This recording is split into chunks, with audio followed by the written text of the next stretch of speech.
Retribution, League of Vampires Book 4, by Rye Brewer. Chapter 1. Anissa. As I had promised my sister Sara, our trip through the Shade Portal lasted almost no time. It was much less frightening than my first trip. There was no way Sara could know how lucky she was, of course, but she handled it well. She only lost control of her elemental powers once, crackling a tiny bit of lightning a moment before the air around us changed, becoming warmer and softer. I bit back my frustration as I thought of the elemental powers that Sara now had. The ones she wasn't born with. I could hear the twittering of birds, the rustling of leaves. Where had our half-brother, Alanic, brought us? We're here. You can take off the cloak. The cloak imbued with the essence of spirit-walkers, which made crossing through shade portals possible. The only way non-shades could go through. I opened it and glanced around, squinting a little at first.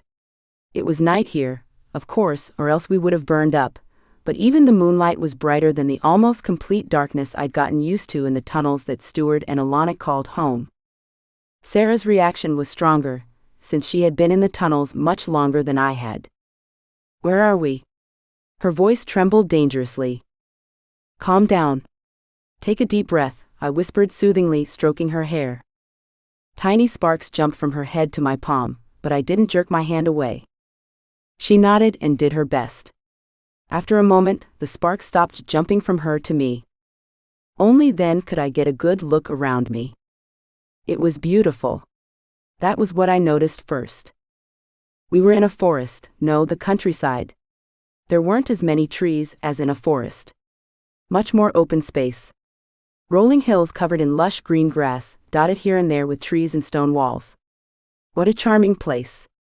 Soothing. This was perfect for her. She needed a place like this, where she could see and feel safe. There was a mountain range in the distance with snow-capped peaks. They glowed in the silver moonlight. I could have stood there and stared at them all night. A few clouds floated past, and the moon painted them too. Sara's eyes were wide as her mouth fell open. It's so gorgeous, she murmured, awestruck. So peaceful. Peaceful. Good description. Are we the only ones here? I asked Alanic. He nodded, then corrected himself. You're the only ones out here. Don't you recognize this place? I looked around again, more critically than before. Far off, toward the foot of one of the mountains, there was a small forest. I remembered a forest in the woods. Are we where Sanctuary is? Sanctuary held the custodians, shades who were the keepers of all of Earth's history. Our half-brother lived with the custodians, but had always felt out of place, being part vampire, part shade. He nodded. This is Shade's realm. This is what you stepped into when you first came to us. How? We didn't take a portal, I said. There's another portal which leads to the entrance of the cave, that leads to Sanctuary from the outside world. That's the portal you took with Jonah. You didn't realize at the time what you were stepping through. That made sense. There was so much I didn't know back then. But that portal was different. I didn't need a cloak, or to have a spirit walker in me to enter it. True. That one serves a different purpose. It allows other types to enter. This is where shades live. Sara sounded as naive as I'd felt when I first arrived with Jonah. Alanic gave her a nod. Yes. You'll find that most non-human creatures live in realms of their own.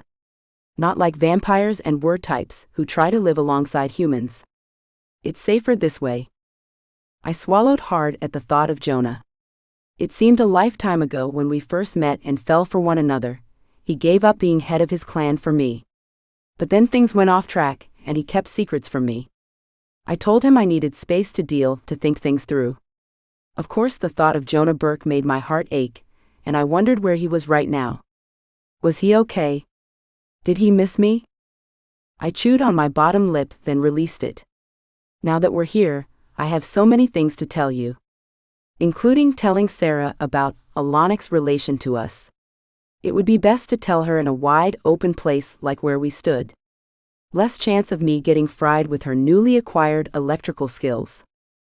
Not here, Alanic warned, holding a hand up to silence me. His golden eyes swept over the surrounding area. There might be shades around here. You think that's a problem? I asked, suddenly wary. You remember what happened to you, don't you? His eyes bored into me. What happened to you? Why don't I know about any of this? Sara asked. The spirit walker. Like I could ever forget. I'll catch you up. I turned back to him. And yes, I do remember. I would never forget the way they tortured me in that little chamber, making me crawl around like a worm on the floor. It's better for us to be someplace farther away, where prying ears can't overhear. He lifted one arm and pointed a long finger in the direction of what appeared to be a tower climbing into the sky. We were so far away that, from where we stood, it was roughly the size of the span between my thumb and forefinger. Wow. Do you think we could get any farther away? I asked. He shook his head and scowled before stepping between Sara and me, then wrapped his arms around us. We have to course there, he announced. I didn't have the chance to draw a breath before we were on our way. He practically lifted us off our feet and did all the work for us. That was a relief. I was exhausted, and I knew Sara was too. We slowed, then stopped at the base of the tower. It was much, much bigger than it had appeared from far away, almost the side of the Burke high-rise where Jonah's clan lived, if not taller. Instead of glass, the tower was made of big, irregular stones of all colors and shapes, held together with what resembled mortar but which, on closer inspection, sparkled like glitter. What is this? I asked in a hushed voice.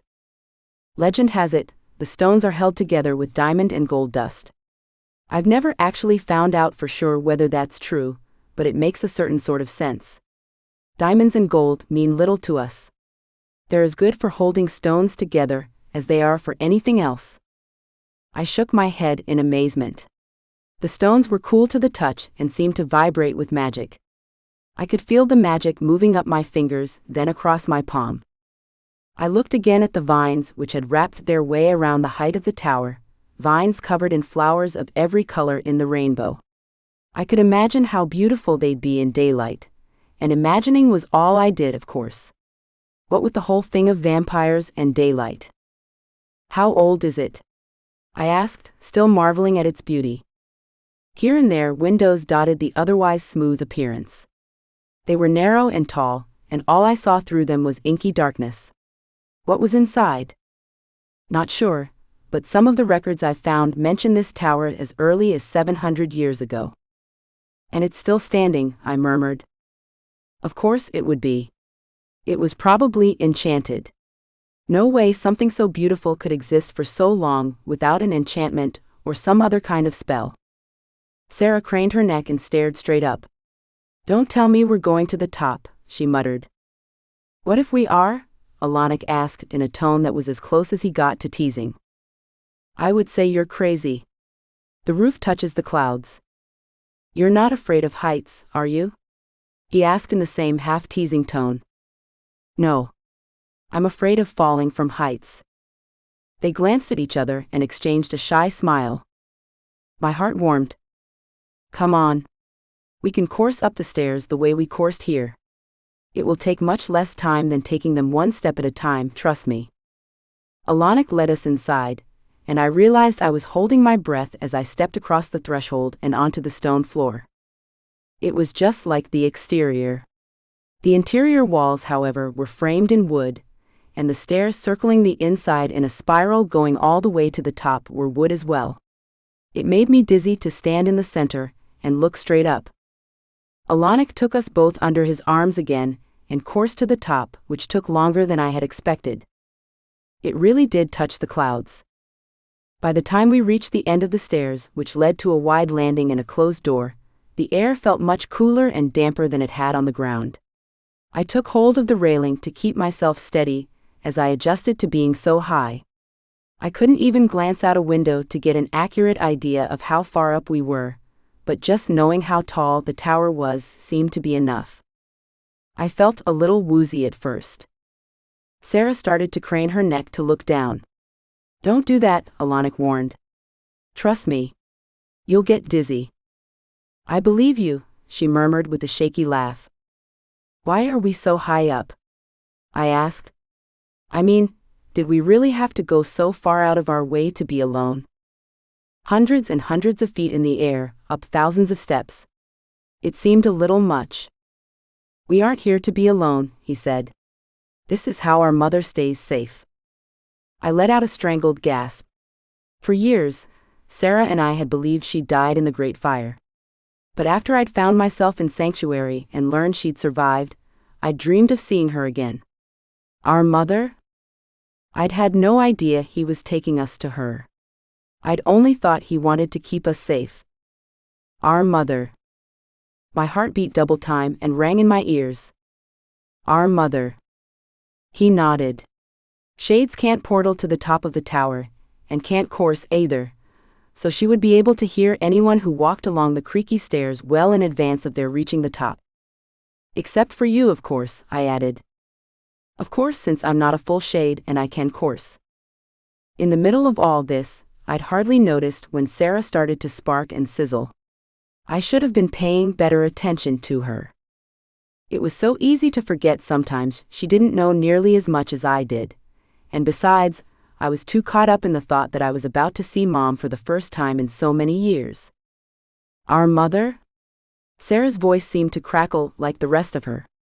What does he mean by our mother? I gasped. Sara. Let me explain. She ignored me.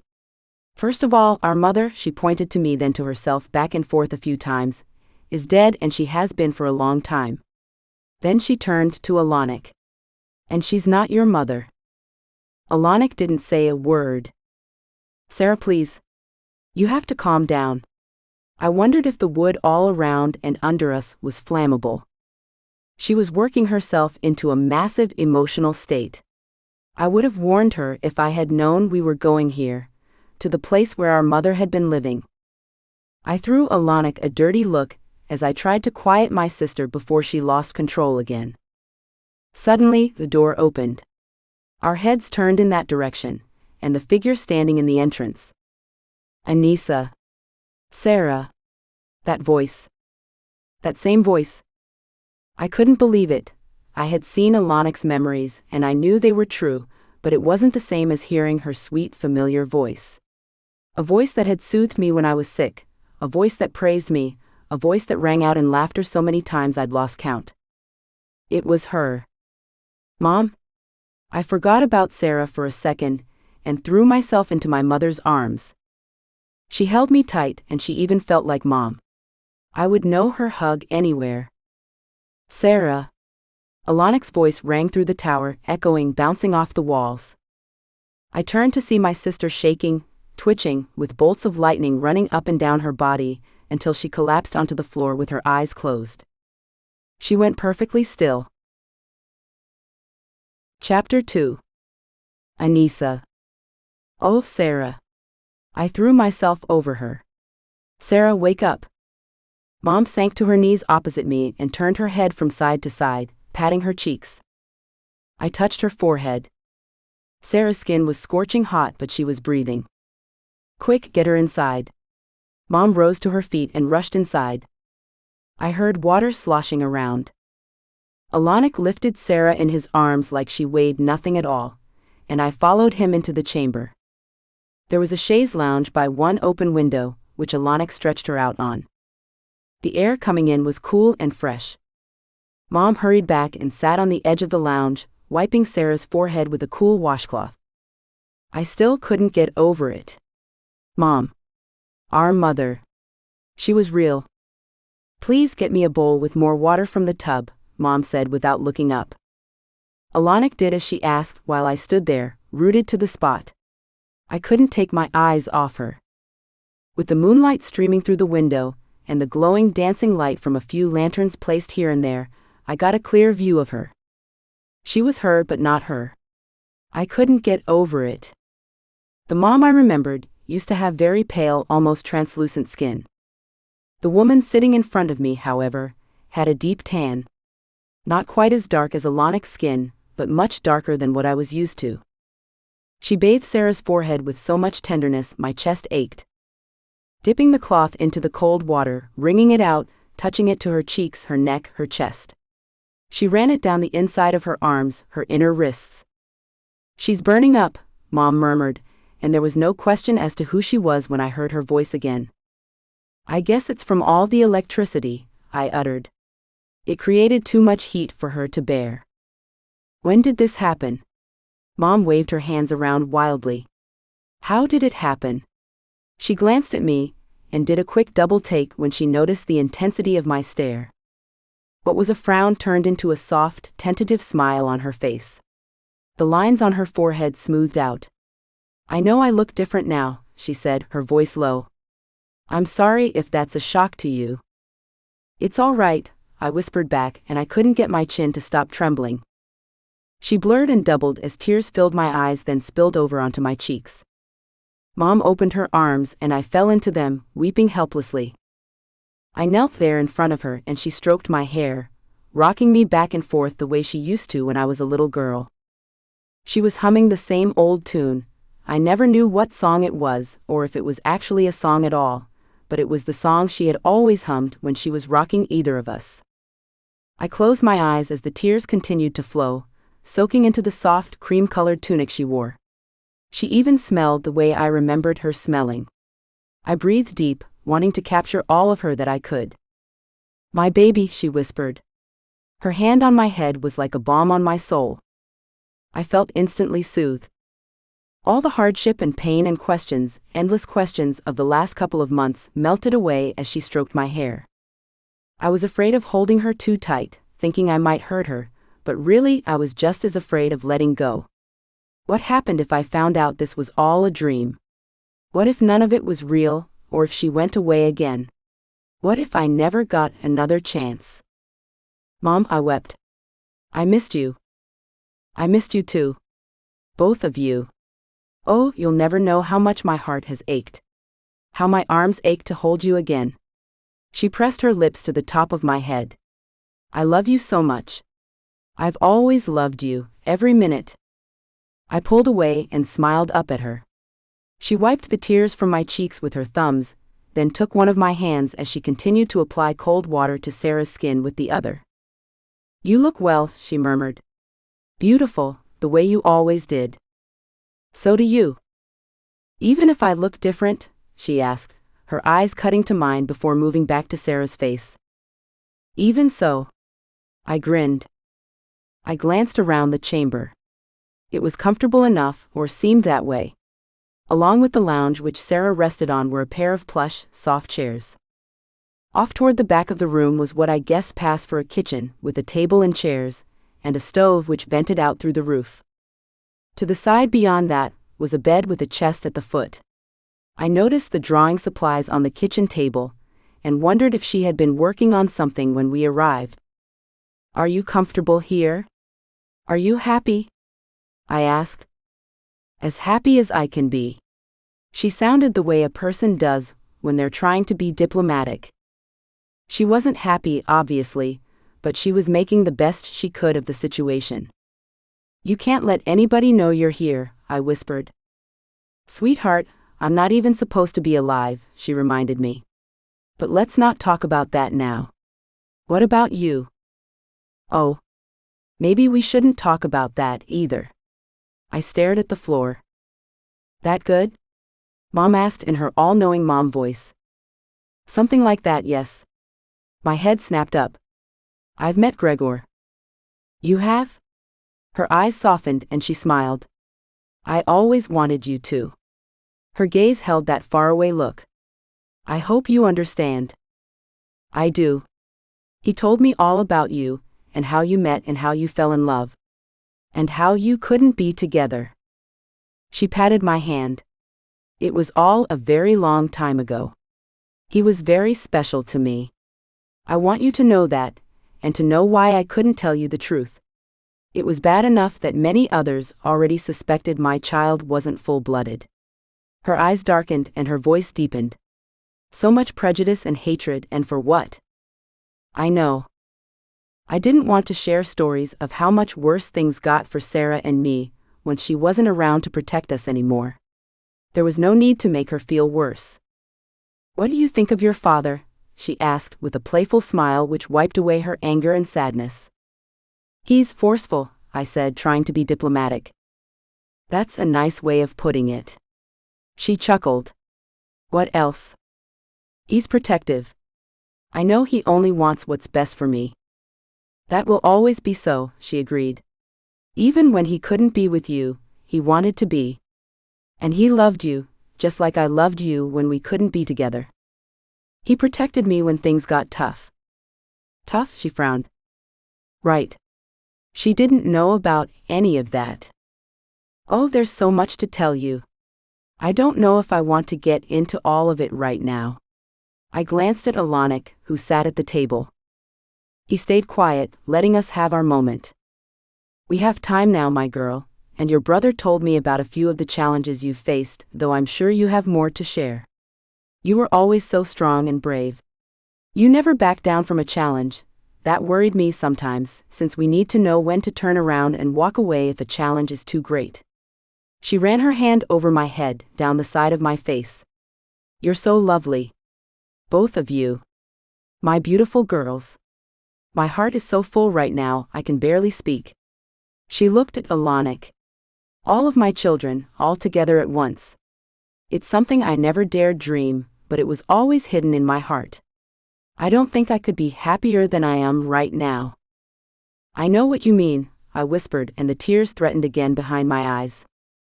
"What do you think of your brother?" she asked. Nothing like being put on the spot, I thought.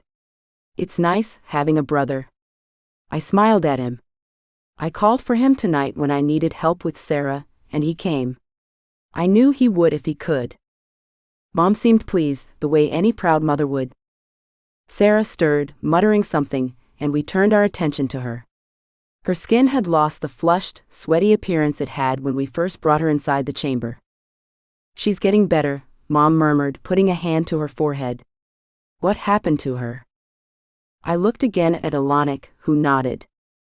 "I only found out about this tonight," I began. "She's exhibiting signs of being an elemental witch." "An elemental witch?" Mom's eyes widened as she examined her daughter's face. "I don't believe it. It's the only explanation we could come up with.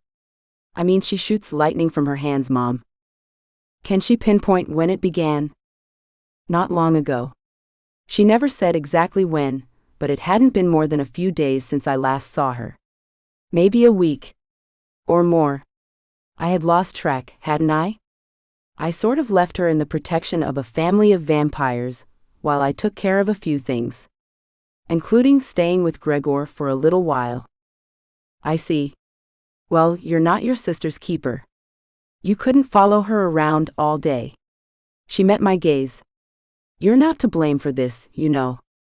"I didn't realize I thought I was until you just said it," I admitted. "I promised I would protect her after we left the mansion. I didn't want to get into the torture Sara had gone through, or what Marcus made me do to save her life. I would have gladly forgotten all about it too, if I could. You know Sara. She's always needed protecting. She's my little sister. Of course I feel responsible." She shook her head, and her beautiful wavy hair moved over her shoulders. "No. Things happen all the time, strange things, wonderful things, things we can't explain. Sometimes they happen to us, sometimes they happen to others. We can't control them. I'm tired of not being in control. Things have been so confusing lately."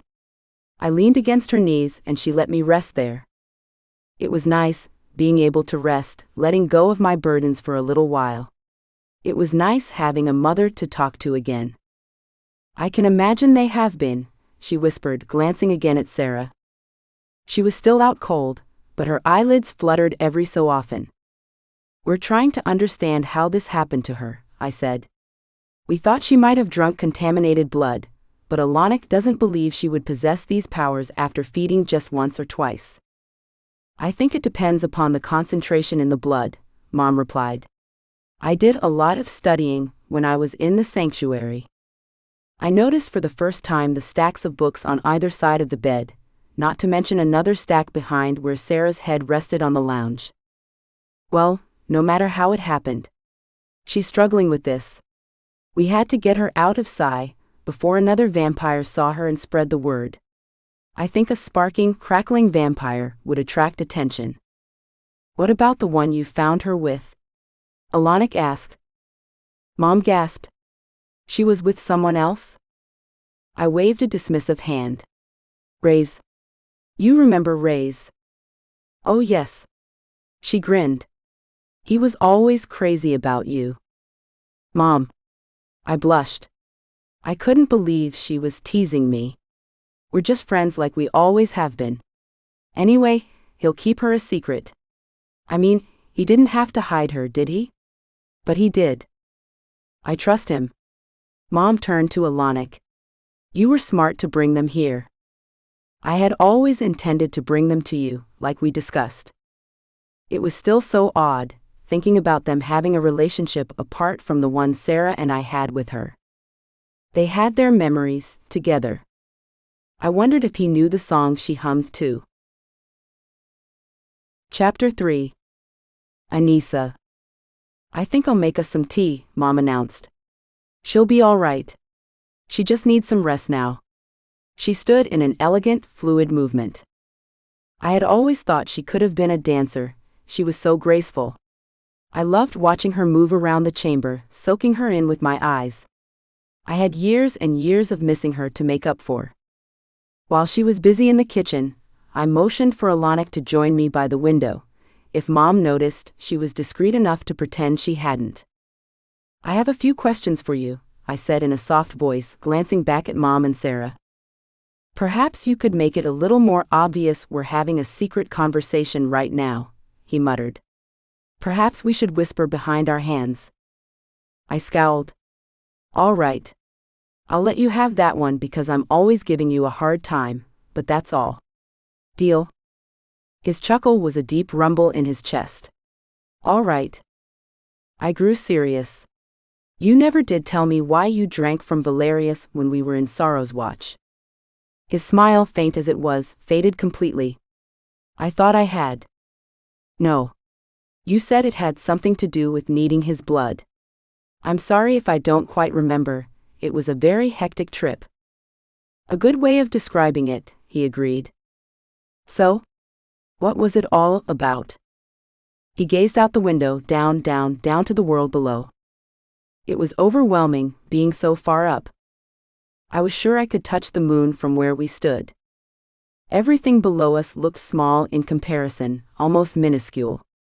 Except for the mountains, which were just as majestic as they were from the ground. When he spoke, his voice was softer than usual. It's not easy, being an outsider. I know all about that. Then, you know what it's like to feel as though you're caught between two worlds. For me, I know I'll never be accepted by either side of my blood. He scoffed, shaking his head. As far as my fellow shades are concerned, my position is tenuous at best. I'll never reach a position of authority, even though I should rightfully do so based on my parentage. If I were full shade, there would be no question. The only reason I'm kept around, in fact, is because of who my father was. If he were just some lowly shade living at the sanctuary, I might not have a home there. He took a deep breath. And if that were the case, I wouldn't have a home anywhere, since we both know how accepting and welcoming vampires can be. Oh yes, I growled under my breath.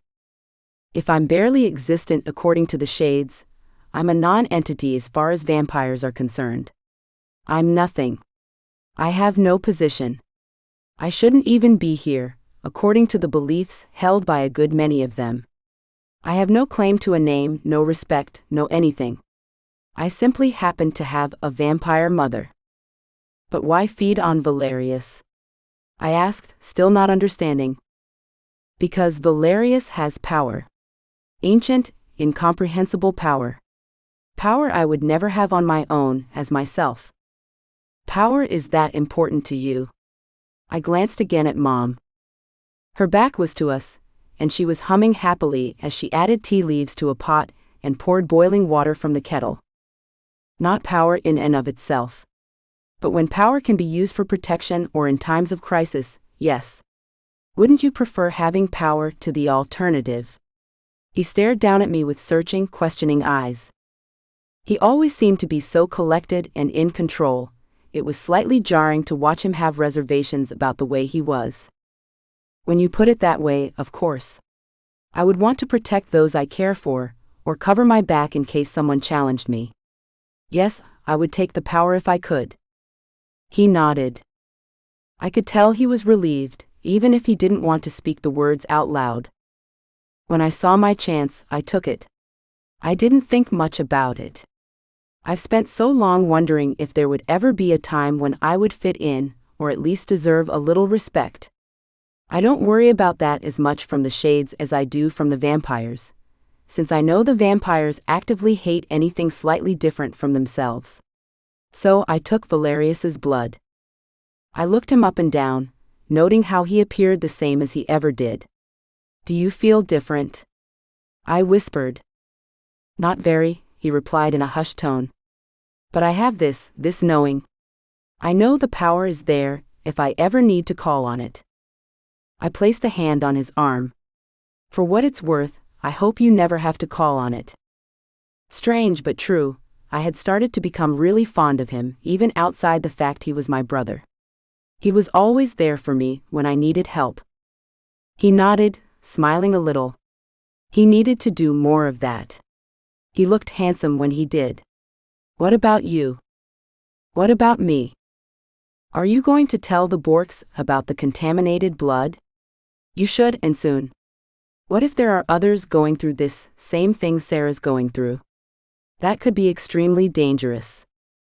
I know. This is all on my mind at once. Knowing what I have to do, knowing why I have to do it. Not wanting to do it. It was my turn to stare out the window, away from him. Why don't you want to do it?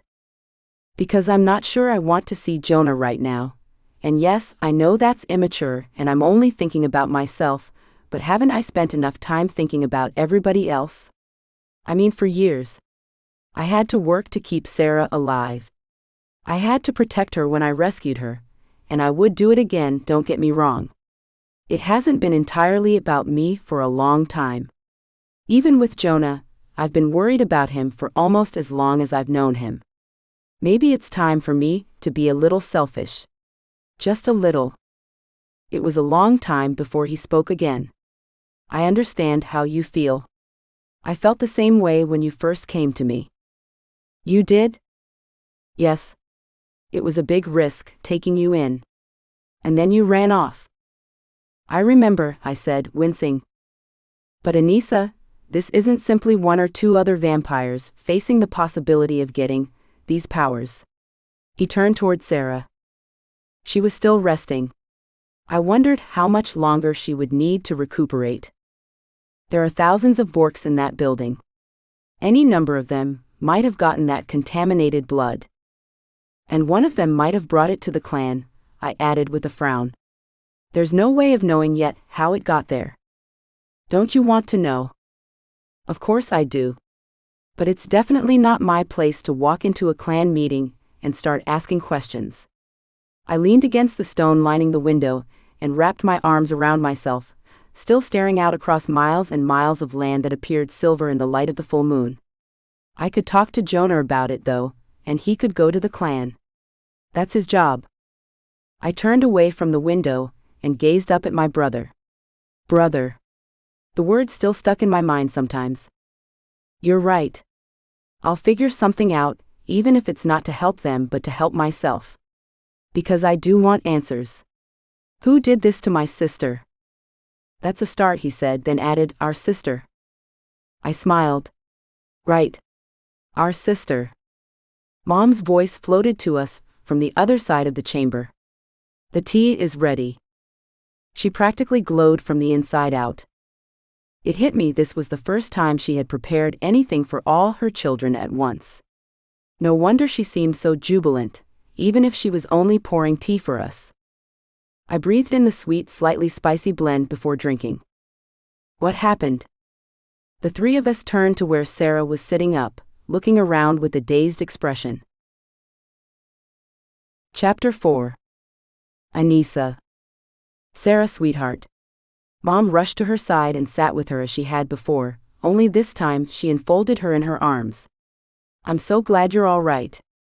Sara, meanwhile, gazed at me over Mom's shoulder with wide, frightened eyes. I nodded, smiling, encouraging her, reminding myself she was just as clueless as I used to be. I remembered how shocking it had been, finding out Mom was still alive. She pulled far enough away to stare at her. It's really you? It is, Mom assured her, smoothing the hair back from her forehead. It's really me. You look so different. Mom nodded. There's so much to tell you. Do you think you're well enough to hear about all of it? Well enough? I mean, do you think you'll be able to hear it without? She was trying to be delicate, of course. Sara's expression hardened when she understood. I'll do my best. Even so, there was a charge in the air. Try to direct it out the windows at least, Mom suggested. That will bring attention to us, Alanic murmured. With any luck, anyone who sees it will assume it's an electrical storm. She turned back to Sara.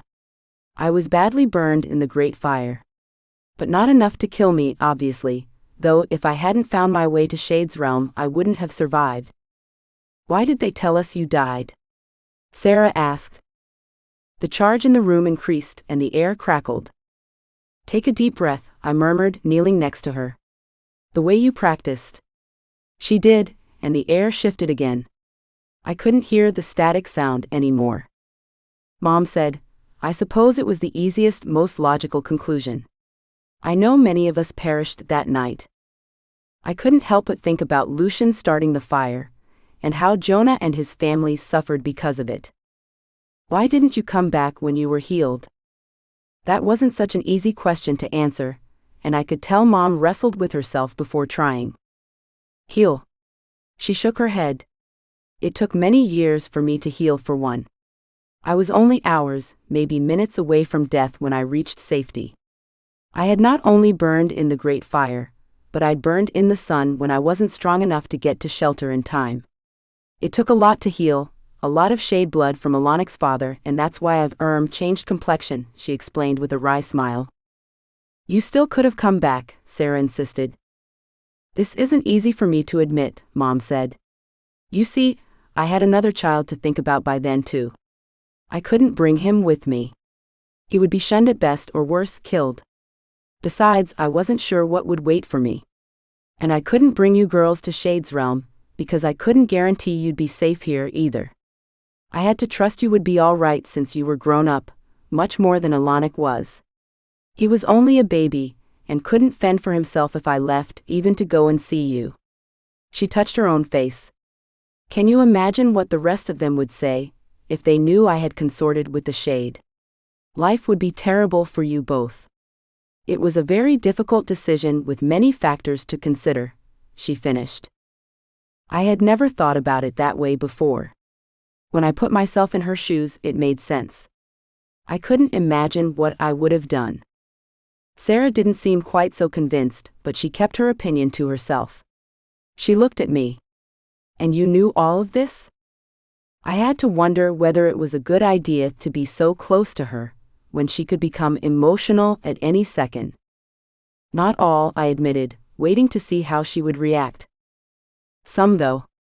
And you didn't tell me. I never had the chance. How many times in the recent past have we been together? I don't blame you for that, of course, but it's the way things have played out. At first, I wasn't sure you were strong enough to handle the news. You had just gotten free, remember? You were recovering. And then things spiraled so fast. Mom raised an eyebrow, but I ignored it. This wasn't the time to go over Sara's torture, not when she could shoot lightning. That's true. Sara nodded. I'm sorry. I wanted to tell you. I really did. What about you? She asked. Me? I put a finger on my chest. Where were you for all this time?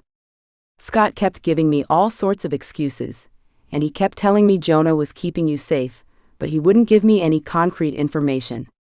I've been going crazy, worrying about you. I'm sorry. You didn't have to. I turned out all right. I decided to fill her in as best I could, glossing over the worst moments, of course, and choosing exactly what I did and didn't have the right to talk about.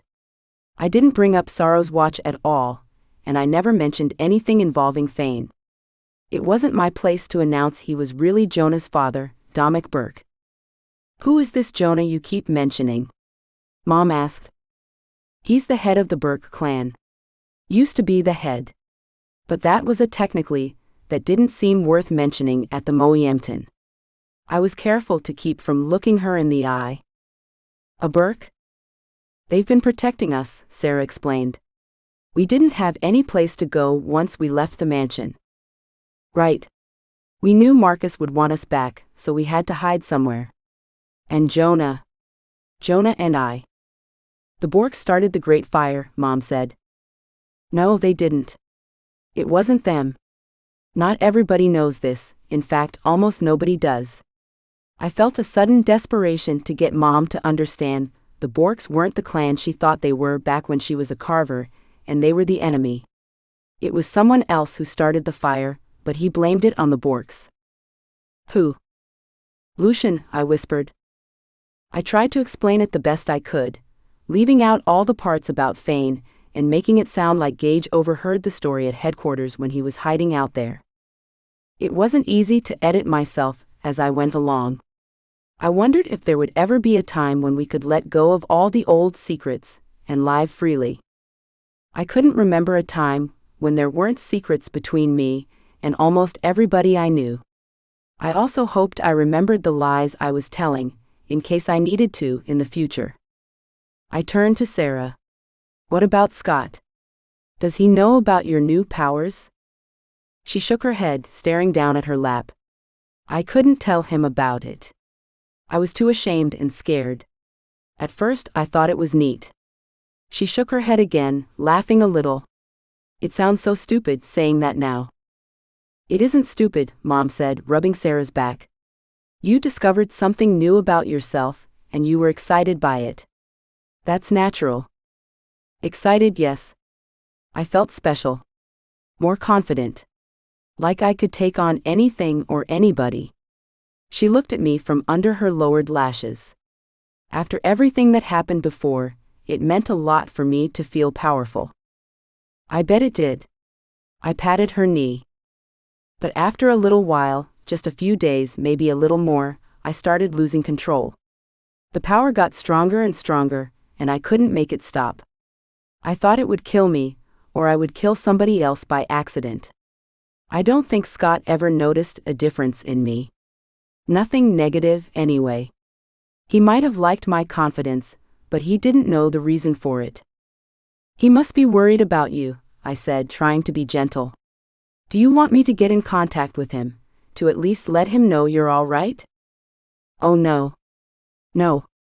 She shook her head so hard I was afraid she'd hurt herself. Why not? I'm ashamed of myself.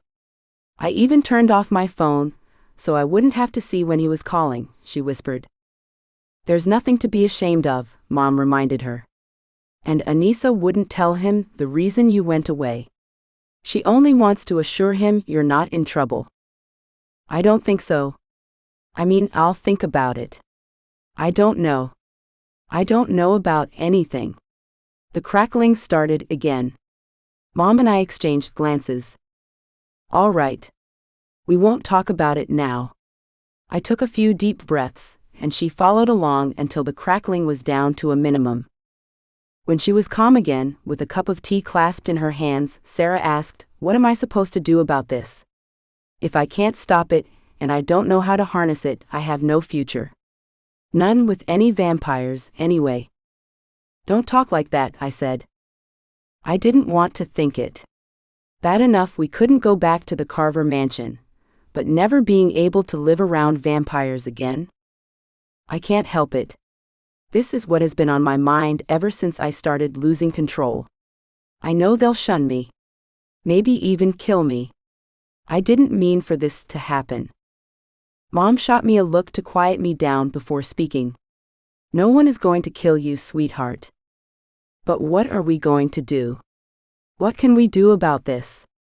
She stared at all of us, including Alanik. I wished I knew what to say.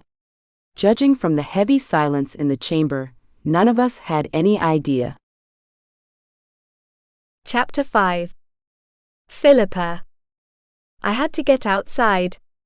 It was all too much. But not to the roof, because Scott would probably follow me out there to start a fight with me, or maybe to ask me how we could all be so unfair to him. I loved him, I really did, but he was getting on my last nerve. Why didn't we tell him about Dad?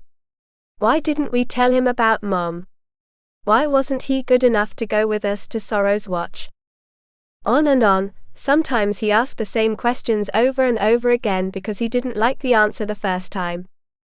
I had already broken up more than one near fight between him and Gage, and my patience was almost paper thin. Why did we exclude him? I thought the answer was obvious. He'd been so far up Sara's butt for so long, we couldn't count on him to keep clan business inside the clan.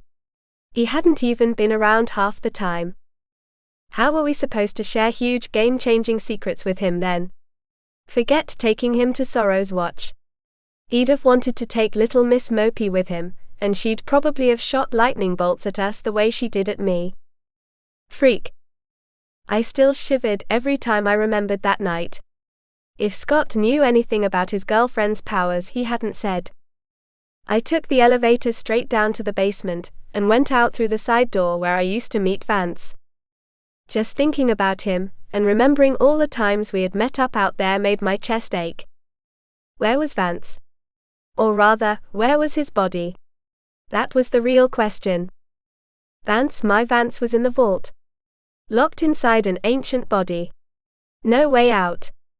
Or maybe he was in his own body, kept prisoner by Valerius, who had left the ancient body and taken over Vance's. Or did he go back and forth? I wondered why they didn't teach us about things like this, all the different spells and things. Maybe because they didn't want us knowing things like that existed. But wouldn't it be better to know how to counter a curse, than to not know the curse existed at all? Just my opinion. I leaned against the wall with my arms folded over my chest, gazing up at the little strip of the sky I could see between the buildings. It was a clear night, chilly. If I were out in the country, I'd be able to see the stars. That was one thing I missed about the old days, back when we were human. I missed living out in the country, and staring up at the stars at night. Sure, having clubs and bars and parties and stuff was a bonus, but when I was in a mood like I was now, I wanted something simple. I wanted the stars. In New York, there was no such thing. There were places like Times Square that were bright as day, even in the middle of the night. No chance a star could fight its way through that kind of light pollution. A noise startled me, and I straightened in time to see two tall figures approaching me. One of my hands fumbled around behind me, as I searched for the handle to open the door. "Don't worry, Miss Bork." They both flashed credentials in my face, but I couldn't make out what they said or what the badges meant. "Who are you?" "Is there a place we can talk privately?" one of them asked, while the other guy looked up and down the alley. "This is pretty private, right here. Nobody ever comes out here." "Just the same, miss, we're on your clan's property. It would make us feel better if we went to a neutral location." He let a glimpse of his fangs appear. A neutral location? Who were these guys? And what was up with the fangs, thinking they could intimidate me? I'm sure. There's a coffee shop at the corner. Great. Let's go. They didn't even offer to let me go inside to get my purse. Not like I would have. I'd be too afraid they were going to follow me. I walked with them to the sidewalk and pointed out the shop. We were there in a minute, and I took a table by the window, while one of them sat with me, and the other got a cup of something to make it appear like we were regular customers. The shop was busy, but then again it was always busy. I never understood the human obsession with caffeine. When we were settled, they both stared at me. One of them was taller than the other one, with black hair he combed tie off his forehead. I asked to see his badge again. His name was Drake. Will, the other one, was shorter and a little on the heavy side, with blonde hair and thick glasses. He was cute in an offbeat kind of way. I didn't care if either of them were cute, or if they had faces at all. I was used to sizing guys up like this when I first met them. Miss Bork, may I call you Philippa? Drake asked. Sure, I shrugged. Philippa, we're from the League's Special Investigations Unit. My heart took off racing. Is that the same as Special Ops? They glanced at each other, raised an eyebrow each, then looked at me. Oh shoot. I should learn to shut up before I talked myself into trouble. How do you know about Special Ops? Will asked.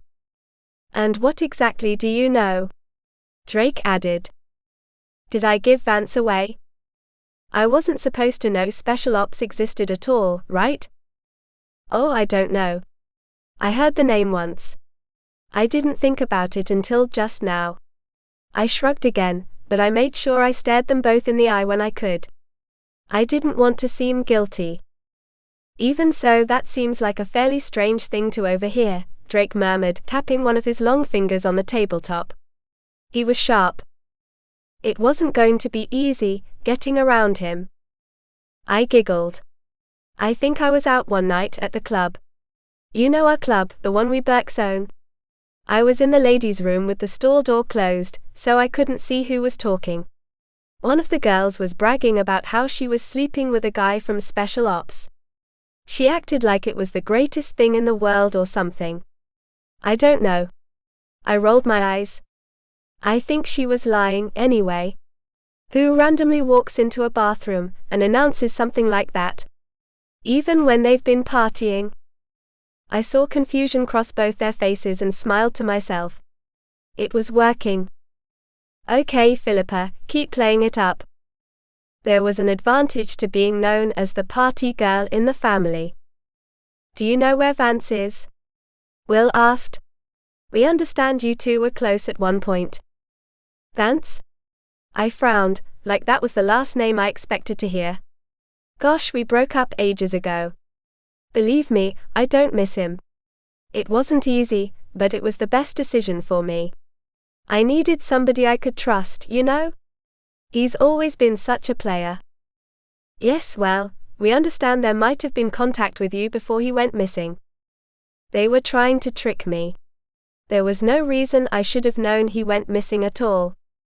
Missing? I blinked hard, rapidly. He's missing. You weren't aware of that? Will frowned.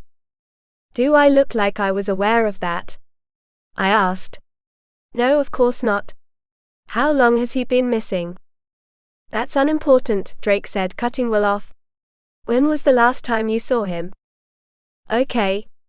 I shouldn't lie about this. There was always a chance somebody had seen him here, or he might have told somebody he was going to see me. I don't know. A couple of weeks ago? Maybe a little more. We saw each other at the League meeting, I remember that. And then he came down here a little while after. What business did he have here? Will asked while Drake took notes. I wished I could get away with reading his notepad. It wasn't business, I said with a wink and a giggle. I shouldn't be laughing about it, especially since he's missing and all now, but he was coming around to make a pass at me. I rolled my eyes. I can't get through to him. I tell him over and over there's nothing left between us, but he doesn't want to hear it. It's like his charm is just that great, you know? As though it doesn't matter, he was probably fooling around with anything that moved when we were together. All right. We don't need to know about the private details of your life. Will was blushing. So he bought it. Well, it wasn't totally a lie. That was one part of my history with Vance I could be honest about. Anyway, that's all it was. One more shot at getting back together. Telling me how sparks flew between us when we saw each other again, that sort of thing. Same old, same old. That was it. Drake didn't look convinced. Yeah, that was it. He didn't say anything else about why he might be in town. Are you kidding? He made it sound as though he came down just for me. If there was another reason, I wouldn't be surprised. I shook my head, smiling. What's his other reason's name? Blonde or brunette? Will shifted in his chair like he was uncomfortable. That made two of us. I was sweating bullets and trying my hardest to make sure they didn't know it. Did he, mention anything about an assignment? I blinked. And blinked again. An assignment? I asked with a frown. Yes, Drake answered. Like, a homework assignment? I mean, what kind of assignment are we talking about? This book, Drake said, and his jaw tightened as though he was trying to keep himself in check. I was pushing him a little too far. I had to step back, but if I did, I might give Vance away. Even Will appeared suspicious, and he wasn't the smart one. That much was obvious. I don't know what you're talking about. I'm sorry. I frowned, then started chewing the corner of my mouth like I was worried. Are you all right? Will asked. It's just. I'm trying to be strong here, you guys, but it's not working. You're telling me Vance is missing, and now I wish I had been nicer to him when he came to see me. I was so mean. I looked at Drake, straight in the eye. You never know if the last time you see somebody is going to be the very last time, do you? No. I guess you don't. I was so mad he wouldn't leave me alone. This was coming from a real place. It even sounded more real than anything I'd said before. He was the one who hurt me. He was the reason we broke up. And then what's he do? He acts as though I can simply forget all that and take him back, like he was just being himself and I should know better than to expect him to respect me. I was furious. Totally furious. We're sorry if we're bringing up painful memories for you right now. Will appeared more uncomfortable than ever. Drake was starting to seem the same way. How long has he been gone? I asked. I'm really concerned, though he doesn't deserve it. Drake smiled a little bit, then got serious again. I'm afraid we can't share that information with you. It's classified. Classified? What was he doing? I glanced back and forth between them, over and over, with my eyes practically bulging out of my head. Again, miss.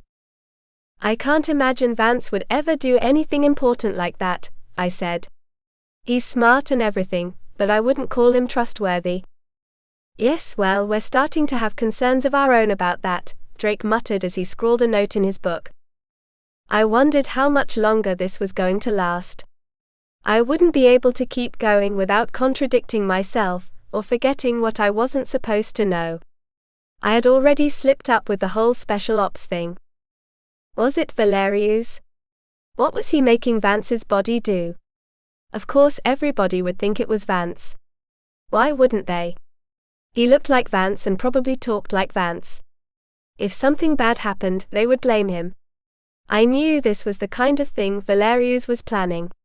What if something happened to him? What if Vance was killed while Valerius controlled him? My palms went clammy. I wiped them on my pants. They glanced at each other one more time.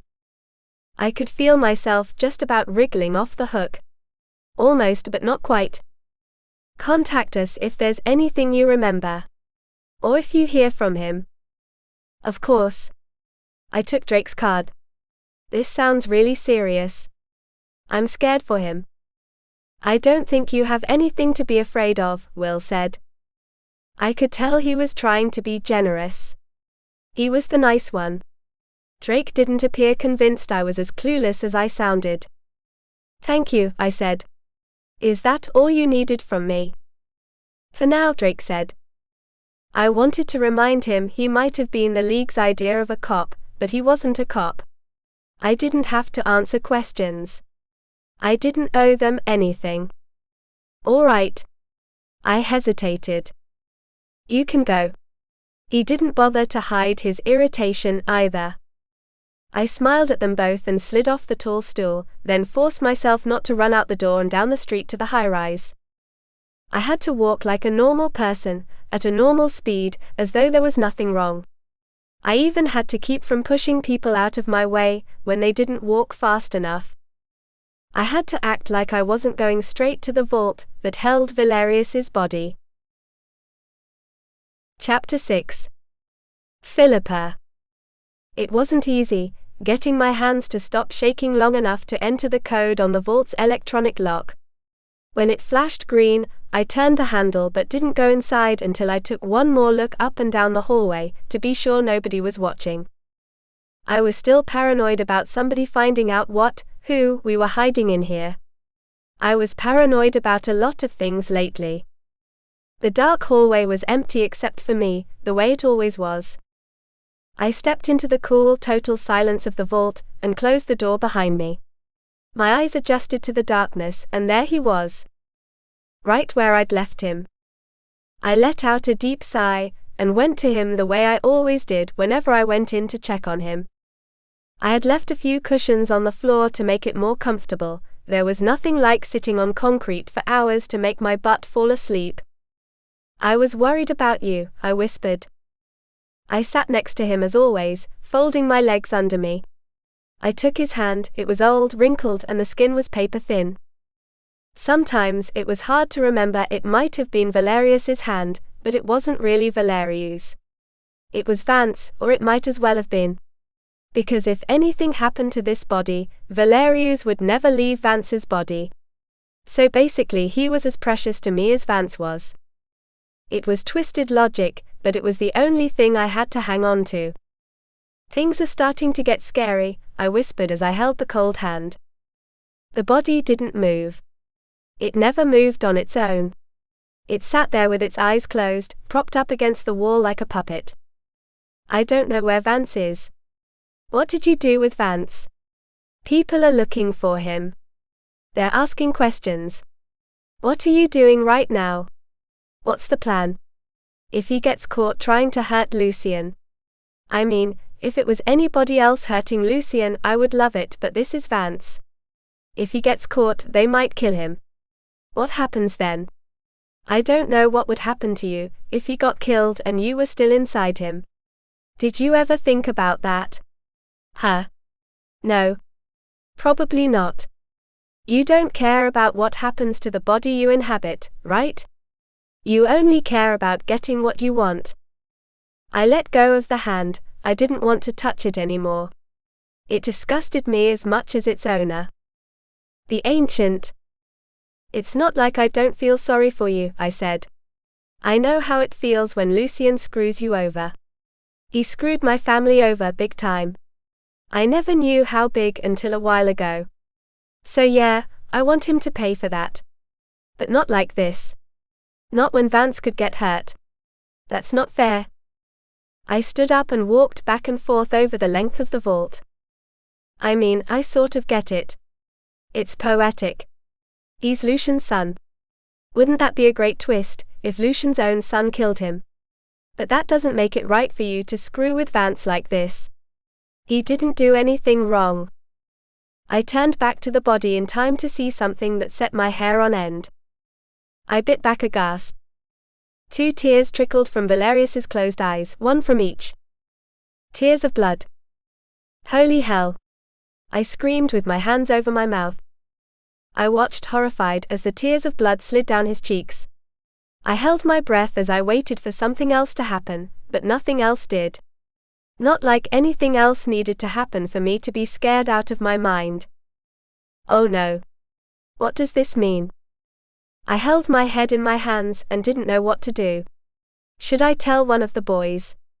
They wouldn't know what to do any more than I did. When it came to things like this, we were all as clueless as could be. I wondered again why we couldn't have been taught about stuff of this nature. I don't know if I should tell anybody at all. I don't know anything anymore. What if I tell the wrong person? What if I am the only one supposed to know about it? Oh no. What if it means something happened to Vance? Is this some sort of sign? Are you trying to tell me something? I scrubbed my face with my hands, shoving my hair back. What am I supposed to do? What are you trying to tell me? Did something happen to Vance? Why won't you talk, damn it? I wanted to grab the body and shake it, but I didn't want to take any chances. If I hurt it or destroyed it, Vance would never be free. And Valerius was old and hadn't fed in ages. His body was fragile. My hands shook harder than ever. My entire body followed suit. I sat down and drew my knees to my chest, rocking back and forth. I wasn't used to feeling this way. I was used to knowing what I was doing, being totally sure.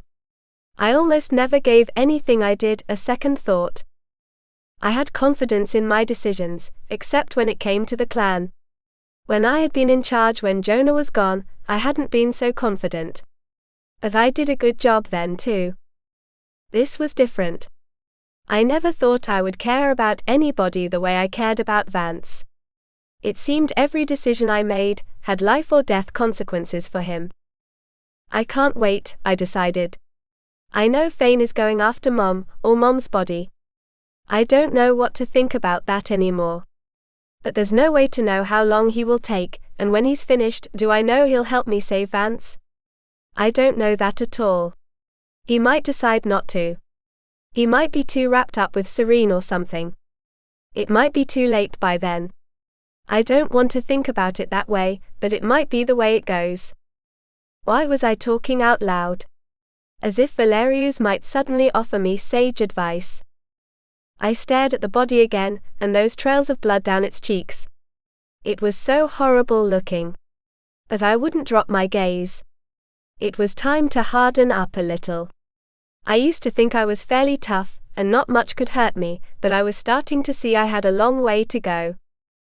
I picked up the hem of the cloak the body wore, and wiped the blood off its face. I was as careful as I could be, the skin was so thin it was almost unreal. I'm sorry to leave you like this, I said as I wiped up the blood. I don't have a choice. I'm tired of having to accept the way things happen. I want to start making things happen on my own. That means following my instincts and doing what I think is right. Once the blood was clean, and anybody who came in to check on the body wouldn't know about the tears, I stood up. I have to go. I don't know how long I'll be gone. But I'm going to start taking matters into my own hands. And I think I know where I need to start. Chapter 7. Anissa. Well? What can we do? Tears stood in Sara's eyes and her voice quavered. She was on the edge of another outburst. A sick feeling built in my stomach as I tensed, ready to do what? Get away from her. Where was I supposed to go? We were miles above ground. I exchanged glances with Alanik. He was as uneasy as I was. Somehow that only made me feel worse. He was usually calm, collected. Mom read the situation and reacted. Even though the crackling and hissing had already started, she wrapped her arms around Sara in a tight, strong hug. It's going to be all right. You're not alone. We'll work it out together. That was exactly the right thing to say, and she was the right person to say it. I almost trembled with relief when Sara calmed down, not all the way but enough the charge in the air lessened. Mom peered over Sara's shoulder to where Alanik stood. What do you think? She murmured as she stroked Sara's hair and rocked her slightly. He shook his head. I wish I knew some simple answer. This is beyond anything I've read or seen. The skills of the elemental witches aren't recorded in our histories or scrolls. An elemental witch, Sara half-sobbed. The sound ripped through my chest. Shush. Mom rocked her again. It's all right. Don't let the name frighten you. But witches, Sara whispered. I have a witch's power? She pulled away to look at Mom with wide, tear-filled eyes. Our mother smiled, half-heartedly. Remember all the trouble we've had based on names and prejudices, she reminded her. If you were still set on hating the Borks, you would never have met your Scott. Yes, but the Borks were just our enemies. They didn't have strange, complicated powers like those Sara was exhibiting. They weren't nearly as dangerous or unpredictable. I'm afraid only a witch will be able to answer the questions you have, Alanik murmured, sounding almost apologetic. You want me to talk to a witch? Sara's voice rose an octave at least. I don't know any witches. I mean, there was that one. She shifted her focus to me, and the memory hit me like a brick wall. Mom frowned. Who's this? I don't want to talk about it, I warned. I could happily go the rest of my life, never thinking about Mallory or the terrible things she did. I could almost feel her fangs sinking into my wrist, draining my blood away.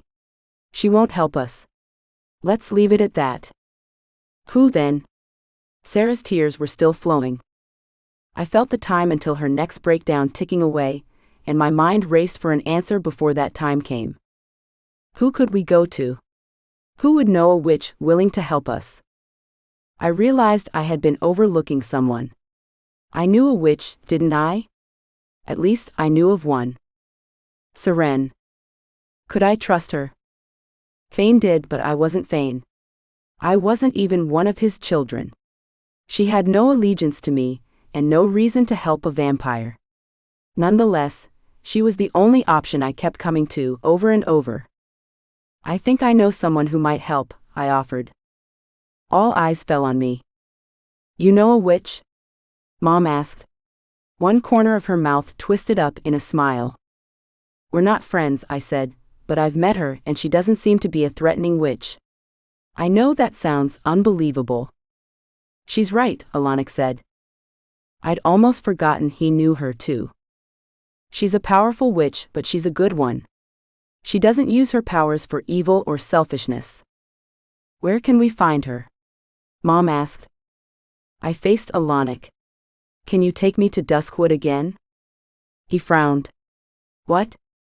Do you know of any other place we could find her? I asked, rolling my eyes. I don't think stepping outside and whispering her name would work the way it did when I needed you. What if she doesn't want to help? Mom asked. What if she can't?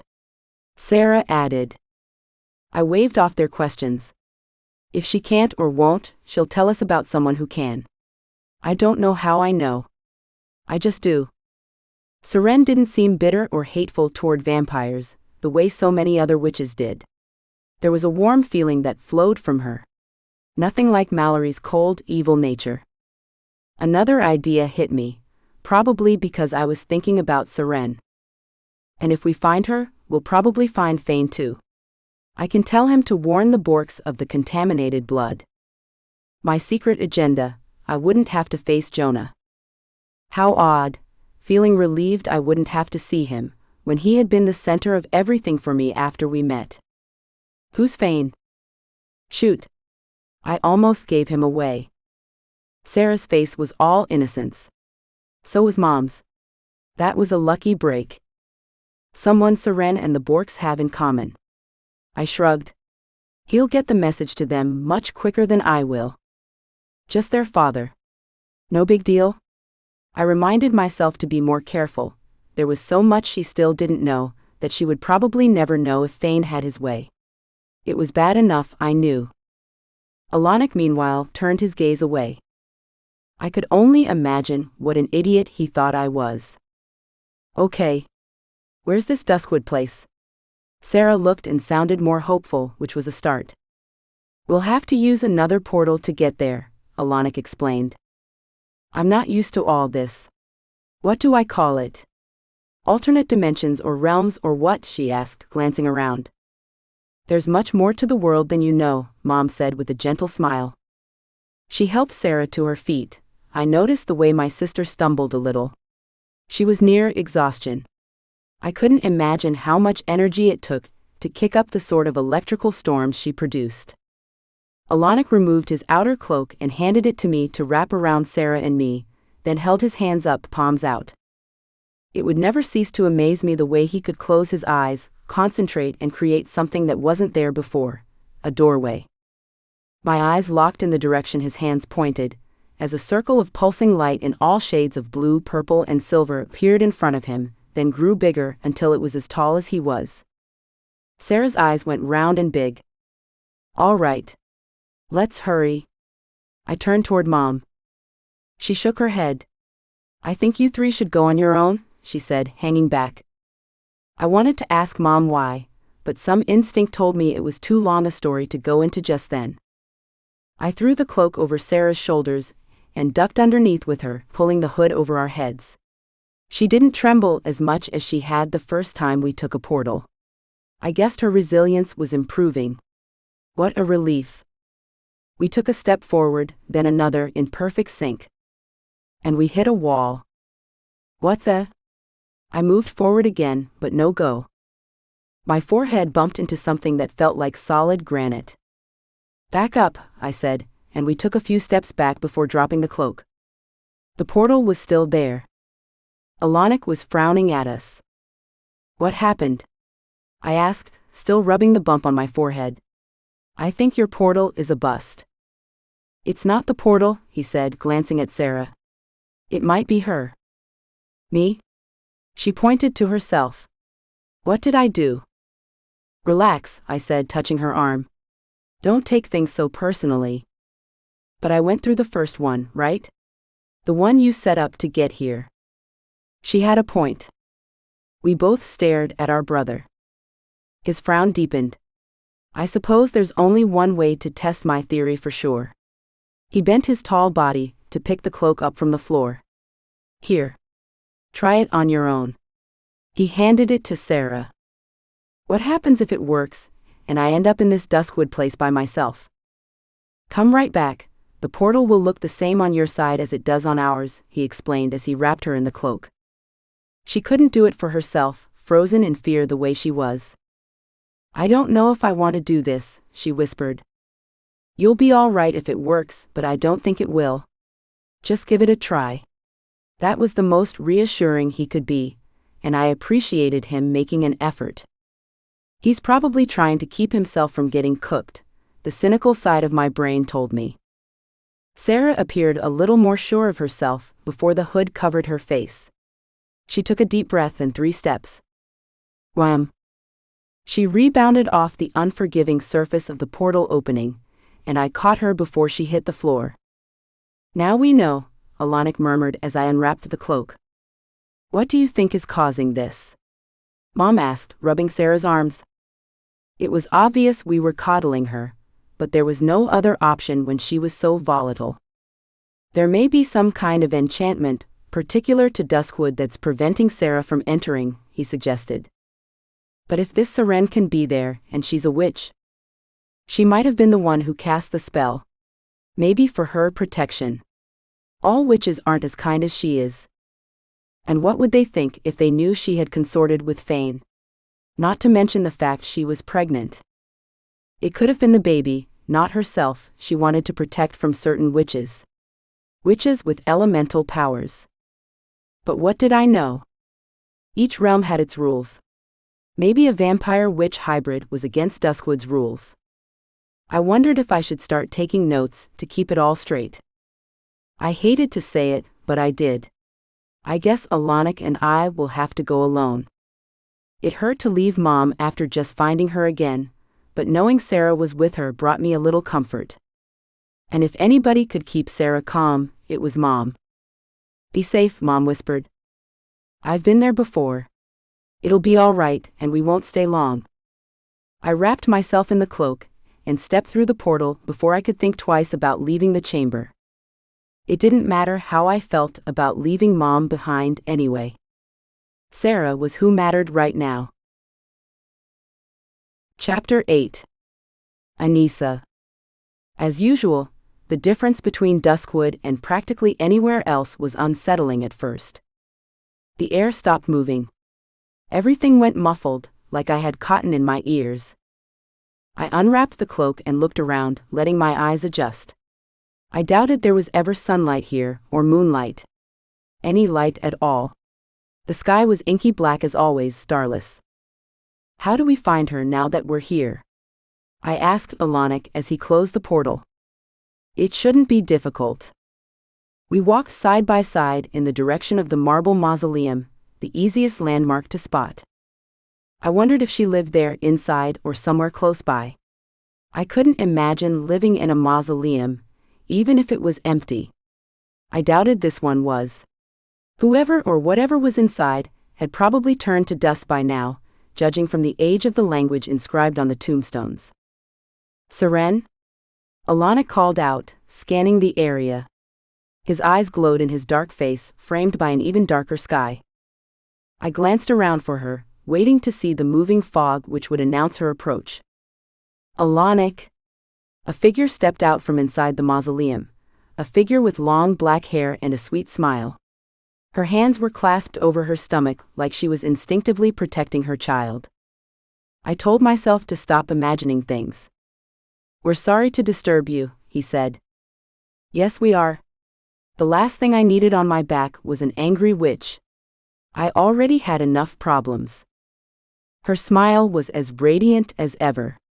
"You're not disturbing me. I wasn't expecting company, I always appreciate it," she added. "It gets lonely here at times." I questioned why she lived here at all then. There was so much I didn't know.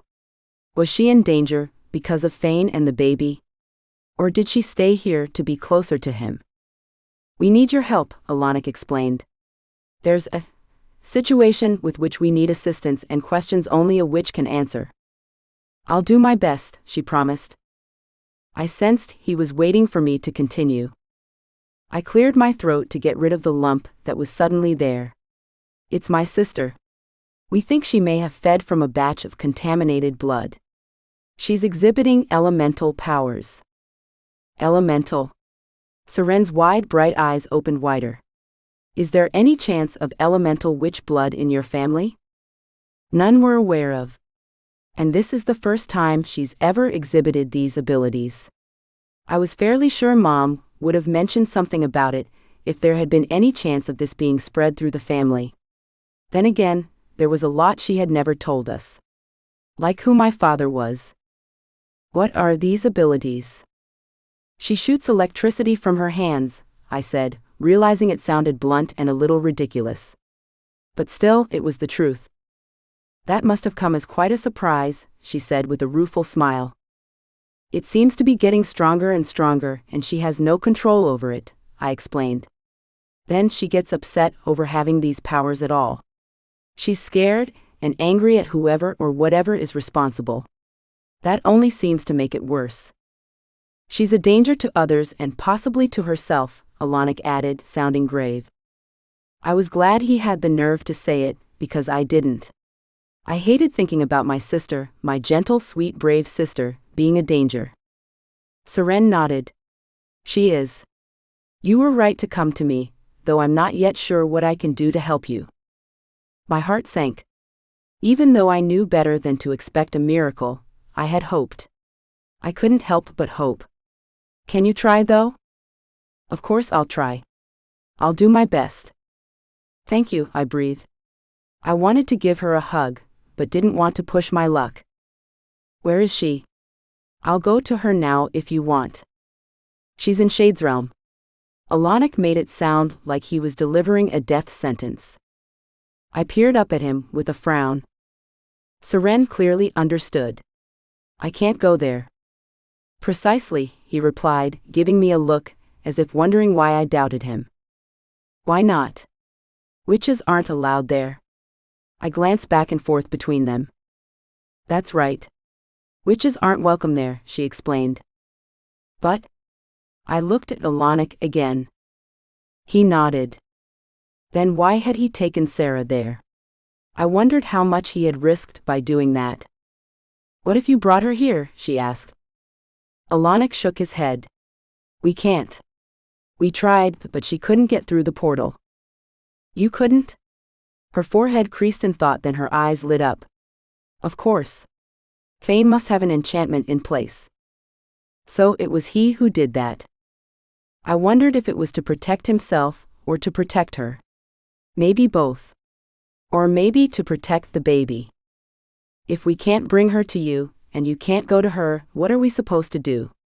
I should have known this wouldn't work. Nothing ever does. I wanted to punch the wall, and scream and curse as frustration bubbled up inside me. There might be another way. Her voice was soothing, sweet, and I felt a sense of peace wash over me. Just like that, I leveled out. She might not have waved her arms and cast dangerous spells and made wind and rain kick up around her, but she was a powerful witch. It was a shame humans were so afraid of witches, since they could save a lot of money they spent on medication to alter their moods if they spent time with someone like Saren. What other way? I asked in a much gentler voice. We could meet up in some other place. Somewhere in the human world. I shuddered at the thought. We can't risk that. She's too unpredictable. I can just imagine her losing control and being spotted by a vampire. If they tell the League of Vampires, she'd be in huge trouble. What would they do to her? She asked. I felt cold all of a sudden, although there was no breeze and the temperature never changed. I wrapped my arms around myself and trembled a little. If the League was to find out about her, and they'd punish her. But it isn't her fault, she said in a sad, soft voice. I know. They don't care. They might banish her forever. They might even. I took a deep breath. They might actually kill her for this. Why would they do that? She touched her abdomen. Because she's a witch hybrid now. They're the rarest species of all. Most of them don't make it through birth. And that was when I could have kicked myself. When it hit me, Saren was curious because of the baby she was carrying. A witch hybrid. It explained the softness in her voice, the sadness on her face. I wished I could take it back, and maybe not be quite so blunt. I understand why you're so anxious to take care of her, she said. It's unfair, isn't it, to be judged that way? When it isn't our choice how we're born or who we're born to. Her sorrow was clear. I wished there was something I could say to make it better, but there was nothing. I couldn't change the way things were. Please. Please come to Shade's realm. Please help her. She needs us. She might die if we don't do something to help her. We need you, you're the only one with any answers. I would have given her anything in the world if she would just help us. It took a long time, but she nodded. I'll go to Shade's realm. Thank you. Thank you. I could have cried. I thought I might. They both glanced away and gave me time to collect myself. Once the urge to cry passed, I looked around. We were still alone after all that time. Where's Fane? I asked. I have something I need to talk to him about before we go. If my sister partook of contaminated blood, she got it from the supply at the Burke building. It's the only blood she's fed on since we met them. I thought he might be able to go to Jonah or one of the others to warn them. Something changed. Tears replaced the light in her eyes. He's not here. I was afraid for a second something terrible happened to him. She looked that stricken. Where is he? Is he all right? I asked in a whisper. He's fine. He had something to take care of, she explained. And she left it at that. I was fairly sure she didn't want to hear any more questions, besides it was none of my business. Whatever Fane had to do, it was obviously hurting Saren to talk about it. I imagined loving someone like him would be a full-time job. She squared her shoulders and lifted her head, brushing back her thick black hair with both hands. Well, I suppose we should start out. Let's help your sister. Chapter 9. Anissa. Shade's realm was still cloaked in night, lit only by the moon. After spending time in Duskwood with its darkness and stillness, it was refreshing to feel the cool air and smell the grass and trees. It was almost enough to overload my senses, everything rushing at me at once. In the distance, the far, far distance, I could barely make out the shape of Mom's tower. It was the size of my pinky finger at this distance. We were miles from the mountains, which meant we were miles from where the sanctuary was located. Alanik wasn't taking any chances. Saren tilted her face up toward the moon. This is lovely, she whispered. I do miss the moon sometimes. And the sound of rustling leaves. I wanted again to ask her why she lived in Duskwood at all. She seemed much more at home surrounded by nature. Her smile widened when a breeze blew past, ruffling her hair and bringing with it the smell of flowers. Alanik took her arm. We'd better hurry to the tower. Of course. She didn't say a word or react as he lifted her in his arms. Are you ready?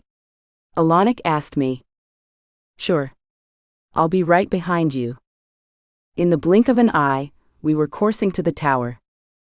I was almost glad for the excuse to be alone with my thoughts for a few minutes, since I hadn't had a moment to myself for as long as I could remember. There was a time when I thought my biggest problem was being Marcus's assassin. It felt like those days were another lifetime ago, as I coursed across the countryside with my half-shade half-brother and a witch. Things went by in a blur, trees, fields, dens where animals waited for morning. I wondered when morning would come, whether we had a lot of time before the sun was just one more thing to worry about. I couldn't blame the way my existence was turning out on the Borks, even though it looked like it was their blood bank that had turned my sister into a hybrid. It was Marcus's fault for forcing me to work for him to pay off what he saw as Sara's debt. But no, that wasn't true either. If I went back through the decades to pinpoint the moment my life changed forever, it was the night the Great Fire started. When I lost my mother, my stepfather, all security. If the fire had never burned, Sara wouldn't have been desperate enough to sell her blood. She wouldn't have broken the League's cannons and suffered unspeakable torment, and I wouldn't have rescued her, and we wouldn't have needed to hide.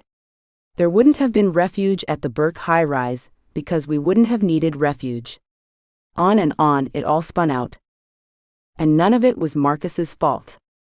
It was Lucien's, for setting the Great Fire. But I got my mother back, didn't I? And I found Jonah, which would never have happened if Marcus hadn't sent me to assassinate him. I missed Jonah. It wasn't until meeting him and going through what we went through together that I understood it was possible to be disappointed or bitterly angry, but still care for someone. I hoped he was all right. I wished I could see him to be sure he was. Maybe things had happened the way they'd been meant to happen. Lucian was part of a bigger plan. I wished someone would clue me into what the plan was. For once, I would have liked to be ahead of things instead of dealing with the aftermath. Like Sara. Her elemental powers. Who would deliberately taint blood? And why? What would the purpose be? We started to slow as we neared the tower, and by the time we reached the multicolored stones and glittering mortar, Sara appeared as though she had never had such a thrill in her long, long life. You never coursed before? I asked with a grin.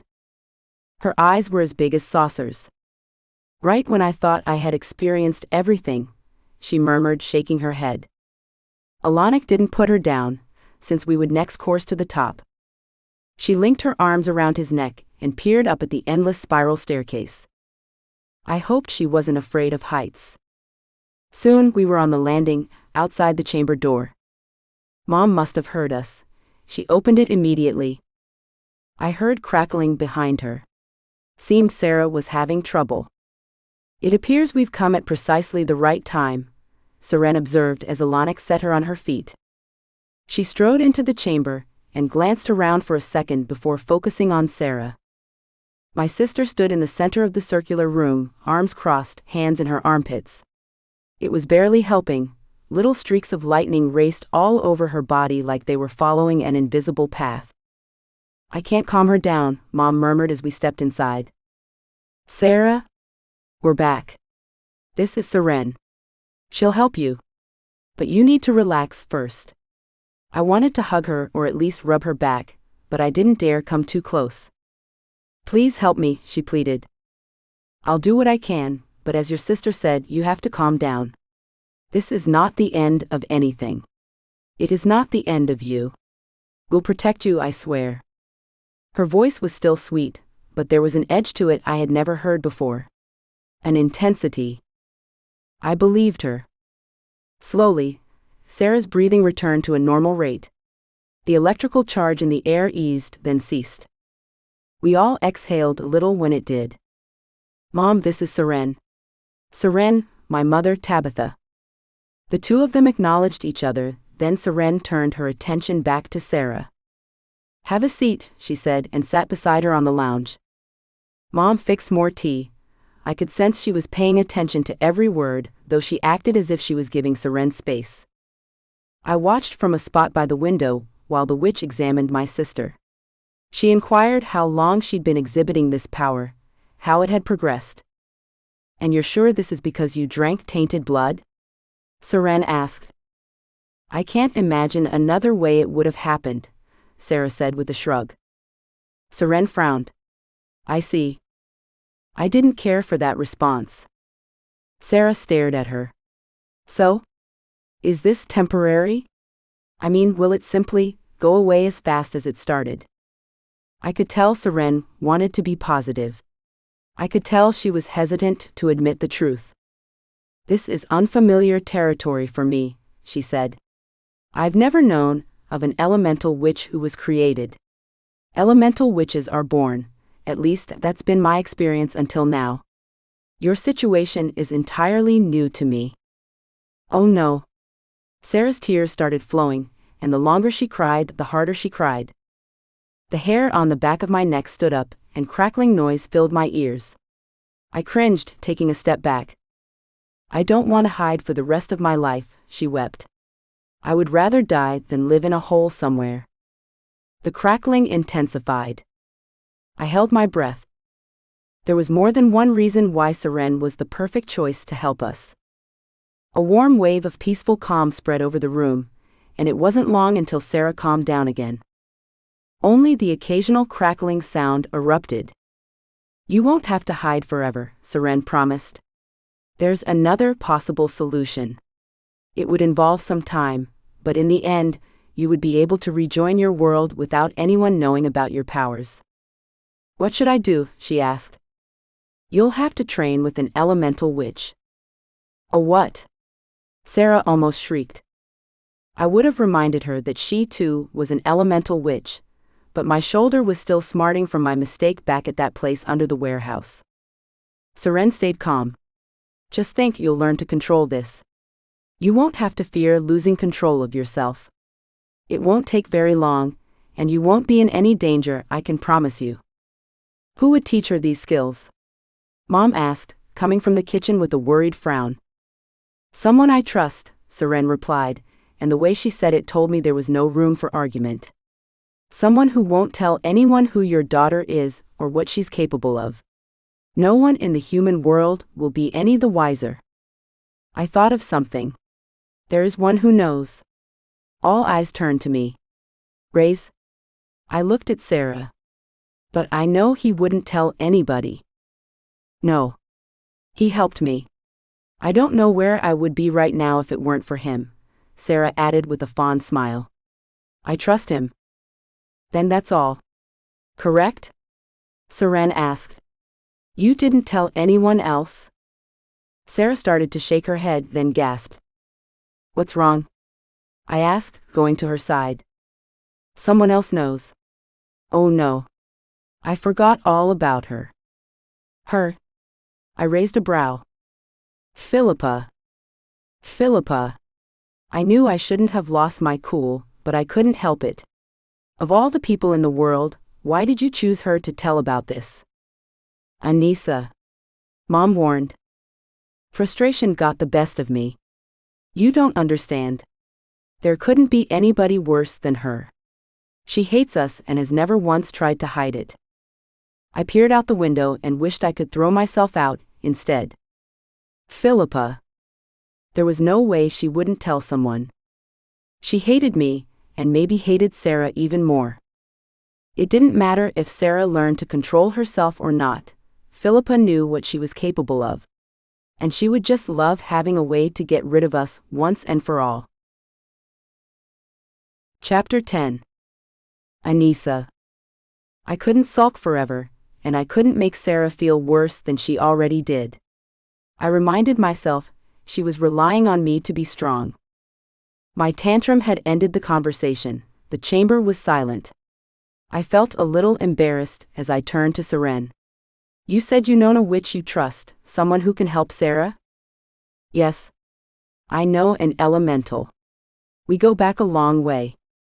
"But why would a witch help a vampire?" I asked. The bitterness between the species went both ways.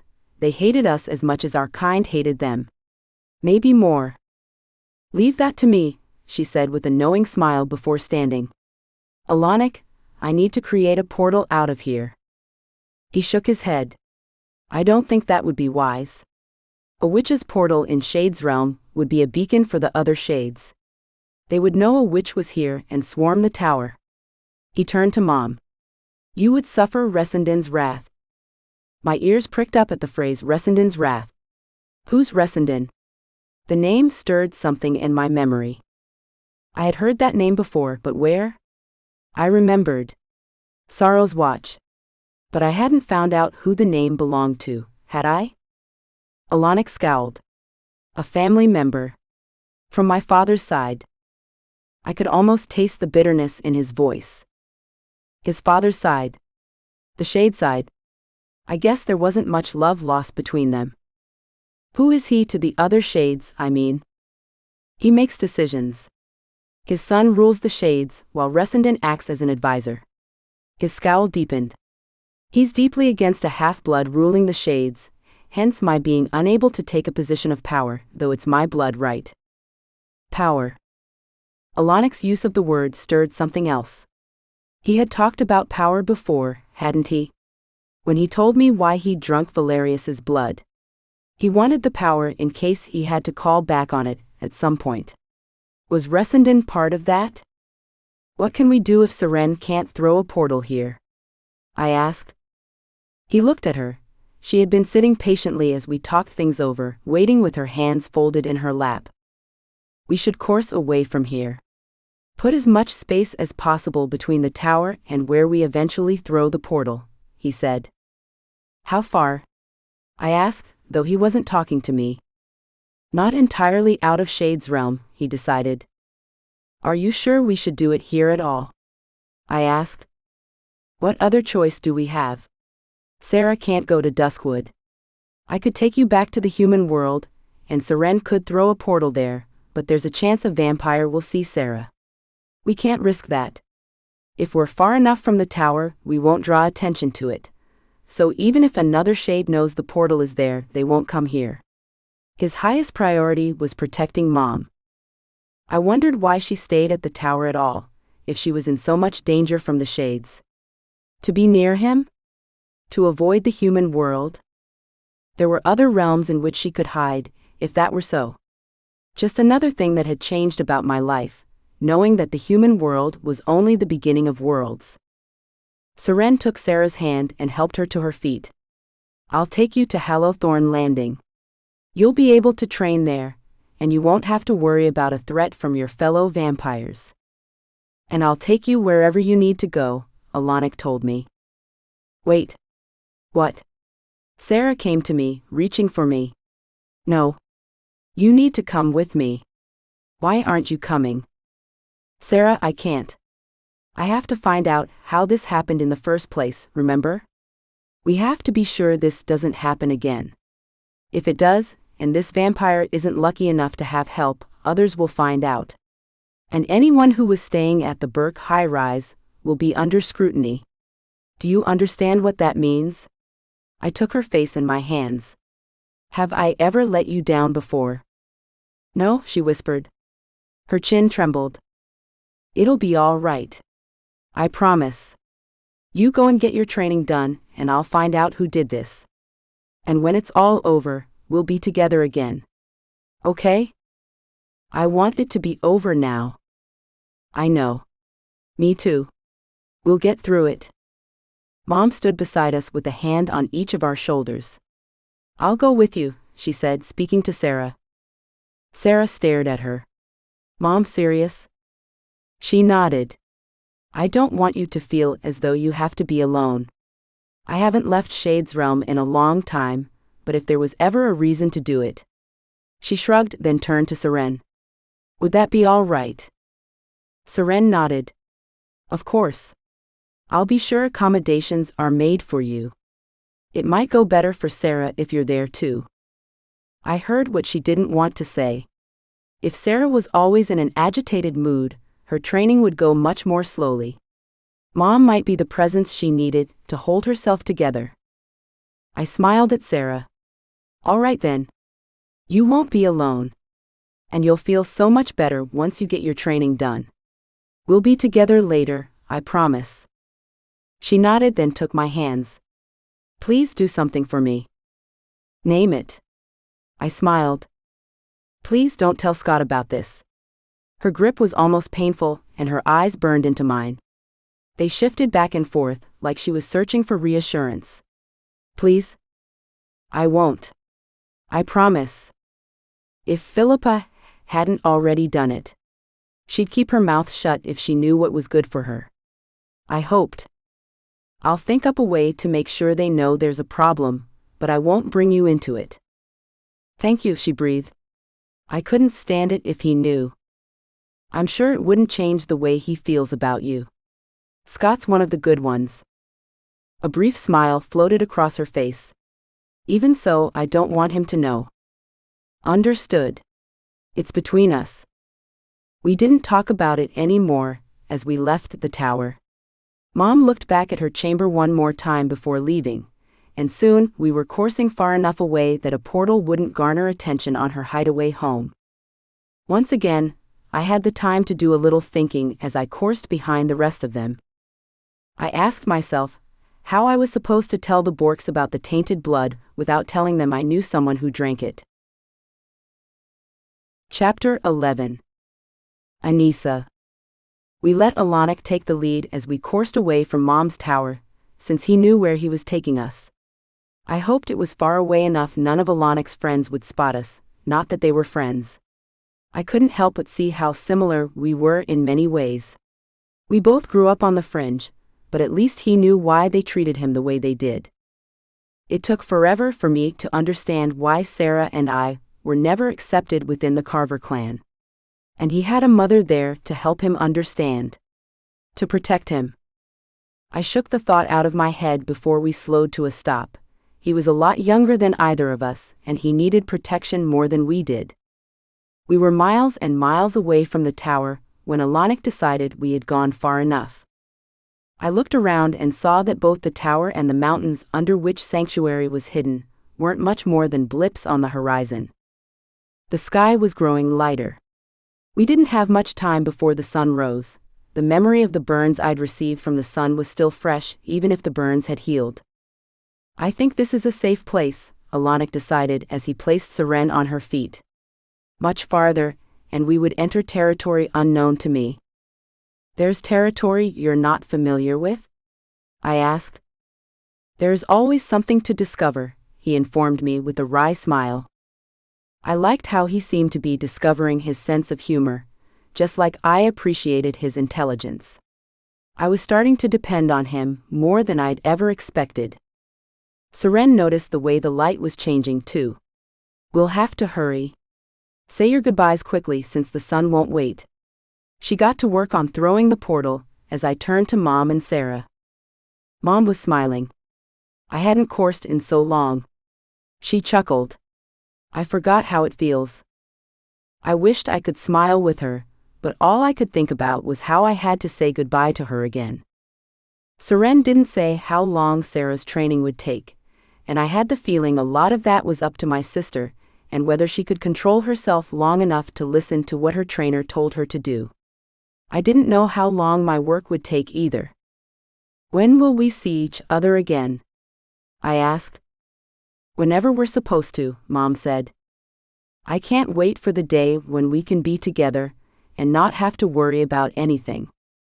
I hope that time comes soon. She wrapped me in one of her warm, tight hugs, and I closed my eyes. I wanted to soak her in, all of her. I'm proud of who you've become, she whispered in my ear. There were tears in my eyes when I stepped away. Do good, I said to Sara as I hugged her. We'll find a way out of this.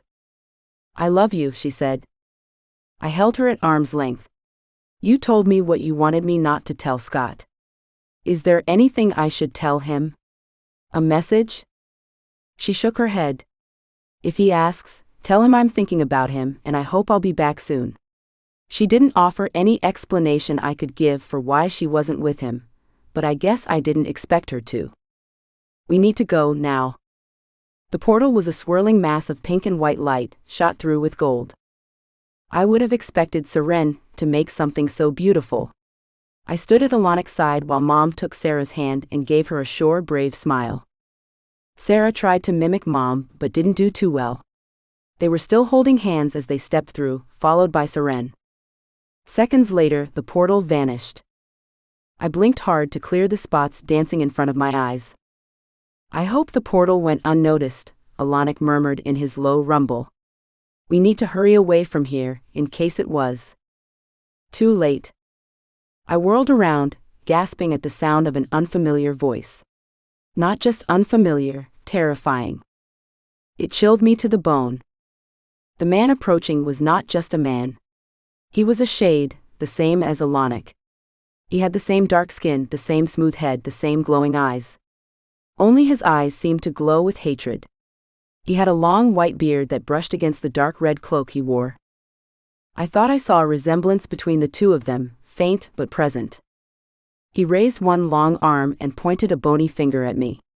I knew I smelled witch's blood, he spat in disgust. I realized he was talking about me, and opened my mouth to correct him, but some instinct sealed my lips shut. Alanic didn't correct him, either. All he said was, Resenden. So this was the great Resenden. He didn't look so great to me. He might have been when he was younger, and his tall, rangy frame had a little meat on it. He had shriveled and withered over the years, until his cloak hung on him in folds and folds of fabric. But his eyes were still sharp. I had the feeling he had a sharp brain to go along with them. He hadn't stopped staring at me, and I held his gaze with my chin raised. Meanwhile, my thoughts bounced around in my head. He wanted to hurt me, that much was clear. He did everything but sneer and spit at me. I wanted to get away from him, far away. Could I course? Was I strong enough, after coursing twice so recently? I doubted it, but what option did I have other than to try? He wouldn't be able to catch me, since shades couldn't course. I was just about to turn around and course away from here as fast as I could, when I remembered what happened the last time I'd tried to course away from a shade.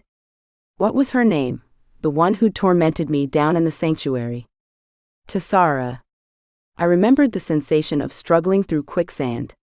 She couldn't catch me, but she could stop me with her mind. And Resenden seemed to have an even stronger mind than she did. He hated me more too.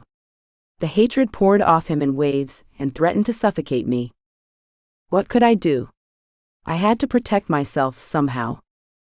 All of this went through my head in an instant, as Alanic tried to position himself between Resenden and me.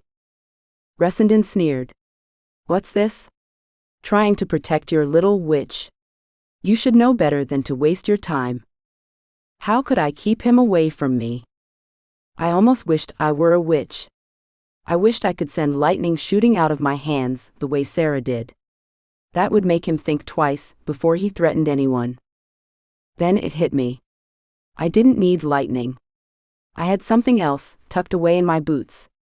Marcus's training had come in handy. I never left home without my weapons.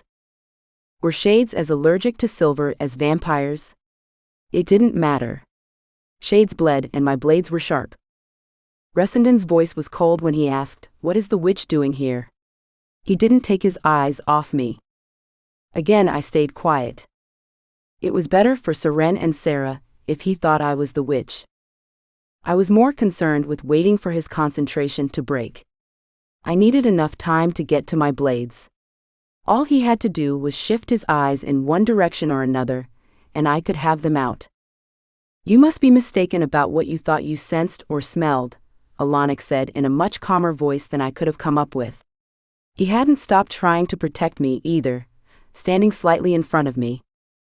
I'm never mistaken. Suddenly, Resenden flicked his wrist, and a searing screaming pain tore through my head. I could hardly see as I went down on my knees with my arms over my head, moaning. What did you do to her? Alanic asked. I felt him sink down by my side. I looked up at Resenden through tear-filled eyes. His expression changed from hatred to surprise. She's a vampire, he hissed. Yes. She is. Stop whatever this is. Stop it now. Although in the middle of my agony, I noticed the way it didn't matter what Alanic said. He might as well have been talking to himself, and he always seemed so in control whenever it was just us. I could see what he meant when he said he had no power. He didn't even have a voice. I let out another moan as a fresh wave of fiery pain crushed my head. "What are you doing, bringing witches and vampires to our realm?" Resenden asked in an icy, dangerous tone. "This is beyond anything I could have imagined."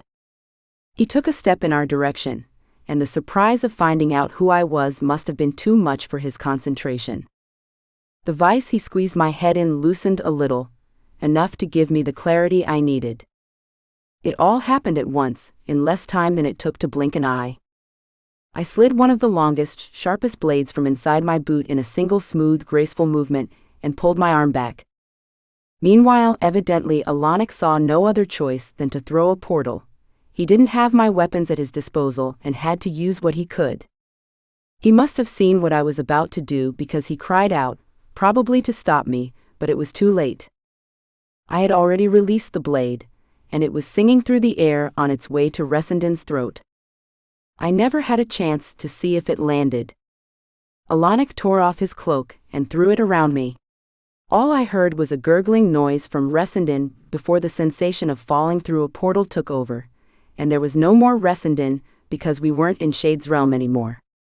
As soon as I felt solid ground underneath me, I unwrapped the cloak and glanced around. I recognized where I was right away, mostly because of the skyline all around us. I glared at my brother. "Seriously?"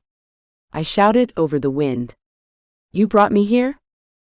You said you wanted to talk to Jonah." He got to his feet and brushed himself off. "I didn't say you had to bring me to their high-rise.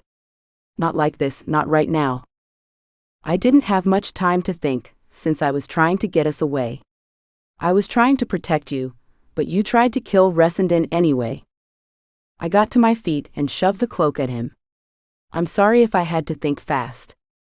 "You should have thought a little slower," he grumbled as he shook the cloak out, then put it on over the simple linen tunic he wore. "You have no idea what you've done." My heart clenched. "Did he die? Did you see?" He shook his head. "I didn't get the chance to see, though it doesn't matter. What you did will affect my life regardless for a long time." His face was stormy. It was the closest he had ever come to showing raw emotion since I'd met him.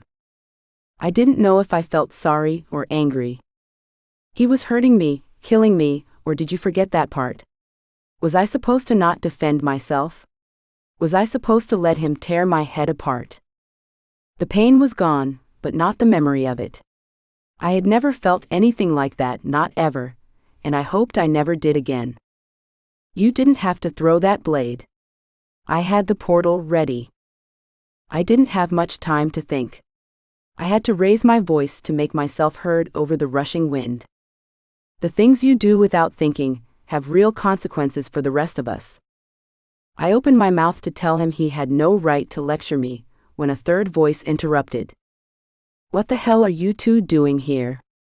We both turned and saw Philippa glaring at us. 12. Philippa. Talk about things I didn't expect to find when I walked up to the roof to clear my head. "What are you doing here?" I spat as I glared at them. "Why do you just show up here out of nowhere? Nobody asked you to be here." "I didn't realize I needed an engraved invitation to stand on a roof," Anissa snapped. I wanted to wipe that expression off her half-blood face. She was always so smug. She always thought she was so special. "On this roof you do," I said with my hands on my hips. "So why are you here? Who invited you?" She put her hands on her hips, mimicking me. I wanted to claw her eyes out. "I need to talk to Jonah. I think that's important enough to show up here unannounced. It's important to all of you." "I doubt it." "You shouldn't." I raised an eyebrow, looking her up and down. "It's just you two. You and the Shade. What about your electric sister?" I probably shouldn't have said that, but I wanted to throw her off. I wanted her to lose that smug, better-than-you attitude. And she lost it. She lost her mind too. Stop calling her that. She hissed and lunged for me, but Alanic caught her in the nick of time and held her back. She fought him, and for a second I thought she would break free, but he was strong. Still she hissed and spat. Stop spreading rumors about my sister. You don't know what you're doing. You can't go around spreading stuff like that. It's not a rumor. I saw it myself. She caged me in electric bolts. I know it's true. She shook herself free of Alanic, went to one knee, then sprang back up. In her hand was a silver blade. I remembered the sound of my flesh searing when she held a silver blade to my cheek. It was probably the same blade too. My blood pounded with anticipation, and yeah, even with fear. She didn't advance on me. Just holding it up and poising herself to spring was enough to freeze me in place. If you know what's good for you, you'll shut your mouth and keep it that way. I want you to get Jonah for me. Right now. I couldn't stop glancing at the blade, and remembering the burn. It had healed. We heal fast, especially after feeding, but I made it a point not to touch my cheek if I could help it. I told myself I should probably do what she wanted, and get it over with, anything, as long as she never touched me with that or any other blade again, but an idea hit me. I might be able to use the situation to my advantage. Fine. I'll keep your sister and her special talents a secret, as long as you do something for me. Get real, she snarled, still holding her blade up as a threat. It's up to you. We held each other's gaze for a long time. I knew how much she loved Sara, why she loved her I couldn't imagine, and how important she was to her. I also felt I knew what she would sacrifice to keep her safe. That part one could understand, because I would do the same thing for my brothers. She blinked, and the hand holding the blade lowered an inch. What do you want?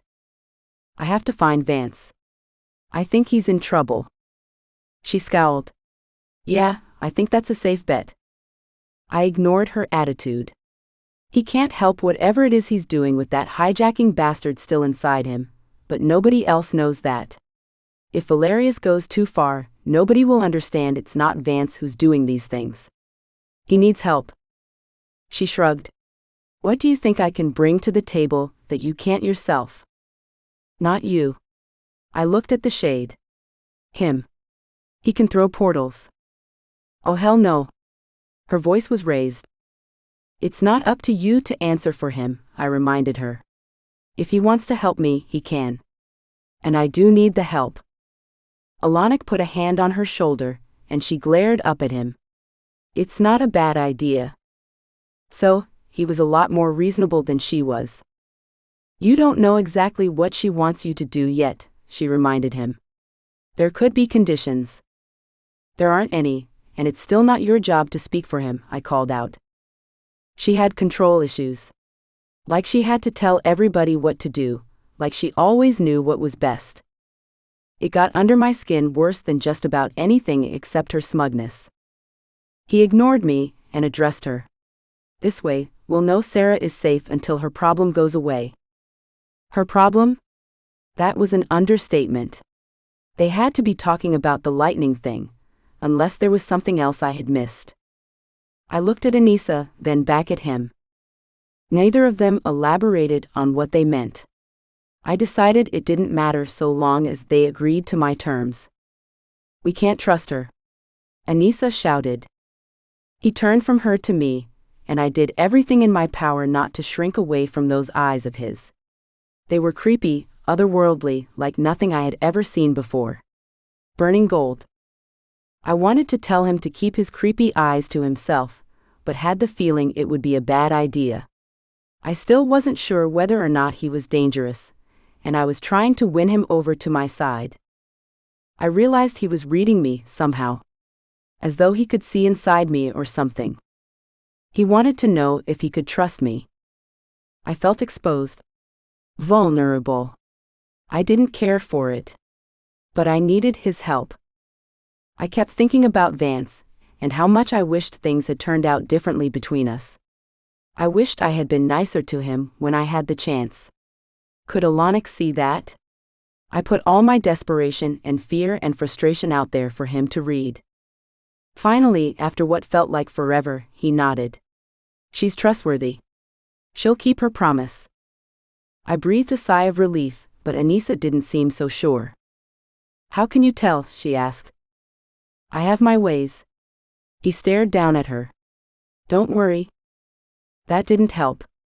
Her expression didn't change a bit. If anything, she appeared more worried than before. Fine. Whatever. She turned to me. But I promise, you'll regret it if you go back on your word.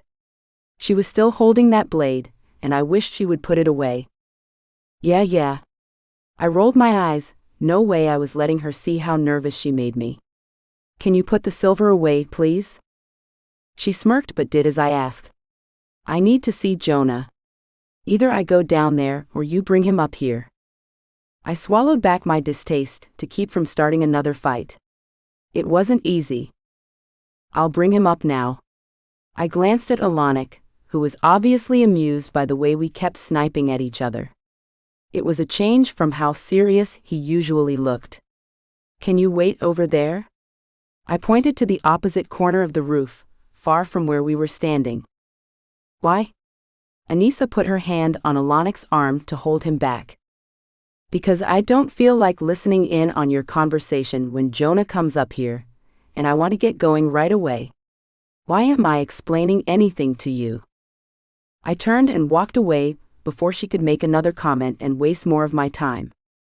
Vance needed me. Chapter 13. Jonah. I usually tried not to think too much about Anissa, if I could help it.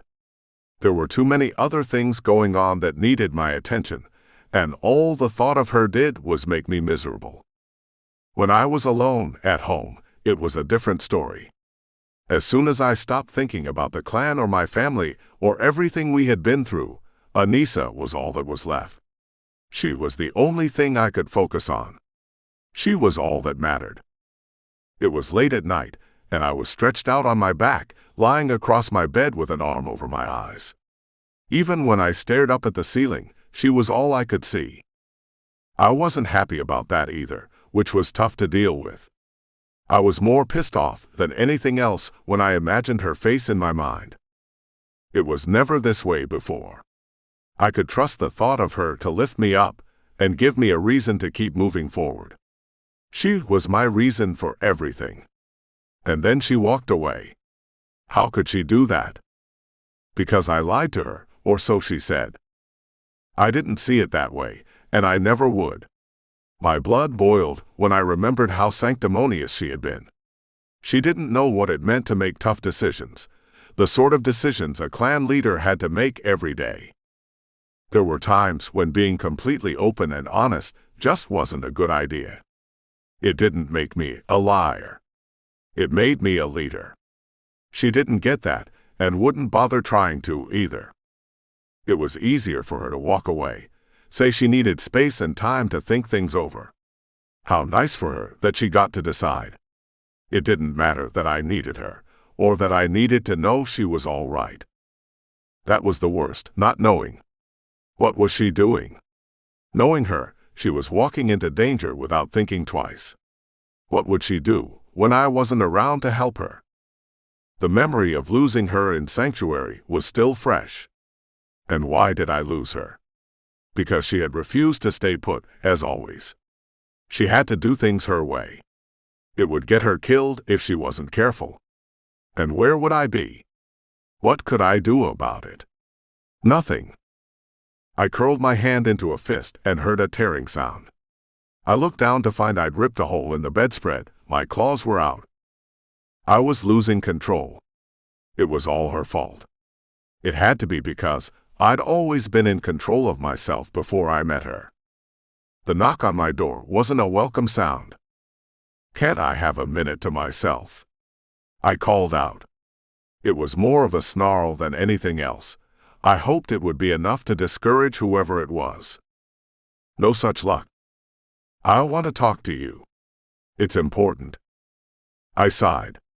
Loudly. It's always important, Philippa. No, I mean it. It's really important. Is it about you-know-who downstairs? I couldn't help it. No. It's not. Let me in, damn it. You know I could break down the door if I had to, but I would rather not pay for the locksmith. Again. I groaned. It isn't locked. She opened the door and stepped inside. I could hear her footsteps on the wood floor, slow, tentative. You all right? Does it look like I'm all right? I'm lying here in the dark. What's up? She sat on the edge of the bed. How much time do you have? I muttered. You know what I think would make things better? I almost shudder to think. She snorted softly, then said, I think you should talk to Anissa. What? I sat bolt upright. That was the last thing I'd expected. Since when? I thought you were thrilled she wasn't around anymore. I wouldn't say thrilled, she said, rolling her eyes. You could have fooled me. What's with the sudden change of heart? She shrugged, glancing down at the bedspread where I had torn a hole. One of her eyebrows arched, but she didn't say anything about it.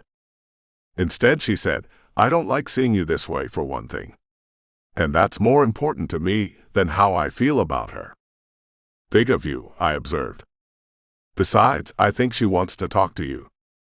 I laughed bitterly. You're wrong about that. She made it pretty clear she didn't want to have anything to do with me for a while, and she's the one who decides when she'll come back. I wouldn't be here right now if I didn't think there was a good chance she wanted to see you, but I wanted to be sure how you felt about it. You know how I feel about it? I got up and went to the window so I could avoid looking at her. I feel as though I'm sick and tired of all of this.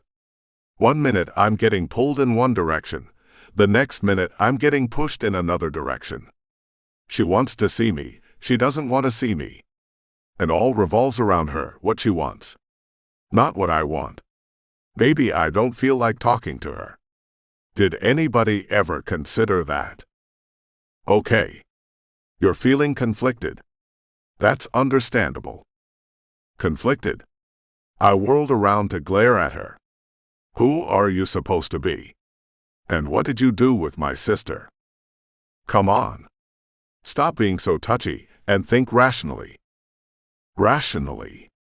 Rationally, I think it's ridiculous you're sitting there, telling me how to behave, when you're the one who usually loses her mind over little things. Then I took it to the next level.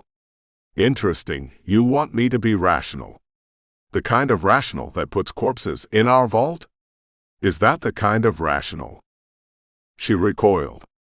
You don't have to be mean. Don't take your anger out on me. She was right, but it didn't do anything for my anger. It's just a tad hypocritical, is all. I'm trying to help. I blew out a long, frustrated breath. You're right, of course. I shouldn't take this out on you. She smiled. How many times have I taken things out on you? Oh yeah. You're right. So, will you talk to her? You're like a dog with a bone, I growled. I'm gonna make this as clear as I can. I'm not interested. She's not the only one who needed time to think things over. She doesn't call all the shots. I never said she wanted to talk about the two of you, she reminded me with a scowl. She has something you need to hear about. I don't know what it is. Right. Because she would want you to know if she had something personal to talk about with me. Come on, Philippa. Just lay off me.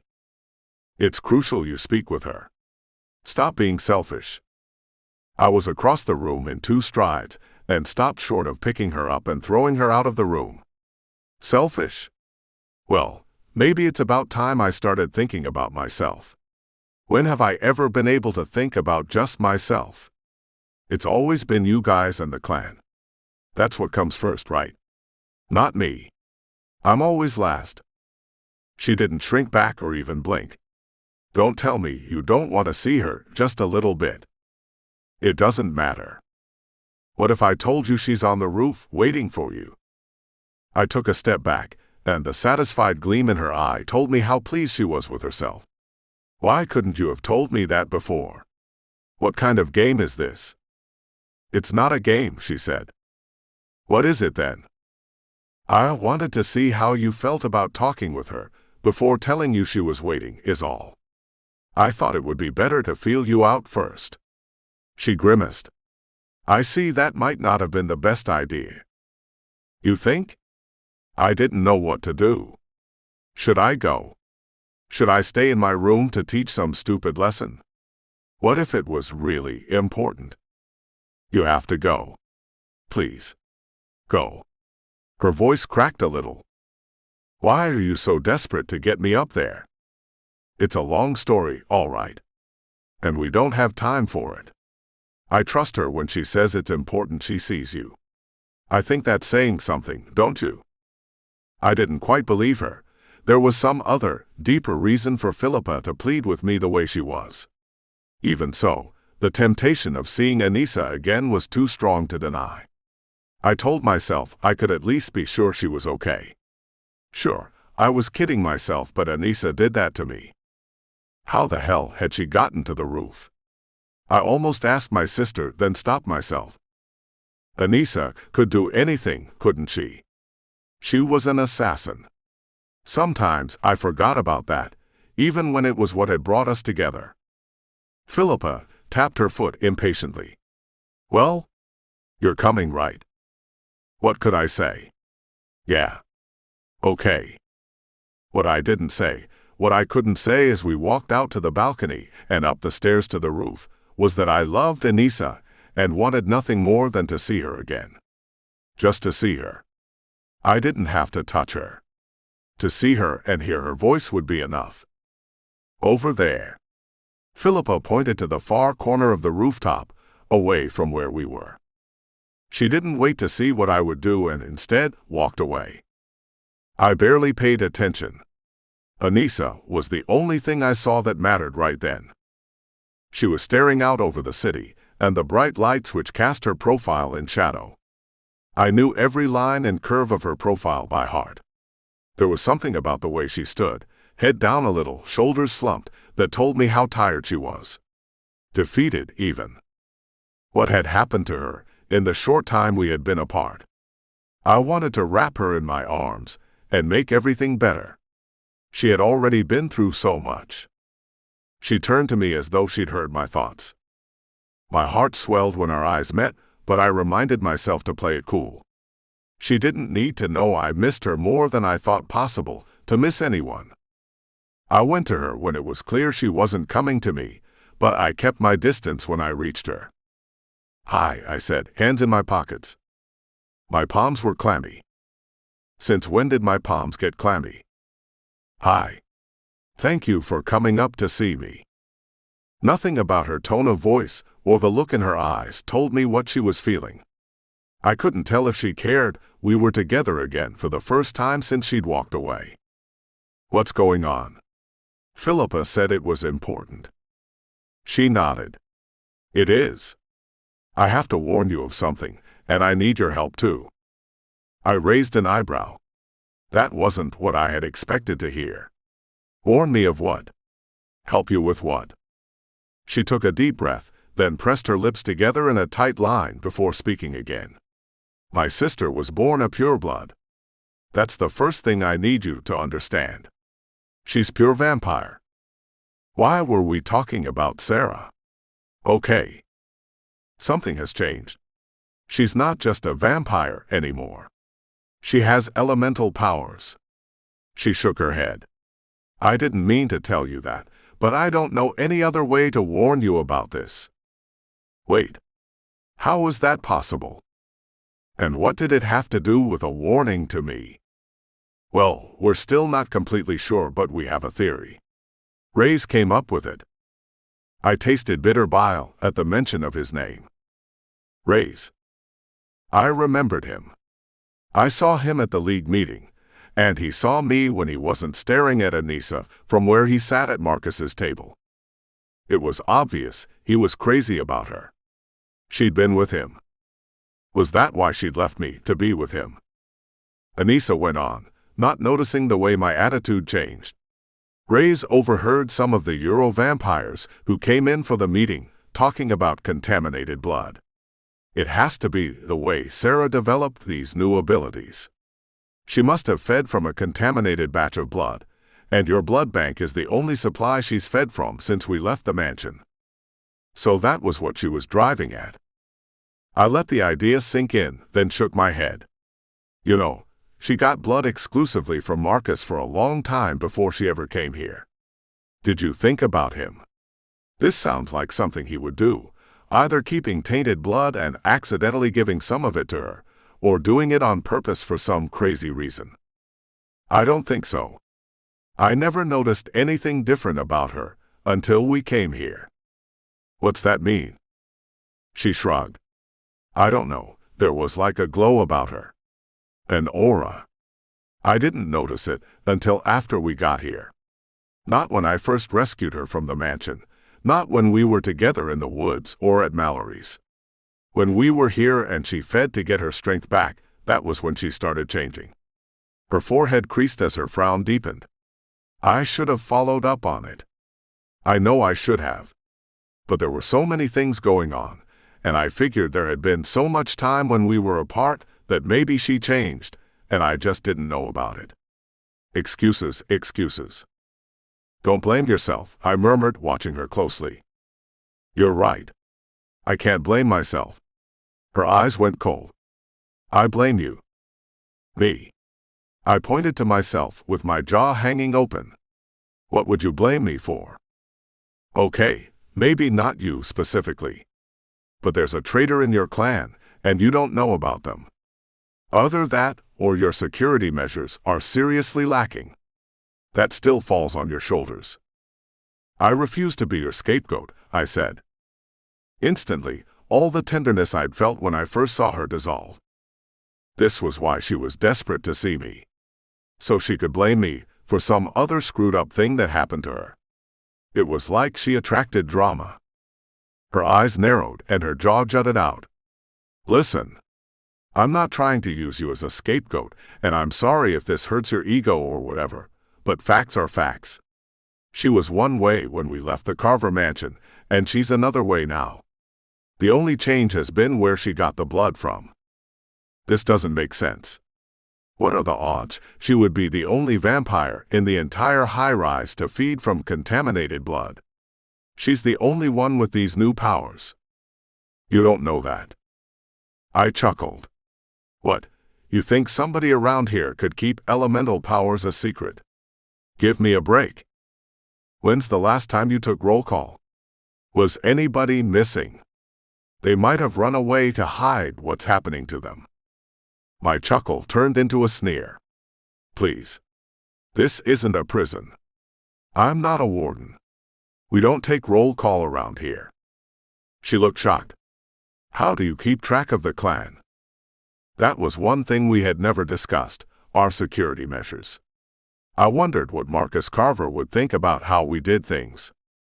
We have a database with the names of everyone who's been approved to come in, and there are retina scanners at the entrance and along the corridors to keep track of who's coming and going. She blinked rapidly without saying anything at first. I didn't know if she was impressed or furious. All she said when she finally spoke was, "I've never had my retina scanned." Sure you did? You and Sara both. What? She shrieked. Hey, we keep things secure around here. It's such a discreet process, you didn't even know it was happening. We keep it that way on purpose. I personally called your names in after the first time you entered the high-rise, to be sure you were both on the approved list.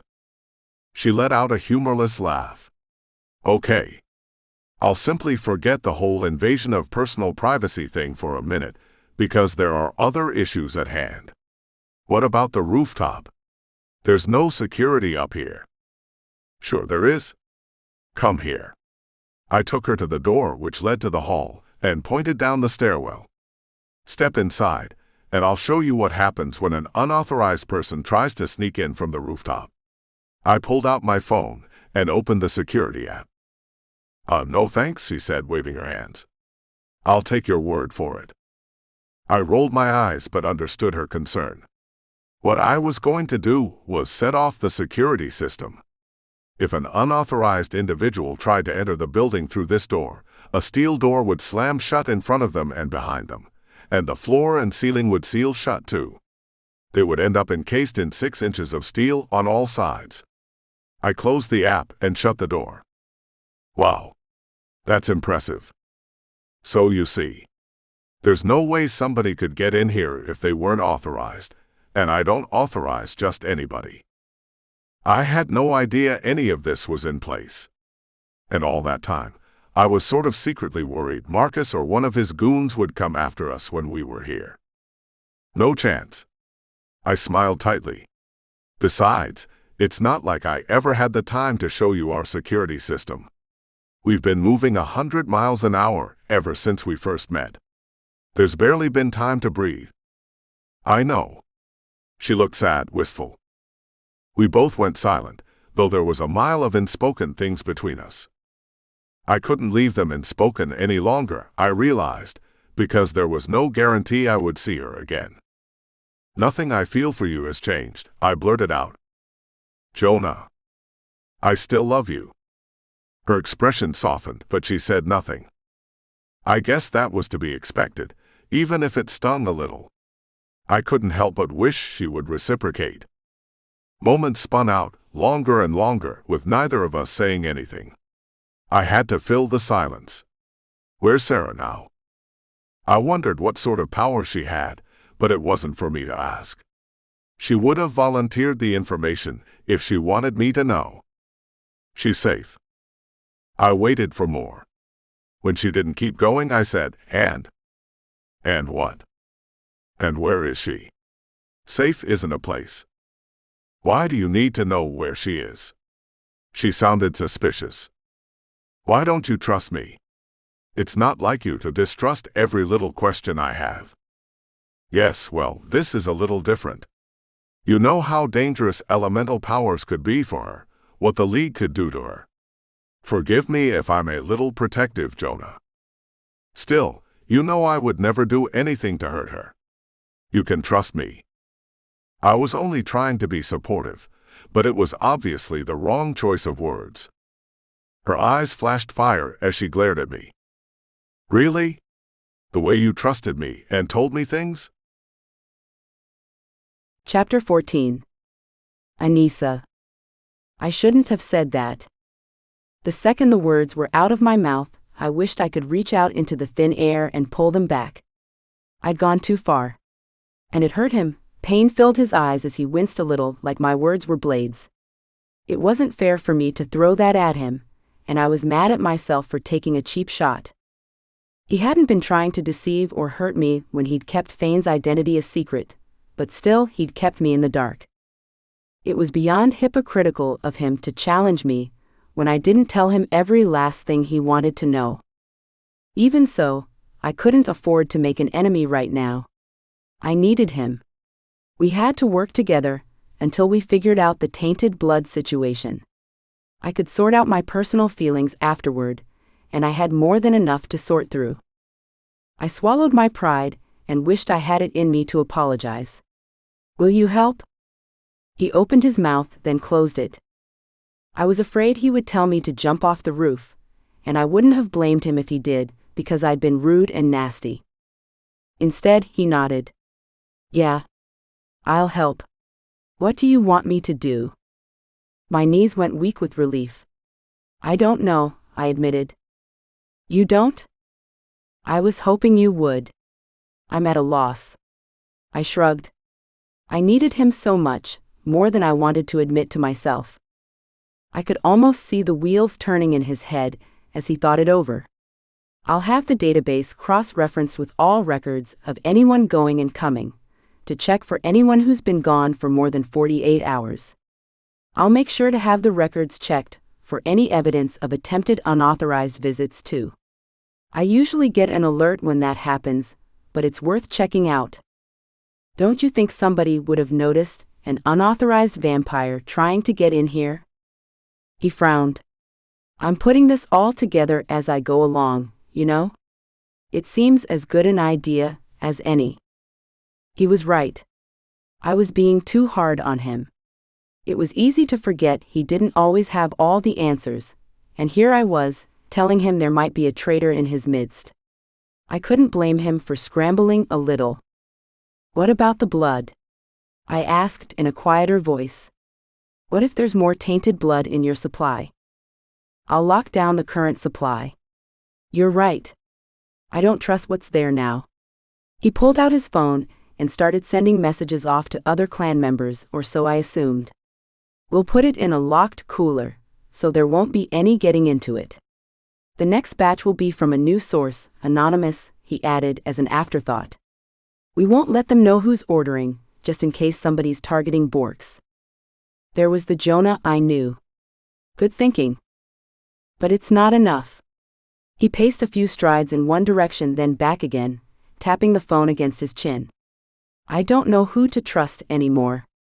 Our blood supply was the one thing I never had to worry about, but here we are. Well, like you said, once you find a new supplier.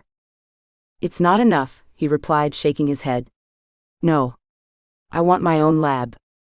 I want us to start producing our own synthetic blood. It's the only way. I should have done this ages ago. If I had, we wouldn't be in this spot now. Don't blame yourself. I mean, does any clan produce its own blood? You'd probably be the first. I don't know if anybody else could even afford it. We can afford it, he said. I'll have one of my guys get on it right away. We'll put a lab together and keep everything in-house. But that doesn't change our current situation. Did someone else drink the blood Sara drank? We can't get anywhere unless we know how much of the batch she fed from was contaminated. I'll see if Reyes knows anything else about these Euro vampires, I offered. It wasn't the right offer. Jonah's face fell the second he heard Reyes' name.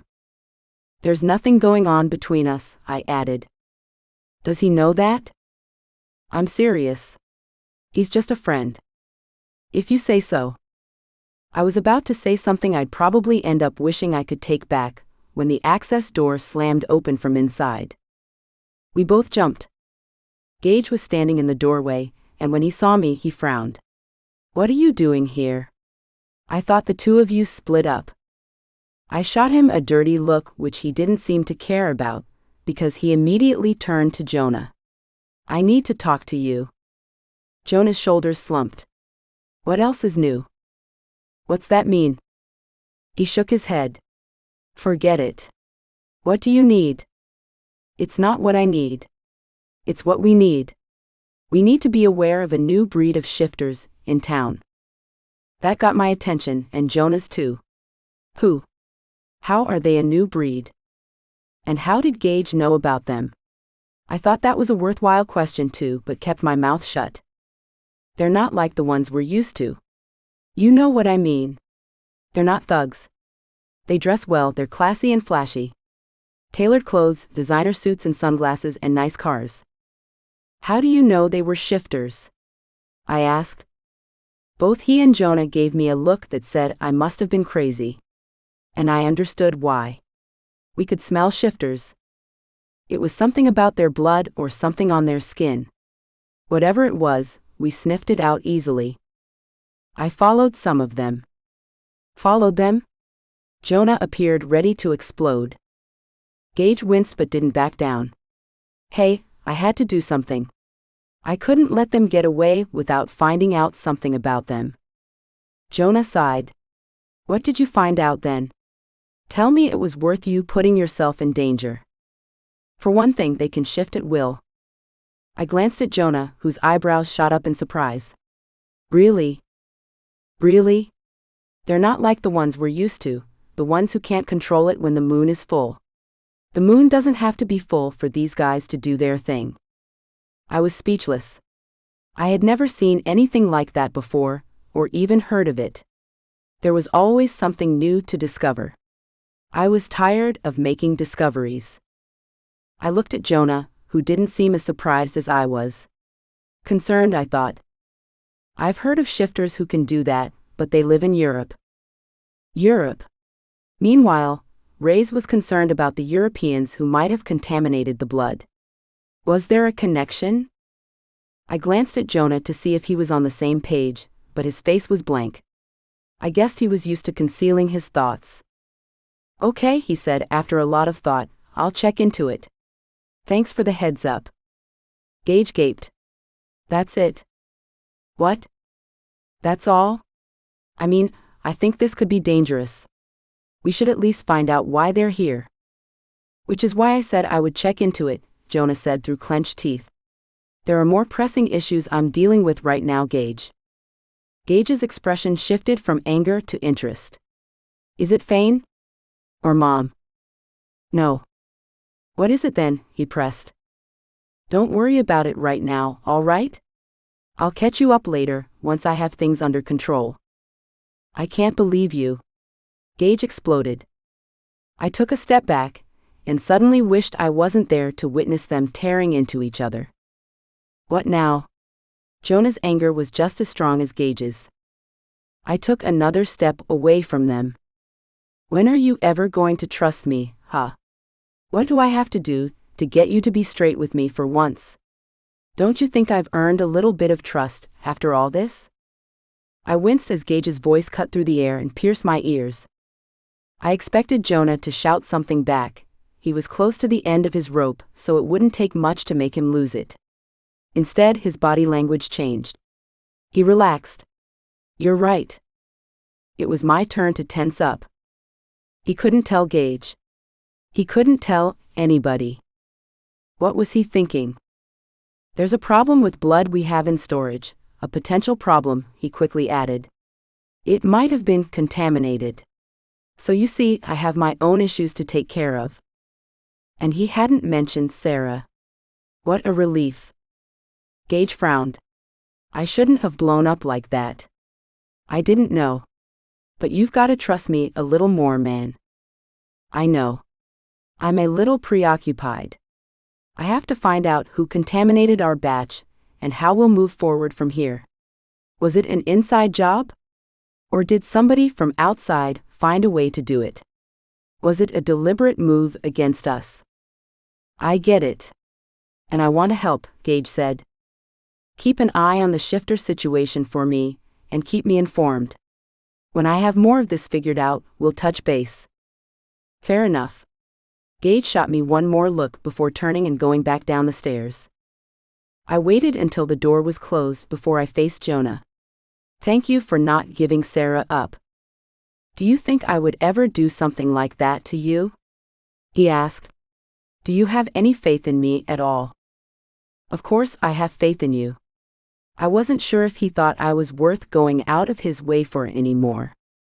He said he loved me, and I believed him, but that didn't mean he would forgive easily. I had hurt him after all. So what are you doing to do next? He asked. Are you going to wherever Sara is? I shook my head, and the sensation of tears prickling behind my eyes surprised me. I willed them away before they could spill over onto my cheeks. I didn't know where I was supposed to go, or how I would get there, what with Alonic helping Philippa. But I had to give him up, so Philippa would keep her mouth shut. I cleared my throat and pushed back the urge to cry. I'm sort of low on options right now. I guess if I need to go somewhere, I can always go to Avalane, and I don't think my father would mind giving me some place to stay while I figure things out. Avalane? He frowned. What's wrong with that? I sort of belong there, don't I?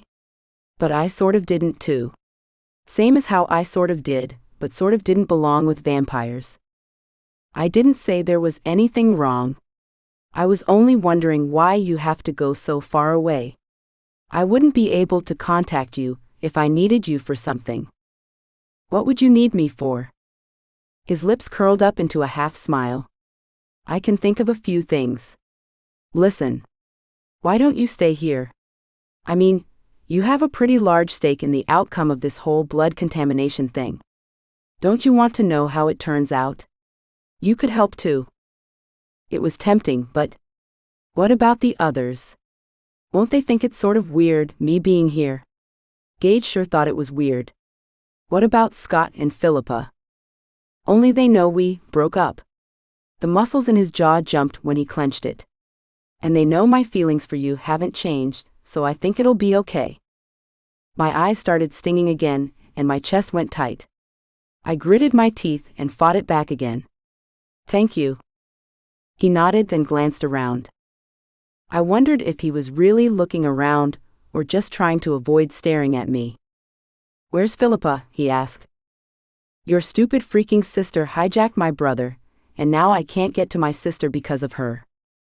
I decided against telling him that. Instead, I pointed to the other side of the roof where she had told Alonic to wait for her. They were gone. Chapter 15. Philippa. As soon as Jonah was on his way to where Anissa waited, I went to Alonic. He was standing right where I'd asked him to wait. At least somebody knew how to follow directions in that family. Sorrow's watch, please, I said as soon as I reached him. His freaky eyes went wide. You don't waste time. There's no time to waste. He looked over my shoulder to where Jonah and Anissa were standing together. I waved my hand in front of his face. Hello? I'm serious. We're in a hurry.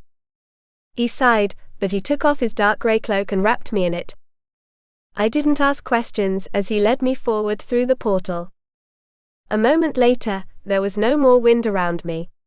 There was nothing but cold, stony silence. Sorrow's watch. I took off the cloak and handed it back to him, then wished I had worn better walking shoes. I'd been in such a hurry back at the penthouse, I hadn't thought about all the walking we were about to do. I slid out of my sandals and decided to barefoot it. The floor was worn smooth anyway. We started walking together, and I noticed how Alonic didn't question anything we were doing. You're pretty easygoing, aren't you? What do you mean? He gazed down at me with a quizzical expression. You sort of go with the flow. You don't put up a fight, you don't ask a lot of questions. You know so many things too. How do you know so much? It's my job. It's what I do. I'm a custodian.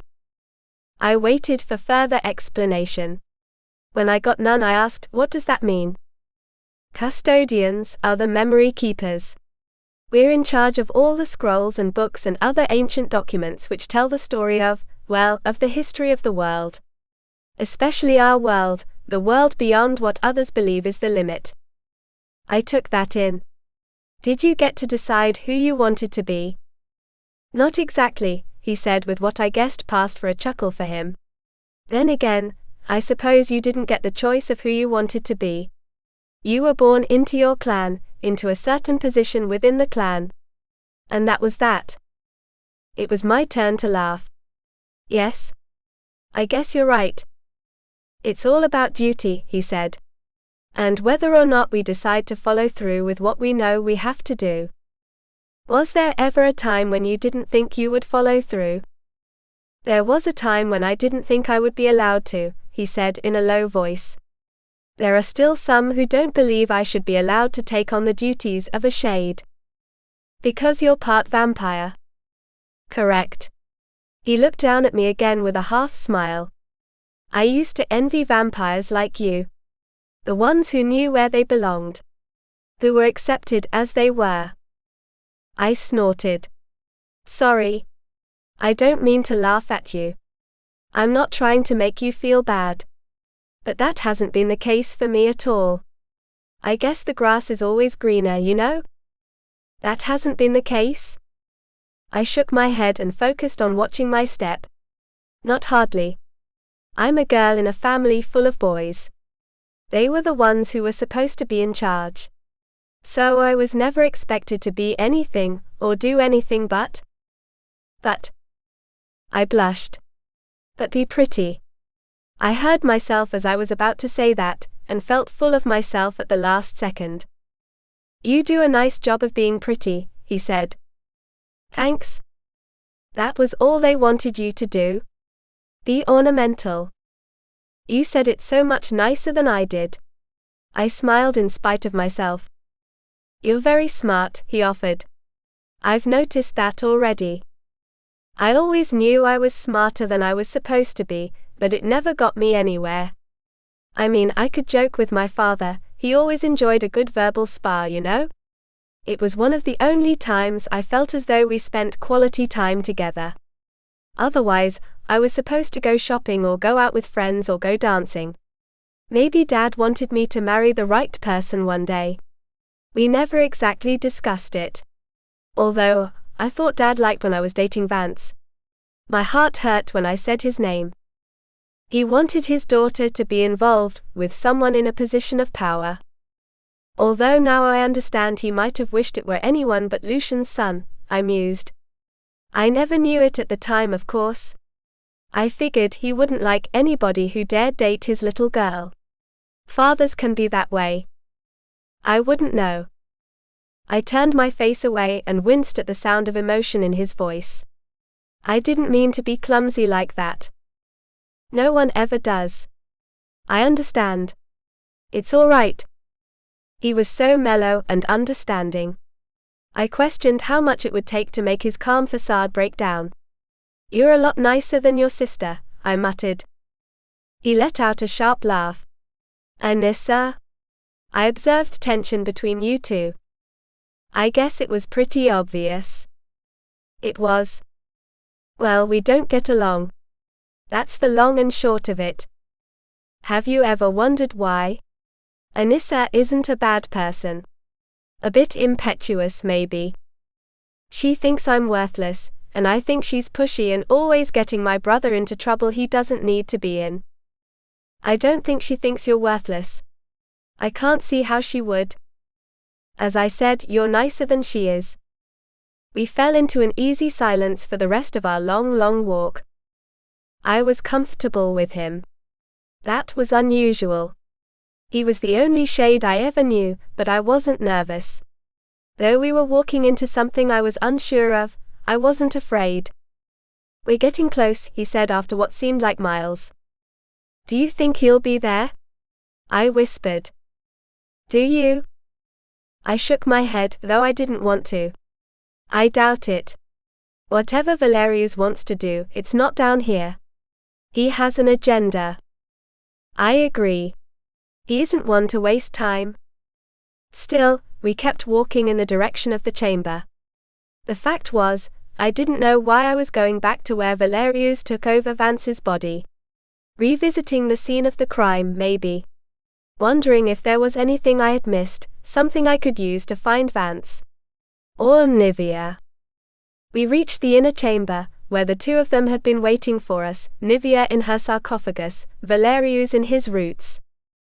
The roots were still there, though they had been torn apart to free Valerius. The sarcophagus stood open. I ran my fingers over the glass and pondered how old it was. How long had it sat there? How long was my mother's body inside it? I would never forget the way she'd looked in there, and how she'd sounded when she stepped out. What she said. How different she was, even though she appeared the same. It was cruel, seeing her like that when she wasn't Mom anymore. I wonder.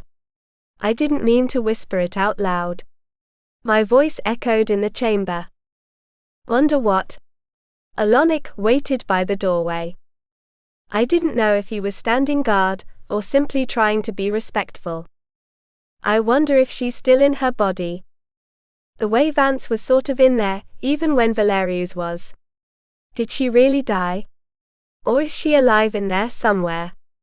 And did she know about Dad and Serene? And the baby? I couldn't imagine the torture of being locked in a prison with no way to speak, no way to reach out, and no control over my body. If she knew Dad found somebody else, and a witch on top of that, it would break her heart. But there would be no way for her to say anything, or talk to Dad about it. No. Fane. I couldn't keep it all straight in my head. Maybe it would be better if she wasn't in her body. She wouldn't have to suffer. Nonetheless, I wanted her back. I wanted to hope she was in there, that I would see the real her again someday. Just like I would see the real Vance. Although it meant she would have to deal with the pain of knowing she had been replaced, part of me wanted her back. I knew it made me selfish, but I couldn't help it. Nivea was a shade at first. right? Before she was turned. Yes? Did you know her? I turned to him. His eyes widened before he laughed. How old do you think I am? I'm even younger than Sara. Nivea was born several millennia ago. Oh. Of course. I could have melted into the floor, I was so embarrassed. I wasn't thinking clearly. Do you know anything about her, though? For the first time, he seemed reluctant to share. Nivea is a complicated subject for shades. What she did. It was forbidden, of course. So they struck her from our memories. I gasped. They erased her? In effect, yes. It was as if she never existed. I guarantee, if you were to speak her name among a group of shades, they would act as though they'd never heard it before. Because, as far as they know, they haven't. I didn't know how that was possible, but there were so many things I didn't understand. Wait. You know who she is? How do you know when they don't? Again, he hesitated before he answered. Custodians study under other, older custodians when they're young. It so happened I studied under one who didn't believe in withholding information because of petty politics. He was a purist. Even a bit of a rebel. He taught me everything he knew.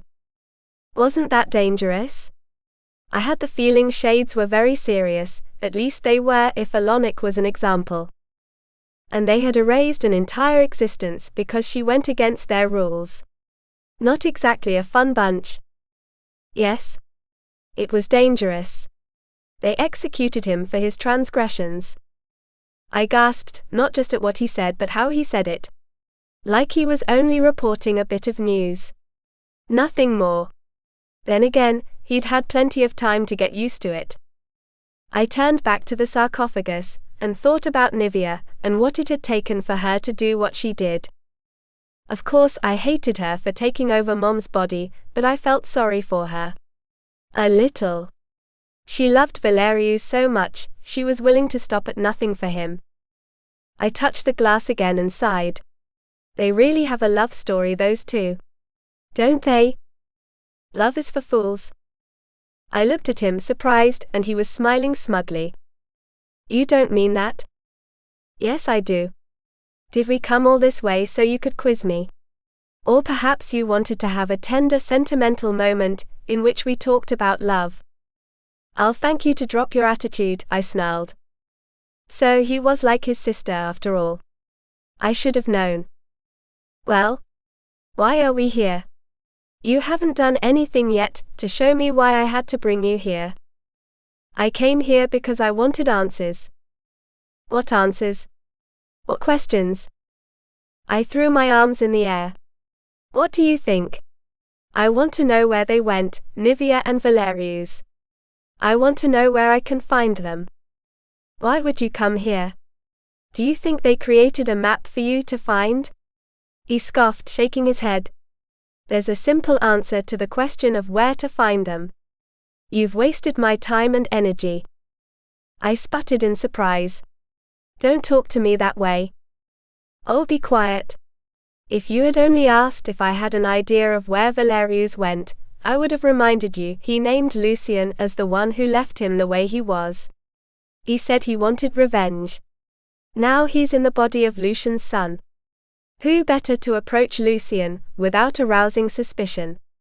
Add to that the fact he's traveling with someone who resembles the woman Lucian was once in love with, the woman he lost to your father. I wanted to scream and maybe claw at his eyes for speaking to me as if I was a child, but I was too busy feeling dumbfounded. Why couldn't you have simply told me that in the first place? It could have saved us a lot of time. He rolled his eyes. You never told me why you wanted to come here, remember? My part of the bargain only entailed escorting you where you wanted to go. Oh, for Pete's sake. Then take me to him. Please. Chapter 16. Sara. I had experienced a lot of things. Chained up and tortured by Marcus. Chained up by a witch. Shooting lightning out of my hands. Finding out my mother was alive. Even with all that, getting used to traveling via portal was something I didn't think I would ever manage. Not that it was difficult, it almost felt like stepping through water, except there was no water on the other side. It was unnerving, going from one place to another like that, jumping into a totally new environment in the blink of an eye. Shade's realm was cool and breezy and beautiful, with the smell of fresh air and flowers everywhere. I stepped through the portal, and all of a sudden, I was in the middle of one of those horror movies humans enjoyed so much. The ones that start on a dark and stormy night. What's happening? I yelled over a crack of thunder. Welcome to Hallowthorn Landing. Saren smiled as she raised a hood over her dark hair. I wished I had one of those and a cloak to go with it. The sky was dark gray, bordering on black, as if it was ready to let go at any second and drench all of us. Lightning streaked between the rolling clouds, occasionally carving its way down from the sky to the surface of the water, and another crack of thunder made me cover my ears. We were on a port, standing on a sidewalk made of wooden planks. There were docks up and down the plank sidewalk and boats tied there. They rose and fell on the choppy, storm-whipped ocean waters. Beyond the port was a series of sharp, jutting rocks for waves to crash against. I wondered how many boats had crashed against those rocks. There was a town behind me and to the sides, and beyond that were huge, ominous mountains with rocky ledges. I could see them outlined against the bolts of lightning. A chill went down my spine as I made out the tall, leafless trees lining the mountains. Their limbs were fingers pointed at the sky. The entire effect was eerie and unsettling. People live here? I asked Saren. I had to cup my hands around my mouth to be heard. Of course. It isn't always like this. She patted my arm. Come. We'll go to the fortress. Fortress? I mouthed to Mom, who shrugged. I glanced in the direction Saren was leading us, and saw what she was talking about. Carved into the side of the nearest mountain was a series of fortress castles that loomed over the rest of the town. They each stretched maybe 100 feet up, and were covered in narrow windows that let light shine through, making it look like the mountains themselves were lit from the inside. Who could have carved them? How long had it taken? Was it magic? Saren pointed to the fortress on the end, almost hanging over the water. If it's possible to help you, if not reverse your condition, the person who can do it for you is right there. And that's where we're going? I asked. I didn't know how to tell her. I wasn't sure I wanted it reversed. Once I had it controlled, I wouldn't have to be afraid of anyone or anything again. That would be a nice change. It is. She gave me a reassuring smile. I didn't feel so sure. In fact, I shuddered at the thought of having to stay there. Yes, lights came from inside, but I couldn't imagine living in a castle carved from stone. It had to be cold and damp in there, and there was no telling who else lived someplace like that. How long will I have to stay? I asked with a shudder. Nothing so far was the way I'd expected, not that I'd known what to expect. The fact Saren didn't answer, all she did was smile the same smile, wasn't helpful. I glanced to Mom for a little assistance. She only shrugged again, and took my arm as we started to climb the series of stairs carved into the mountain. They were crumbling and slippery in the spray coming off the choppy ocean, and my feet slid more than once, but Mom bolstered me. Once we came a little closer to the fortresses, and I could make out details, I noticed a large group of young people coming out of the fortress, next to the one we headed for. They all wore dark cloaks and walked with their heads down and their hands drawn up into their long sleeves. Saren must have noticed the direction I was looking. They are students, she explained, raising her melodic voice over the roaring surf. Students. Like me. Will I be training with them? She shook her head. You're a special case, what with your being half vampire? A special case. More like a freak. What would they think of me, if they ever even knew about me? No, they could never know. They were witches, and they would hate me. I started to crackle, and imagined myself shooting off lightning that would rival the bolts, dipping down to kiss the ocean. I'm sorry, I whispered, clenching my fists tight and hoping I could keep things under control. Mom slid an arm around me and squeezed. That was answer enough, and it calmed me down. The crackling stopped. I reminded myself that was why I was here, so I could control myself. It made the looming stone fortress that grew bigger and bigger the closer we came seem a little less scary. We came to a huge wooden door fitted with iron spikes. I wondered who or what the people who owned these fortresses were trying to keep out. I also questioned how we were supposed to announce our presence. Saren's tiny fist wouldn't make a sound against the heavy door, no matter how hard she knocked. As it turned out, it didn't matter.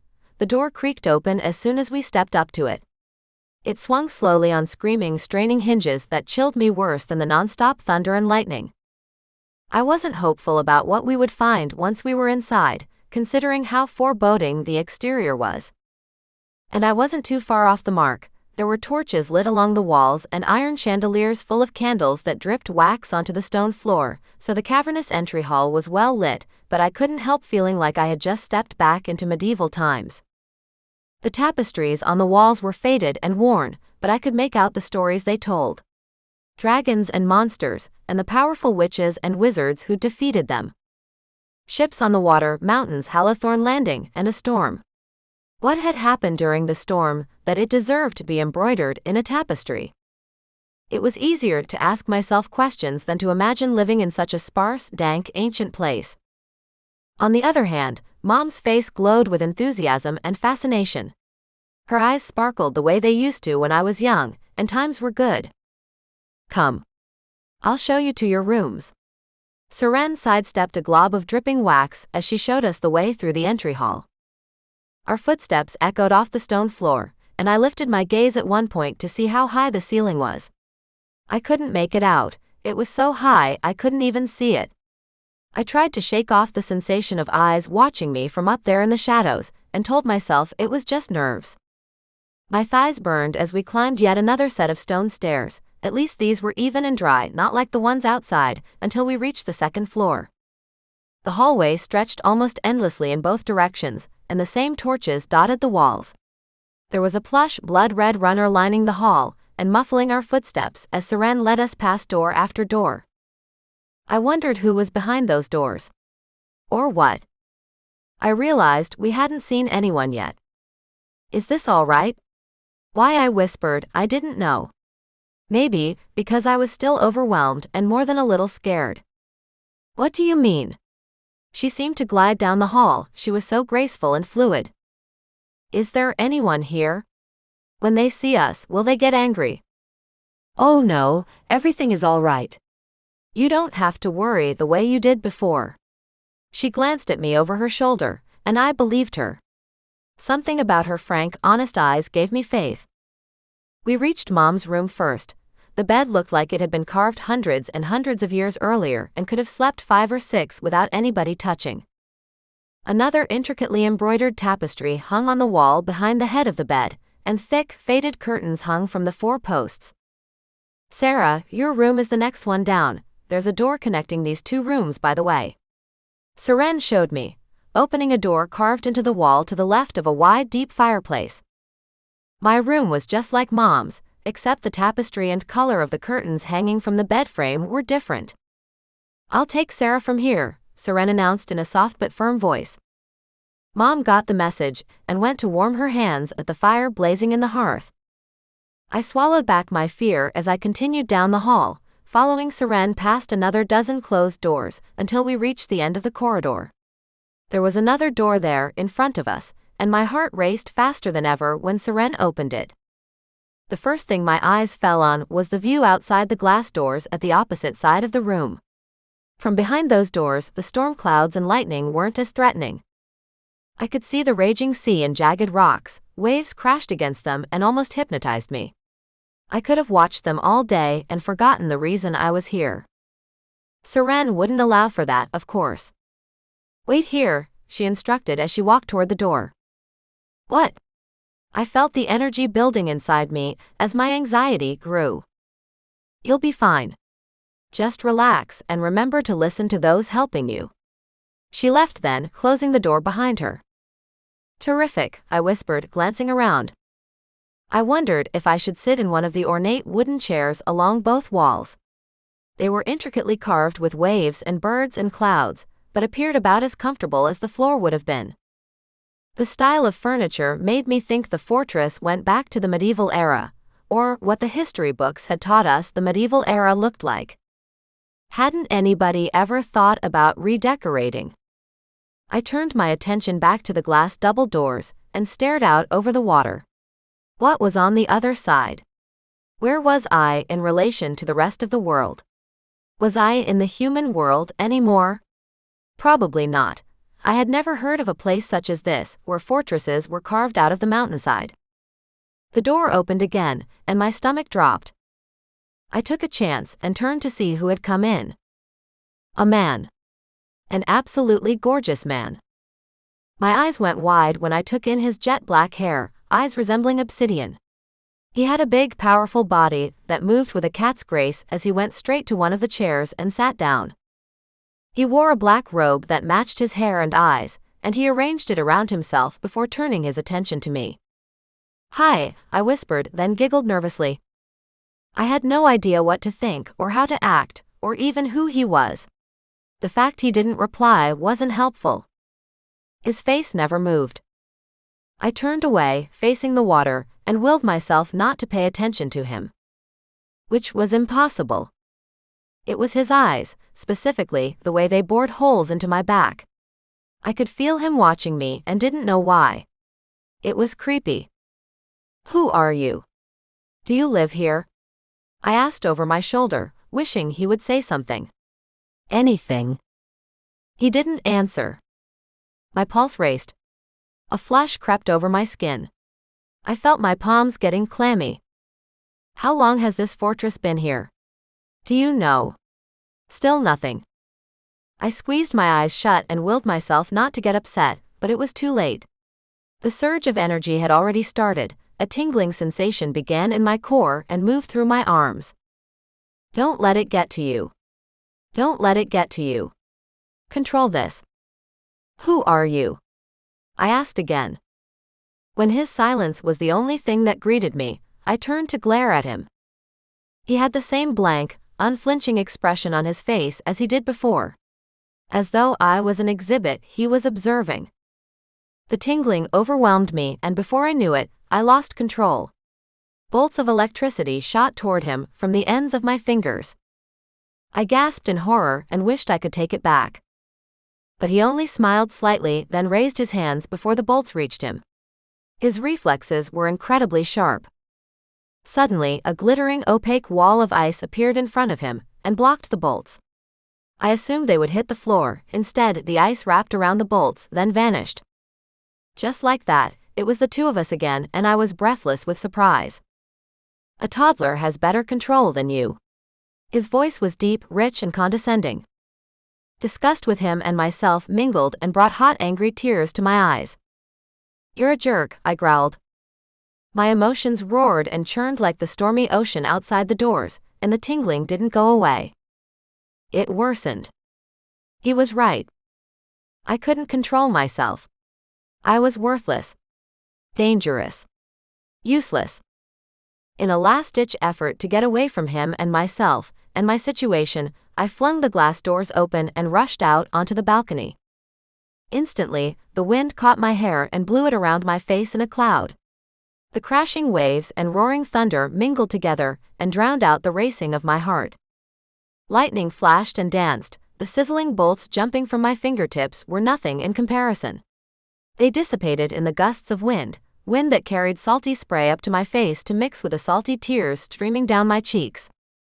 It had started to rain, but the balcony over mine kept me mostly covered. Still, the ocean water in the air moistened my clothes and hair. It didn't matter. Even when the rain started coming down in curtains so hard it drowned out the sound of the thunder and crashing waves. I would have rather stood out here and drowned than go back inside to face him, whoever he was. He approached from behind me. I could sense him drawing closer. Fury made me whirl around with my fangs extended. "Go away."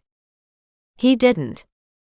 "You're a vampire," he said in that same condescending tone of voice. I didn't realize I was babysitting a vampire. You're not, because I don't need a babysitter. You sure need something, he replied, cocking one eyebrow. You know what I need? I need someone who'll help me cope with this. I flung my hands out to either side and let the charge pass through them, harmlessly burning up in the air. I'll ask Saren to find someone else to help me. I don't need you. Go back to whatever is more important than being here with me. I tried to move past him in an attempt to return to Saren, or to Mom, but I couldn't get around him. He looked me up and down in that funny way he had. His eyes moved but his face didn't. I couldn't tell what he was thinking, which was more unnerving than anything else about him. Just wait, he finally said. Chapter 17. Stark. All Saren had told me about her was somebody had given her elemental skills. Funny how she hadn't told me I would be dealing with a vampire. But Saren was always smart, wasn't she? She knew I would have refused flat out if I'd known it was a vampire she wanted me to work with. I studied the small brown-haired girl up and down. She resembled a drowned rat with her hair matted down by salt spray. A drowned rat with red, swollen eyes and little bolts of electricity shooting from her fingers. The t-shirt and long skirt she wore were wet too, and they looked like she had been wearing them for a while. Had she been in hiding? If she was smart, yes. But she didn't seem too smart. No surprise, vampires weren't known for their intelligence. Damn that Saren. Half-sister or not, sometimes I wanted to throw her into the sea. Especially when she thought she could outsmart me. Especially when she did outsmart me. I had assumed she was bringing me a witch who'd somehow picked up elemental skills, or recently discovered she possessed elemental skills. I should have known there was no assuming anything when Saren was involved. Meanwhile, Vampire Girl tucked her hands under her armpits like that would control the flashes of electricity shooting from her. Great. Of all the elemental powers for her to end up with, she had electric elemental skills. The most powerful. Meanwhile, she was full of raging emotion. What a wonderful combination. PMS would be a serious bitch with this one. I grimaced at the idea. I reflected on how lucky we both were I wasn't a novice ice elemental. Whatever she threw at me, literally, I could deflect it. Hundreds of years of experience made me a natural match for her. I could see why Saren had thought of me when she was trying to find someone to help the pint-sized vampire. Her dark eyes swam with pink-tinged hairs. I almost couldn't stop watching as one of them rolled down her cheek. Her long brown hair was wet and appeared darker than before, but when she went on her little tantrum, it had lightened to ash blonde. She was interesting, for sure. I should have hated her. I wanted to. I hated all vampires as a rule, and made it a point to stay away from them. I hadn't seen one in. I didn't want to think of how long, though I could have pinpointed it to the very minute if hard-pressed. Vampires were a scourge. They were worthless. I could have happily lived the rest of my life without seeing one again. It wasn't my fault this pathetic, weak, crying tiny thing had gotten herself into trouble.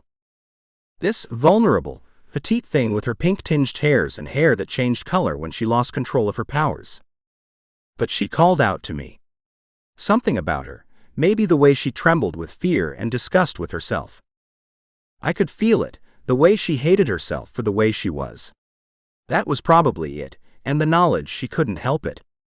I told myself I should want to encase her in ice and end her miserable, blood-sucking life. Part of me still did. The rest of me couldn't help but want to know her. I couldn't understand the attraction. I couldn't understand myself. "What's your name?" I asked when I finished assessing her. She frowned and hesitated like she didn't want to tell me.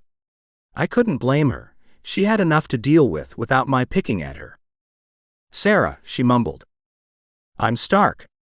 Come in out of the rain." I took a step back from the doorway to give her room to pass. She could still have gone straight to the door and run away, but she didn't. Instead, she sat in one of the chairs by the wall. I gave her space, but watched her closely in case she wanted to try to outwit me. "How did you come by your skills?" I asked. "I must have fed from contaminated blood," she confessed. "It's the only way it could have happened. I'm pureblood otherwise." "Contaminated blood? You mean you fed on someone who's an elemental?" She cocked her head, watched me. "Nobody feeds on anybody else anymore. It's against the law." At least she didn't look like she was going to cry anymore, though I didn't appreciate her smugness. "What law? You really don't know how things go, do you? We only drink synthetic blood now. We're not allowed to feed on other creatures since the treaty was signed after the war." The way she said it, it sounded like she'd used a capital letter. This war was important, obviously. "I don't know anything about a war or a treaty," I admitted. "Do you have the slightest clue what happens in the vampire world?" "Why should I have?" I wanted to let her know exactly what I thought about vampires and exactly how much of a damn I gave about her world, but I only said, "No. I don't. I'll keep it simple." She didn't bother asking if I wanted to know. There was a great war between the vampire clans, and it spilled over into the human world. The humans knew about us, of course. We were allowed to feed on them back then, even if we had to be careful about it, but they grew paranoid when our activities affected their world. It was one thing to know about us, but another thing to be caught in the middle of our drama. The war ended, and a treaty between the vampire leaders was signed. Maybe there were other supernatural creatures involved too, but I don't know. Some of the human leaders demanded we add clauses having to do with them, so they'd be protected from then on out. I guess all those years of war was enough for our leaders to agree, otherwise the humans could wipe us out. "What else did this treaty say?" I asked. She shrugged. "I don't know exactly. I haven't read it." "You haven't?" Her eyes narrowed. "It's an important document. It's kept under lock and key. I don't know anybody who has." I folded my arms, knowing I shouldn't antagonize her, but unable to stop myself. "Let me get this straight. Your kind follows a treaty you've never read." She bristled as her jaw clenched and her nostrils flared. It didn't take much to set her off. All of her emotion was right at the surface. "No. We don't follow the treaty. We follow our clan leaders. They're the ones in charge of knowing what the treaty says and how to best follow it." "Oh, I see," I nodded slowly. "So, what else resulted from the treaty? You can only drink fake blood. What else is there?" She eyed me up and down, squinting a little. "You really want to know?" "Why?" "Yes, I really want to know. It's a serious question." She didn't look convinced but continued. "We're not allowed to consort with other species. Creating hybrids or turning humans is forbidden. You get the idea. You can't date other types, you mean?" She nodded, and I thought she might have blushed a little. "I mean, not all clans are so strict about that rule." "So not all of your clans are racist, in other words?" I expected her to explode, but instead, she smiled. "Hardly. I mean, take me for instance. My older sister is half vampire, half fae. I just found out I have a younger brother who's half shade. Out of the three of us, I'm the only one who has pure blood." "Had?" She blinked. "What? You had pure blood?" Understanding touched her eyes, and she bit her lip when she considered my words. She wasn't pureblood anymore, not one bit. Out of the three of them, she was the rarest and the most dangerous. Where did the contaminated blood come from? I asked to change the subject before she grew all emotional on me again. She shook her head and her chin trembled. "I don't know yet. You realize if the blood is synthetic, it was probably a deliberate contamination." She nodded and wrapped her arms around herself. I noticed the way she shivered and wondered whether it was the dampness or she was plain old overwhelmed. "My sister is looking into it as we speak, at least I hope she is. She's supposed to be." "Is she searching for a cure, too?" Another nod. "Of course. It's probably pointless. Her mouth fell open. Screw you, you jerk. How can you say that? Do you enjoy messing with my head? Hang on. I held up both hands to quiet her before she lost control again. As it was, I could almost taste the electric charge in the air. I wasn't trying to mess with your head. I might have been a little blunt, yes, but I didn't want to upset you. So, what was the point of that little remark? I sighed. I'm trying to help you come to grips with this. I'm sorry if I don't treat it like a tragedy that you have elemental skills, since I have them too, in case you missed it. But you have 2 half-blood siblings, right? What's so bad about you no longer being pureblood? Her shoulders dropped, and a frown pulled at the corners of her mouth. It's different for me. There are degrees, I guess you could say. She trailed off, searching for the right words. My kind only barely tolerates half-bloods as it is. Some more than others. My sister, for instance. We never knew why the rest of our clan sort of ostracized us, until we found out she was half-blood. Suddenly, it all made sense. The way they ignored us, pretended we weren't there. Even when we needed help, when our parents went away, nobody stepped up. We had to take care of ourselves. It makes sense now, of course. We were the children of a vampire who'd consorted with one of the Fae. Even if I was pureblood, it didn't matter. I was still tainted. That's very cruel, I observed. I had much stronger opinions, but swallowed them back to keep from upsetting her again. And that's not the half of it, she continued. That's considered tolerant. A vampire-witch hybrid would be banished.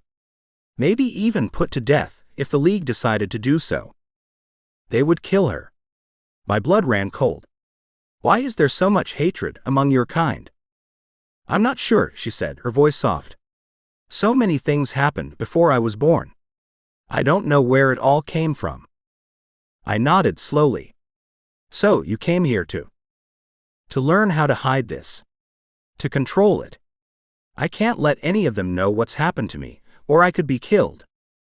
My heart softened even further than it already had. It was life or death for her. No wonder she wanted a cure. But she wouldn't find one. There was no such thing, not really. Her only hope, as she said, was learning to conceal her skills. Something stirred deep inside me, something that hadn't stirred in a long time. The need to protect. To protect her. I hated myself for it. No matter how much I wanted to hold her, I had to push my confusion aside and do what I'd told Seren I would do. All right. Let's start your training. Chapter 18. Sara. The rain had stopped. I was glad, since it gave me something else to talk about. There was a weird feeling between us. I didn't hate him the way I had before we started talking. Probably because he seemed sympathetic. It was nice to meet someone who got what it was like to have elemental skills. I stood and went to the doors. The sun was shining, the sky was blue, and if I hadn't seen and felt the rain earlier, I would never have believed a storm like that could have rolled through. I realized the sun's rays were shining through the door and on me, and I jumped away with a gasp of surprise. "What is it?" he asked, still standing by the chairs along the wall. "The sun." It touched me. And I looked at my arms and legs, felt my face. They were just fine. And it didn't burn me. "Because this isn't the human world," he said. "We're in another dimension with different rules. I suppose that's one of them." "Aw, that's a shame." "A shame?" he asked with a laugh in his voice. "I mean, I thought I might be immune to the sun now. That would have been nice." I held up my left hand so he could see my pinky finger. This little piece of my finger was exposed to direct sunlight for maybe a nanosecond, and I've never been able to bend it all the way since that day. The skin healed, but the tissue underneath never did. I tried to bend it to show him what I meant. "No wonder you were so eager to get out of the sunlight." He smiled. "Do you want to see more of Hallowthorn Landing?" "I would love to." I didn't mean to jump at the chance, but the dark, bleak fortress was already starting to get to me. Fresh air would be nice, not to mention the chance to feel the warmth of the sun without fear of dying. We walked down the hall side by side, talking the entire way. How long have you lived here? You never did tell me earlier when I asked. You were too busy being rude.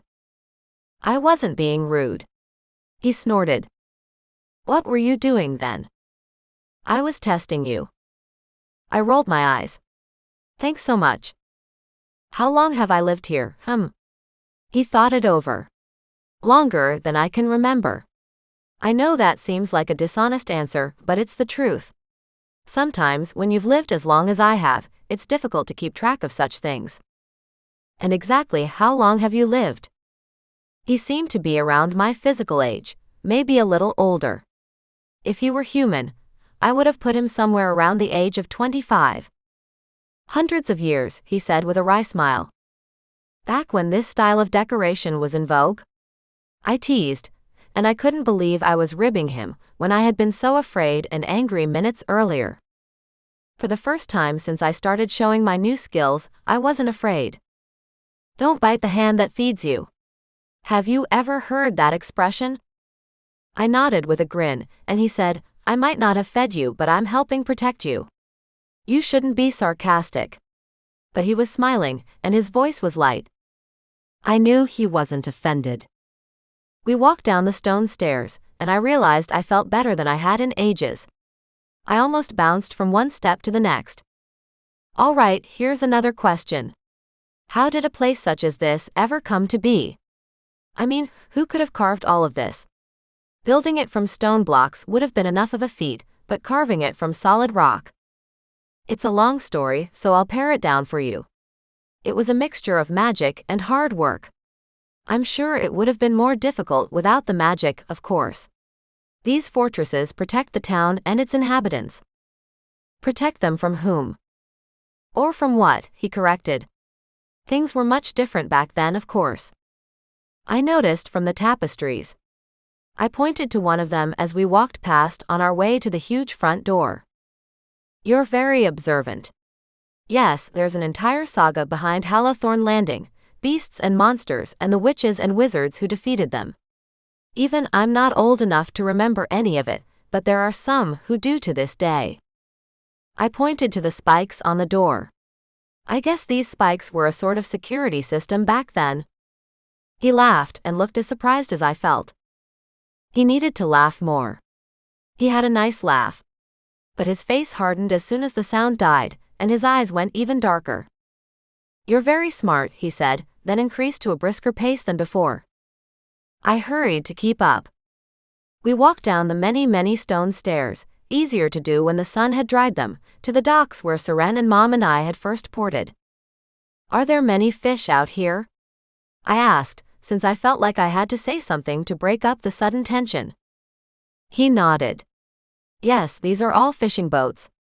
They were docked earlier because of the storm, of course, though I doubt the fishermen will go out now this late in the day. Tomorrow there will be plenty out there to catch. I stood with my hands on my hips, taking big gulps of fresh air. It was so sweet, bringing to mind the sensation of sunlight on my skin. It didn't burn. It only warmed me. I could have stood there forever, watching the fishing boats bobbing gently up and down. Birds circled out over the water, probably where fish were swimming around. I wondered what kind of fish were out there, if they were the same kinds as the ones in the human world. The birds were larger, more feathery, with longer beaks. I was glad to not be a fish. I looked back at the mountains where we had come from. They weren't so scary in the daylight, with no wind whipping the bare trees around. Is the weather always so sudden around here? I asked. Oh yes. What you saw today isn't unusual. 1 minute it's sunny and beautiful. The next, black clouds are rolling in from over the water. He stood next to me, and I stole a glance at him from the corner of my eye. He seemed normal again, and was smiling a little. He enjoyed it as much as I did, I realized. I guessed he'd needed to get away from the stark, stony surroundings of the fortress more than I had. I had only been there for a half hour. He'd been there for centuries. Do you ever go swimming, with all this water around you? He smiled ruefully. No deeper than my knees. The current can be quite strong quite suddenly. Many have been swept up in the blink of an eye. That's a shame. I love to swim. You could always turn to water to ice, couldn't you? He laughed again, looking up at the sky as he did. I don't know if I'd be able to create ice from this entire body of water. Even I'm not that good. But you admit you're skilled, I said. Oh, I don't just admit it. I brag about it. He grinned at me, and I gave him a grateful smile in return. It was so much nicer to talk to him when I didn't get the feeling he hated me. I gazed over the water and sighed. I was happy. I actually felt happy. I wished Anissa had been here with me so I could tell her. I watched the birds circling again and noted the way the sunlight made the water sparkle like jewels. I had never seen anything like it before. I get it, I murmured. Get what? Everything here is more. Just more. Brighter, more beautiful, more saturated. The colors and the smell of salt in the air, and the way the water sparkles. It's all stronger than it is back in the human world. That's why the storm seems so extreme, because I'm not used to seeing storms like that back home. And why it seems so much more beautiful now. He moved to stand at my side. Compared to how wild everything was earlier. But there was a beauty there, too. Wasn't there? I smiled at him, and he smiled back, and for a moment that was enough. We walked together down the length of the dock, and I wondered how he really felt about me. Did he hate me, the way he seemed to sometimes? When his eyes would go dark and his tone would go tight. Or did he like me? I got the feeling he did when he smiled and joked, and let me joke along with him. Or when his face lit up as he told me stories of the ancient wizards who originally called Hallowthorn Landing home, back when it became clear the town's inhabitants needed help to defend themselves against the creatures who held it in their grasp. But then, just like he had described the weather turning on a dime, he'd gaze at me with those dark, angry eyes, and I'd feel sure he wanted to kill me. Why was he so conflicted? And why would he agree to teach me, if he hated me so much? After watching him go back and forth for long enough, I decided to come out and ask. What was there to lose? Why did you agree to become my tutor? It's a favor to my sister. My half-sister. I frowned, then figured it out. Sara is your sister? She is. She gave me the assignment, and I felt I owed it to her to agree. That was all. When he didn't say anything else, I tried to prompt him. But why you? It can't just be because she's your sister. No, that's why. I have elemental skills, and my sister asked me for a favor. That's all. I didn't know why, but I got the sense he was holding back. Something about the way he wouldn't meet my gaze. It wasn't a good enough explanation. If there was something else going on, I wanted to know what. I was tired of living in the dark, letting things happen to me. You're not telling me the truth, I got up the courage to say. Why don't you ask Sara if you want to know so badly? His head whipped around and he glared at me with those hate-filled eyes. Instead of backing down, I snarled at him. Just like that, the tingling started. I cursed myself and struggled to calm down, but it was no use. Every time I looked at him or felt the waves of anger and irritation flowing from him, sparks flew. You know, you would be better at controlling your skills if you could control your emotions, he said, and the snide nastiness in his voice sent me over the edge. I wanted to strike him over and over, but knew it would be no use. He would use his skills to best me again and again. Instead, I ran toward the fortress and straight up the steps, then up to my room. I didn't go through Mom's room, but used the door in the hall instead. I needed to be alone. What was his problem? Why did Sara have to pair me up with someone who didn't know whether to be friendly or a raging jerk? Like that would make things any easier on me. How could I learn to control my skills when he kept pissing me off? I splashed my face with cool water in a basin by the window, and wished he were different. Older, less attractive. Maybe an ancient old wizard with a long beard and dim, cloudy eyes. Not young, gorgeous, with a smile that threatened to melt my knees and a laugh that warmed me the way the sun did. My face in the little mirror above the basin was tense, my forehead lined as I frowned at myself. I like Scott. He meant so much to me. Right. He had been the person my world revolved around for weeks, ever since we met. It had been an instant connection. But he'd never made me feel the way Stark did. I was alive, fully alive for the first time ever. Scott never came close to doing that for me. It could have been my skills, the way electricity sizzled through me until my hair nearly stood on end, but no. I'd never felt that way with Scott even after my skills showed themselves. I was more lost than ever. Chapter 19. Anissa. One good thing about staying with Jonah, Philippa wasn't around to make me miserable. Sometimes I got lucky. Otherwise, being around Jonah was torture. Sometimes I liked it, I didn't hate him. I felt less angry with him every day. The more I thought about his reasons for being dishonest, I couldn't blame him for wanting to keep Fane's identity a secret, even though I still thought he should have come clean. I wouldn't have ever let his secret out. He should have trusted me. I spent a lot of time in my private room, an unused bedroom in the penthouse. It was easier than being around Jonah or running the risk of seeing him. He'd said he loved me, and a big part of me wanted to give that love back and then some. I wanted to give in. It was better if I didn't.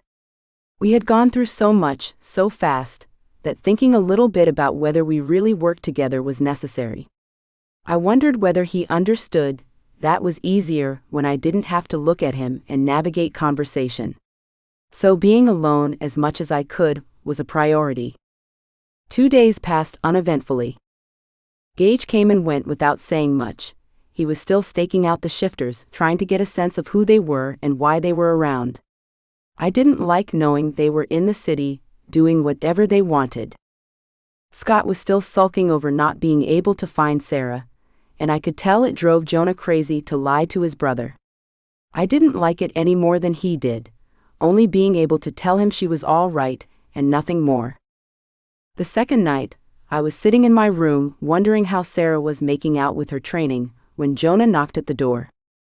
"Come in," I called out. He didn't bother with preambles. "I got a tip from one of my guys." "Someone you trust?" I jumped to my feet. I wouldn't pay attention to it if I didn't trust him. He jammed his fists into the pockets of his jeans. His body radiated tension and excitement. "Anyway, it's an unsubstantiated tip, but I plan on verifying it personally. It's about the lab where we used to get our blood." Hair stood up on the back of my neck. "What did you hear?" "There might be information we could get out of their email system. One of my guys is probably better at hacking into computers and networks than he should be, and he suggested breaking into a laptop if we can get our hands on one." "Which means you're going to the lab." "Correct. I'm going with you." I expected him to explode and deny me, and tell me I was crazy to suggest something like that. Instead he smiled. "I was hoping you would say that. You have skills I don't have." "Skills?" I raised an eyebrow. "You know what I mean. I could come out and call you an expert at breaking and entering, but..." No. I get your point." I grabbed my backpack with all my tools. "I hope you don't plan on waiting around." "I don't." Minutes later, after we'd both changed into dark clothes, we were on our way. The lab was on the outskirts of the city, in one of those sprawling office parks that made what used to be beautiful green space look ugly and ordinary and full of concrete. He drove us in his car. We had never traveled this way before with him driving. It was different. Nice even. Like we were two normal vampires. "How much did you pay for this?" I ran my hands over the supple leather. It was a beautiful shade of tan, and as soft as anything I had ever felt. The car was low-slung, fast, with a powerful engine that purred like a cat. "You don't want to know," he said, just before hitting the gas and sending us rocketing off into the night. Clearly he liked to drive fast. At the same moment, it occurred to me how little I knew about my boyfriend, as far as normal life went. No, I corrected myself. My ex-boyfriend. I let out a small sigh, and luckily he didn't seem to have noticed it. We parked maybe a mile or so from the building, then coursed the rest of the way to the security fence which surrounded the parking lot. That was no challenge for us, we jumped it easily. Now what? Jonah asked after we were inside the fence. For once I was the one in the lead, and he needed to rely on my know-how. I scanned the outside of the building, and caught sight of security cameras pointed out toward the pathways leading from the lot to the main entrance. I looked up next. The lab was only 5 floors total. How do you feel about zip lines? Zip lines? I could get a grappling hook up to the roof, and we could hook the line to my harness and let it pull us up. I reached into my backpack and showed him the tools I had in mind. See, when I release this switch, the line is drawn back into the spool. The spool will be clipped to me, so it'll pull me up. Get it? I stepped into the harness as I spoke, and tightened it around my waist. What about me? You'll be holding on to me, or I'll be holding on to you. He went a little pale, okay, paler than his usual vampire self. If you think it'll work. Of course it will. And there's bound to be an entrance up top. Probably not as high-tech as the access door on your roof, I joked. He shook his head. We ran to the building, making sure to keep off the pathways to avoid the cameras. We went through the grass instead, and I thought for a second of how we were ruining the lawn. Not to mention our boots. Okay. This has to be fast. I estimated the amount of wire I would need to reach the roof, and pulled it off the spool, then swung the hook in a wide circle. When I let go, it sailed up to the roof and dragged along the surface until it caught on the raised edge. Here. Pull on this, make sure it's secure. Jonah tested the wire as I hooked it to my harness. Okay. Are we ready? As we'll ever be, he said with his teeth gritted. I wasn't used to seeing him nervous, and I had to turn my face away before he saw my smile. Hold on tight to me, I advised. We both hesitated for a second before he wrapped his arms around me. I closed my eyes and let myself feel him, but not for long. I couldn't afford to do that to myself. He was tense, stiff, formal. Here we go. I released the little switch, and just like that, we were in midair. We reached the top in the blink of an eye, 5 floors in less than a second, and Jonah only let go of me to haul himself over the edge and onto the roof. I did the same. Have you done a lot of this? His eyes shone with exhilaration. Maybe, I admitted. It wasn't the first time, I'll tell you that much. He glanced around, then pointed to the access door. I'll test it to be sure no alarms go off. Wait here. He was smart to make me wait. He ran to the door and slowly opened it, cocking his ear like he was listening for a bell or siren. He gave me a thumbs up, so I left my tools out of sight and joined him. What next? I asked in a whisper as we ran down the stairs to the 5th floor. There were lights on in so many windows, and there are cars in the lot. There must be people still working here. I think they work throughout the night, he said, his pitch matching mine. But it doesn't look like there are a lot of people inside. True. The lot was only a quarter full. So there's less chance of being spotted. I say we take the first unoccupied laptop we can find. No sense in taking chances. His eyes met mine and I nodded. He opened the door a crack, and I could just make out the inside of the hallway as he peered out. Coast is clear, he whispered, waving me on. I slid through the slight opening he left for me and pressed myself to the wall. It would have been easier if the place had been dark, with only a few lights on here and there. The fluorescent strips along the ceiling turned the hall into a glaring white nightmare for anybody trying to break in. There was nowhere to hide. I looked back and forth while Jonah waited for me to make my move. I heard activity halfway down the hall and saw one of the doors standing open. A workstation. I closed my eyes and concentrated. Voices came from that room, faint but present. I sniffed the air. Human blood. So there were humans working here, not vampires. That was in our favor. Other vampires might sense our presence. I pointed down the hall, and Jonah nodded. I waved him back into the stairwell. He shook his head. I glared at him, trying to send a silent message. It wouldn't be right for the two of us to go. We would double our chances of getting caught. I waved him back again. He looked reluctant, even angry, but he nodded. I was better on my own when it came to sneaking around anyway. I went into a crouch and hurried down the hall to the last door before the open one.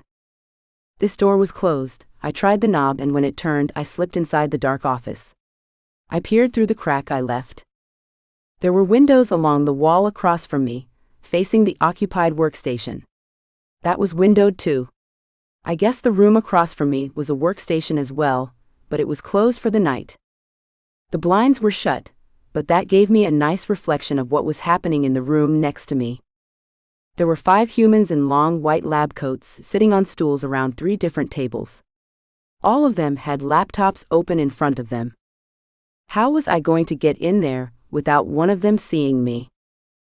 They joked and chattered, and compared notes on whatever it was they worked on. They seemed busy. The buzzing of my phone made me jump. I had forgotten about it, stashed in my back pocket. A text from Jonah, fire alarm? I almost laughed out loud. Of course. What were the odds they would take the laptops with them? I would have to take that chance, and even if they didn't leave theirs, somebody else in the building was bound to. When they left, we'd be able to explore a little easier. I fired off a quick reply, go up to the roof and wait for me there. Already there, he said. I poked my head out from my hiding spot and checked up and down the hall. There was an alarm box 2 offices down, away from the workstation. Perfect. I waited another few seconds, to be sure none of the humans looked like they were going anywhere, before I crept out to the hall. The office closest to the alarm was standing open too, and I left the door I exited cracked before closing my eyes, wishing for luck and pulling the lever. Then, I darted into the room and left the door open just enough for me to see out into the hallway. Lights flashed and a siren's wail filled the air. Shouts of surprise came from the workstation before 5 humans hurried out, racing off in the opposite direction of where I waited, watching. And their hands were empty. Luck was finally on my side. The second they were in the stairwell, I ran straight for the room they'd been working in. Their computers were all sitting there, locked. So that was their security? Locking them instead of taking them? What if a fire destroyed them? Well, that was their problem, not mine. I took the one closest to me, unplugged the charging cable, then headed out to the hall. Hey. I found myself face to face with a man who must have just come from the bathroom. He was still drying his hands on a paper towel. I didn't have a choice but to throw myself against him to get past. He hit the windows across from us so hard the glass cracked.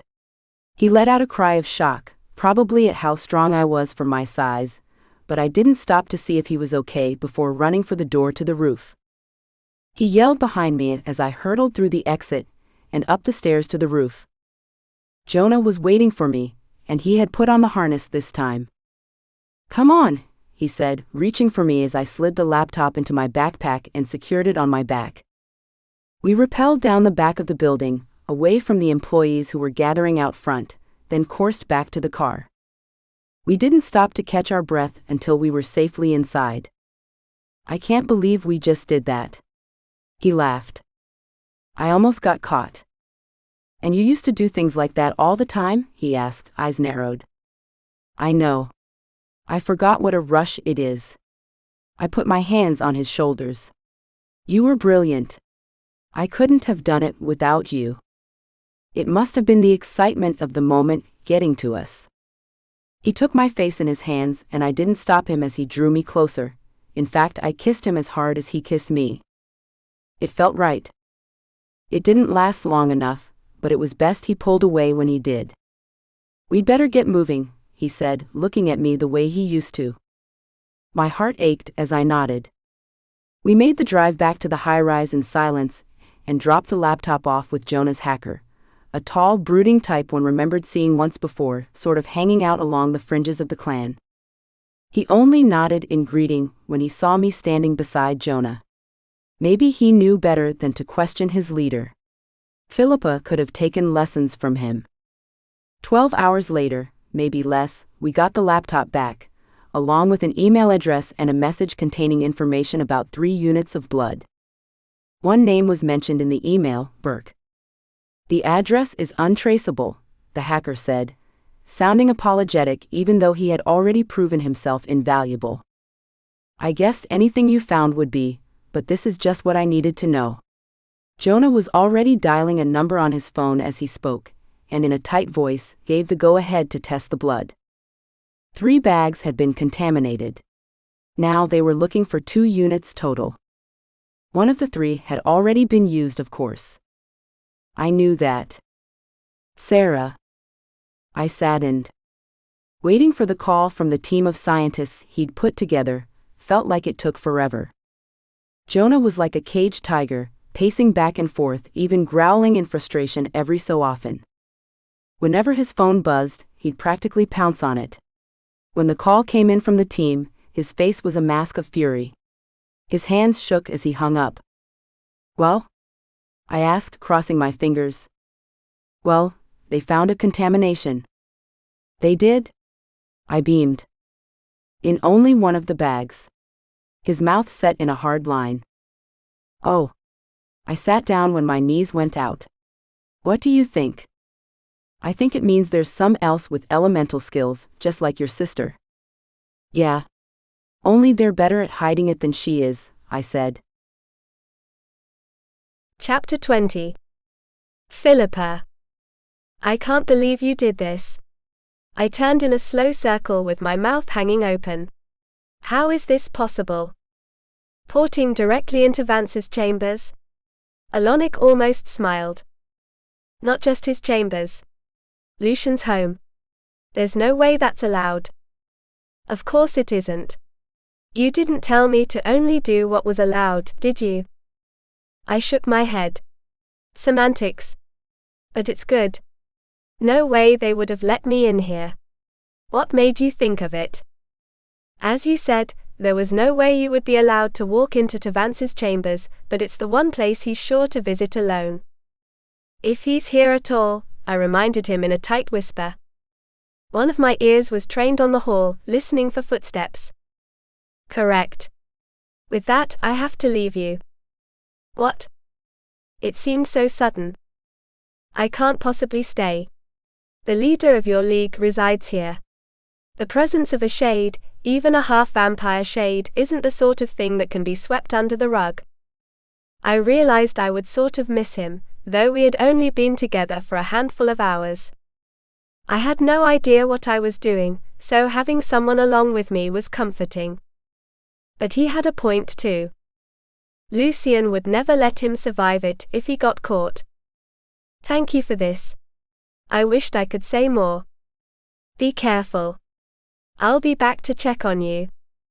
And he would too. I believed him. He opened another portal with a wave of his hands, then stepped through it without a glance back at me. It was gone just as quickly as it had appeared, and I was alone. I scanned the room again. It was Vance's for sure. How Alonic could pinpoint the exact location was beyond me. Then again, if anybody could do it, I supposed he could. I ran my hand over the dresser, where about 100 colognes, sprays, pomades and other bottles were strewn. That was Vance. Always so vain, but he always had a reason to be. The bedspread covering the 4-poster bed was silk. I ran my hand over that too. There was a stack of books on the floor by the picture window, right beside an easy chair that appeared he had spent a lot of time in. I touched the indentation in the cushion. Vance. Was he here? How long should I wait for him? Where would I go if he never showed up? I didn't have to worry about that. The door opened moments later, and Vance stood before me. I put a hand to my chest when I saw that he looked good, totally unharmed. Oh, Vance. I threw my arms around him before I could stop myself. It was his body at least. I could hug his body and know he was in there somewhere. He pushed me away like my skin was made of silver. You? I should have known. Not Vance's voice. The body language was all wrong too. He moved stiffly, like the ancient inside him didn't remember how to operate a young body. I moved farther away and tried to ignore the way my heart broke. Where is Vance? Is he in there? I want to talk to him. It was disgusting, knowing that creature was inside him, controlling him. Seeing Vance but not really seeing him. I would have done anything to hear him tease me or flirt with me again. Anything. You will learn one day that your desires matter little, if at all, he said, sitting in the chair and folding his hands in his lap.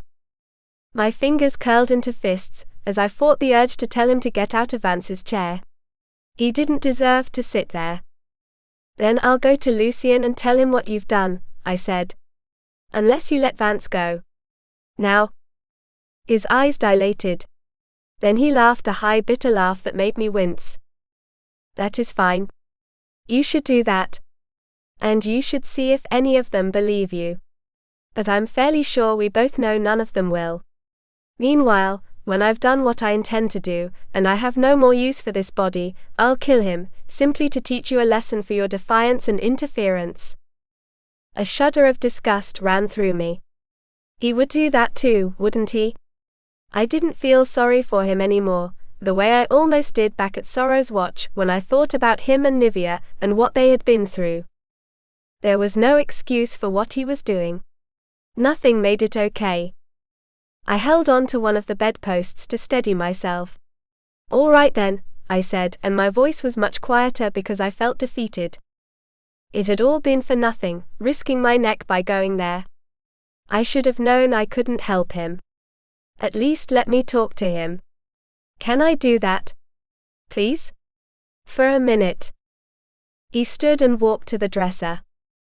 I caught sight of his face in the mirror as he worked out his response. For a minute, as you say. I watched with my heart in my throat as his face changed. It lost the hardness, the coldness. His eyes met mine in the mirror, then he turned around. Philippa. Oh, Vance. It was him. I knew it, I could feel it. You're still in there? Are you all right? He nodded with a tight smile. I'm okay, gorgeous. Do me a favor and don't get me killed, all right? A sob hit me, and I couldn't help myself. I threw my arms around him again, but this time he hugged me back. I felt his heart pounding against mine, and I closed my eyes and held him as tight as I could. But as suddenly as Vance had come back to me, he was gone. Valerius threw me halfway across the room, bouncing me off the bed and onto the floor. I scrambled to my feet, wishing I could get away with screaming the place down without getting caught by one of Lucian's bullies. I settled for hissing instead. I swear I will see to your destruction if you hurt him. His eyes were cold again, hard, and they glared into mine. I didn't look away. It was time for him to know who he was dealing with. Yes? I'm sure you'll try, he whispered.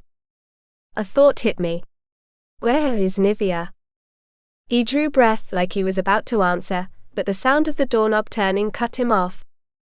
We both watched as the door opened. I expected Nivea to come in next. It wasn't Nivea. It was Lucien. Chapter 21. Carrie. I had no idea what I was doing here. It was insane. It was stupid. It was pathetic, really. But there I was, standing outside the club where I had met Gage. It wasn't my fault, or so I kept telling myself. I couldn't help it that the memory of him wouldn't leave me, even after a week of trying to distract myself. I was obsessed. I dreamed about him. I Googled him like crazy and found absolutely nothing, which only made me more interested than ever because who the hell had no online presence? It was like he was a ghost. It only hit me after a day or so that he must have given me a fake name. I was such an idiot for believing him.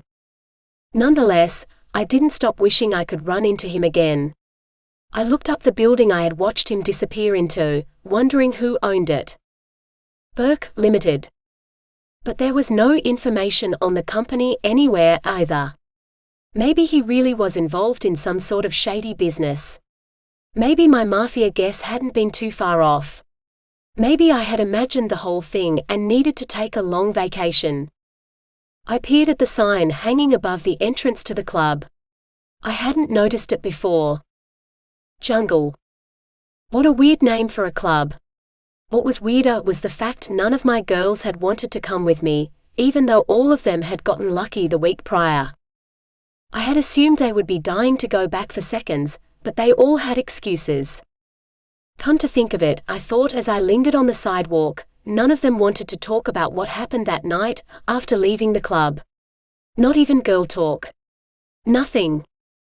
I chewed my bottom lip and wondered if it was such a good idea for me to go in alone. But it was my best chance of finding Gage or whatever his name was. So I went in, wearing the same black dress I had worn the first time. I hoped he would recognize me if he was here. Besides, I didn't have a lot of club clothes. It wasn't exactly my idea of a fun way to spend the night. I was much more the movie and popcorn type. Bonus points if the movie was on my TV in my apartment, and my cat was on my lap throughout. The dark, deafeningly loud place was just as packed as it had been before. I managed to slide between two couples and snag a seat at the bar, the only available stool. The bar stretched from one end of the back wall to the other, and the wall behind it was mirrored. I watched the crowd in it, searching for a flash of red hair as I ordered a drink. "Hey beautiful." A guy was standing behind me, smiled menacingly. Almost like he was staring at his prey. I felt distinctly nauseated but couldn't figure out why. I gave him a half-hearted smile in the mirror. "Hi. Buy you a drink?" "I already have one coming and I'm not alone," I explained with a shrug. "You look alone." "Right now I do. But I'm not." "Thank you anyway." I turned my attention to the bartender as he slid my drink across the bar. By the time I glanced up again, my would-be boyfriend was gone. I breathed a shaky sigh of relief and couldn't put my finger on why he'd made me feel icky. Not, "Get this random guy away from me," icky. I had felt that before plenty of times. He'd felt dangerous. That wasn't the only attempted pickup I had to deal with in the 2 hours I spent sitting here, either. The couples around me changed, the music changed, but the guys who kept coming over to offer me a drink never changed. They were all tall, well-built, handsome, perfectly groomed. Charming in their way. And none of them wanted to take no for an answer. Was I wearing a sign? Did they have radar? I was more and more miserable every time I turned one of them down, because none of them was who I wanted them to be. After 2 slowly nursed drinks and a lot of wishing, I decided to give up. My heart felt about as bruised as it ever had. I knew it would be too easy for Gage to magically walk back into my life, but that didn't mean I couldn't hope it would turn out that way. How could I miss somebody I didn't even know? Maybe it wasn't him I missed. Maybe I missed the way it felt when we were together. Like somebody finally understood me, like I wasn't a freak for not being into the hookup culture. I was so tired of feeling more mature than everybody else my age. It was lonely. I didn't feel lonely when I was with Gage. I had driven myself to the club instead of getting a cab, thinking it would discourage me from drinking too much and making a bad decision. I stepped outside, then searched my purse for the valet ticket. "Hello, pretty one." The sound of the voice over my shoulder made me freeze. I remembered it well. I could feel his presence as he loomed over me. How did he find me? I turned and stared up into the eyes of the guy who Gage had saved me from. "Oh. Hi." I heard the shaking in my voice and willed it to stop, but I couldn't stop the shaking in the rest of my body at his nearness. Not a good shaking either. It was the quaking of an animal that knew it was trapped. A smile stretched across his face, like he sensed my fear and liked it. How could a smile seem so nasty? "Where's your boyfriend?" How did I not notice his eyes when we first met? I remembered his sunglasses, how he had worn them even inside the club.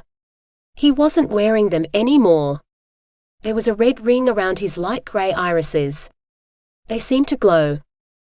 I swallowed over the lump in my throat. Oh, him. He went to get the car. He'll be here any second. I tried to keep my voice light, but it was impossible. I sounded as terrified as I felt. He looked me up and down with that same smile. Come on. Don't give me that old line. Your boyfriend wasn't in the club with you tonight. What makes you say that? Because his kind isn't allowed inside. I forgot my fear for a second. What's that mean? He blinked, speechless for a second, then let out a little laugh. When I didn't laugh or even react, his eyes narrowed and he laughed harder, like something just hit him. When he opened his mouth, I could have sworn his canine teeth were longer than they should have been. Pointier. No, that was impossible. It had to be the drinks I had imbibed. They were playing tricks on me. Still, I couldn't breathe all of a sudden. I went weak all over and wanted to run. I needed to run. Where was Gage? I needed Gage to help me. A group of girls went past us on their way into the club, and in my panic, I decided to go in with them at the last second and walked back inside. Not that I felt much safer back inside the club, but at least I wasn't alone on the street with him anymore. I needed to get my thoughts together, and I couldn't do that when I was afraid he would pounce at any second. What the hell just happened? I snagged a two-top near the entrance and leaned against it, trying to catch my breath. I kept looking toward the door, sure I would see him following me inside, but he hadn't. Maybe he got the hint? I could hope anyway, though I was pretty sure it wouldn't be that easy. At least I could breathe again. I didn't feel like those creepy eyes of his were hypnotizing me. I decided to wait for a big crowd to leave, so I could sneak out with them. I'd get a cab if I had to, as long as it meant getting away from here. I'd find my car later. I had to get out of here, back home where I felt safe. You need anything, hon? A waitress eyed me up and down. She wore a tight black top and jeans, had put on too much makeup, and showed too much cleavage. Like the rest of the staff. A club soda, please. I tapped my fingers against the tabletop, and wondered how much longer I would have to stick around. I got lucky, escaping him the way I had. I didn't want to wait longer than I had to, in case he came back again. When the waitress returned, she was carrying a tray, and on it was a drink with a frilly umbrella sticking out. She placed it in front of me. What's this? I asked for a club soda, I said. I know. It's compliments of Dietrich. She pointed across the room. I went numb all over when my eyes locked with his. The guy from outside. Dietrich was his name. He must have found some other way inside the building because he hadn't used the main entrance. I would have noticed. I don't know him. My chin trembled. I felt as though the walls were closing in. You ought to. She giggled. He's one of the owners, and I guess he likes you if he's giving you a drink on the house. He's good in bed too. She dropped a broad wink before walking away to another table. I couldn't look at him. I glanced down at the drink instead and pushed it away. Let him take that as a message. I didn't want him or his drink. I wished he would leave me alone. I wished for nothing more as I gazed down at the table, chewing my lip until it almost bled. The whole time I felt him staring at me from across the room. It might as well have been just the two of us in a club packed with people. I wasn't sure how much time passed. A handful of songs played.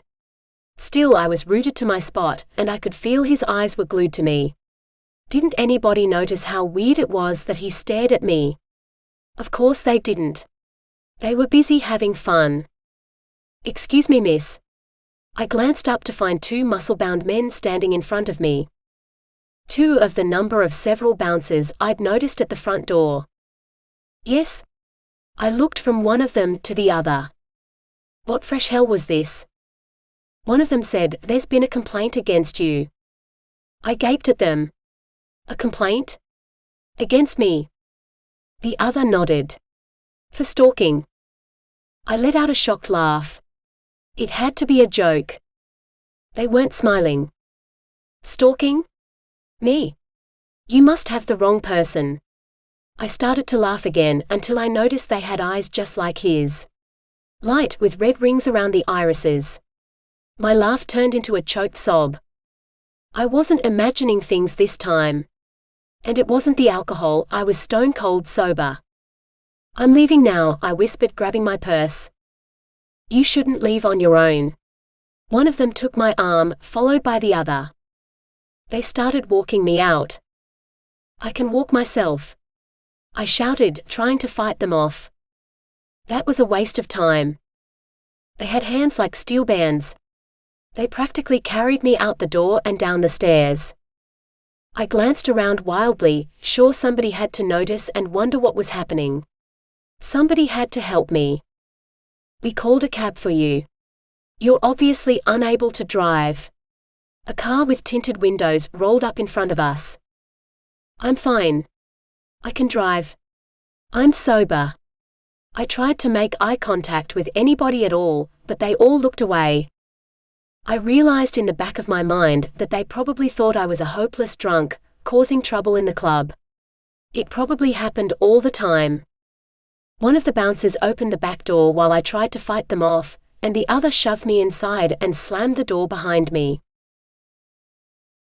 Chapter 22. Anissa. I stood out on the balcony, leaning my forearms on the railing. I looked down.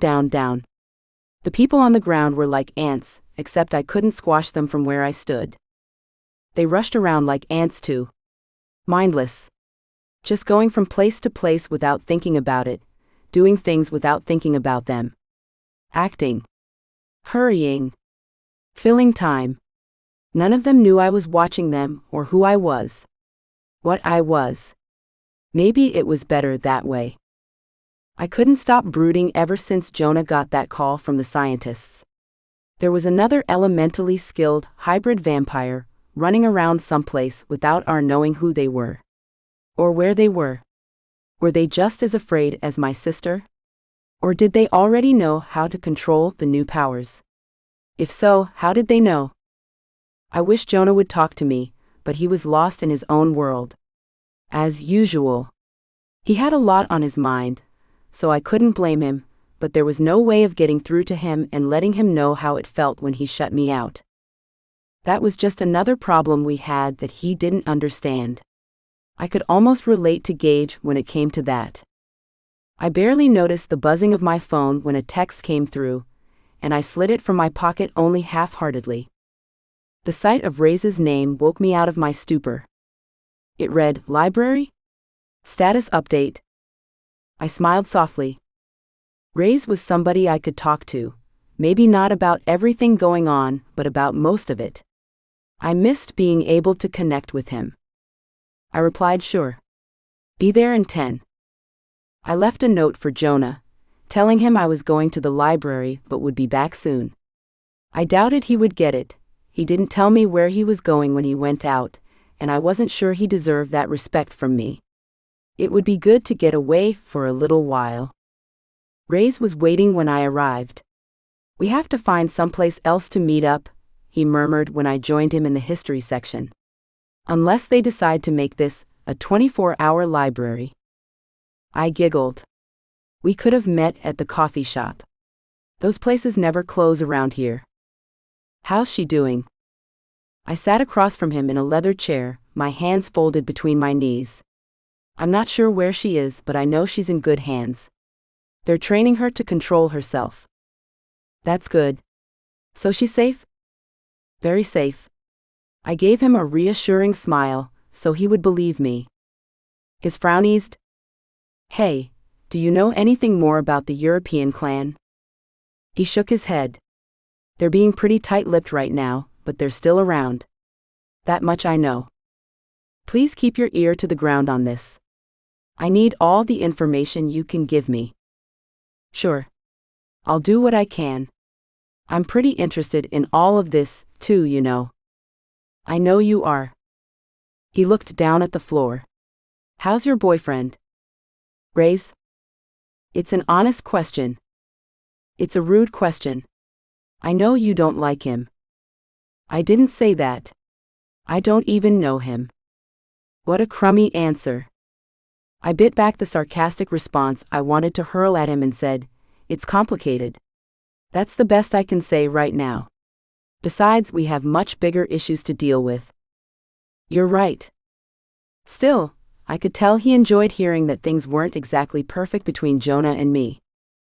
A little smile touched the corners of his mouth, even as he tried to hide it. I looked around for some way to change the subject. How's Marcus lately? I haven't heard anything about him. It's weird, since so much of my life had to do with him for so long. I still expect him to call for me to see him in his chambers. He scowled. He hasn't been around much lately, now that you mention it. I haven't seen him in a while. I wonder why. Knowing him, it's nothing good. He glowered. I knew that look. He was wondering if he should ask what he wanted to ask. I sighed. Come out with it. What are you thinking? He appeared pained. Are you ever coming back? I could see why he didn't want to say it. No. I'm sorry. I know that's not what you want to hear, but I could never live under his leadership ever again. And I don't trust him enough to even be that near him again. I understand. With a heavy sigh, he sat back in the chair.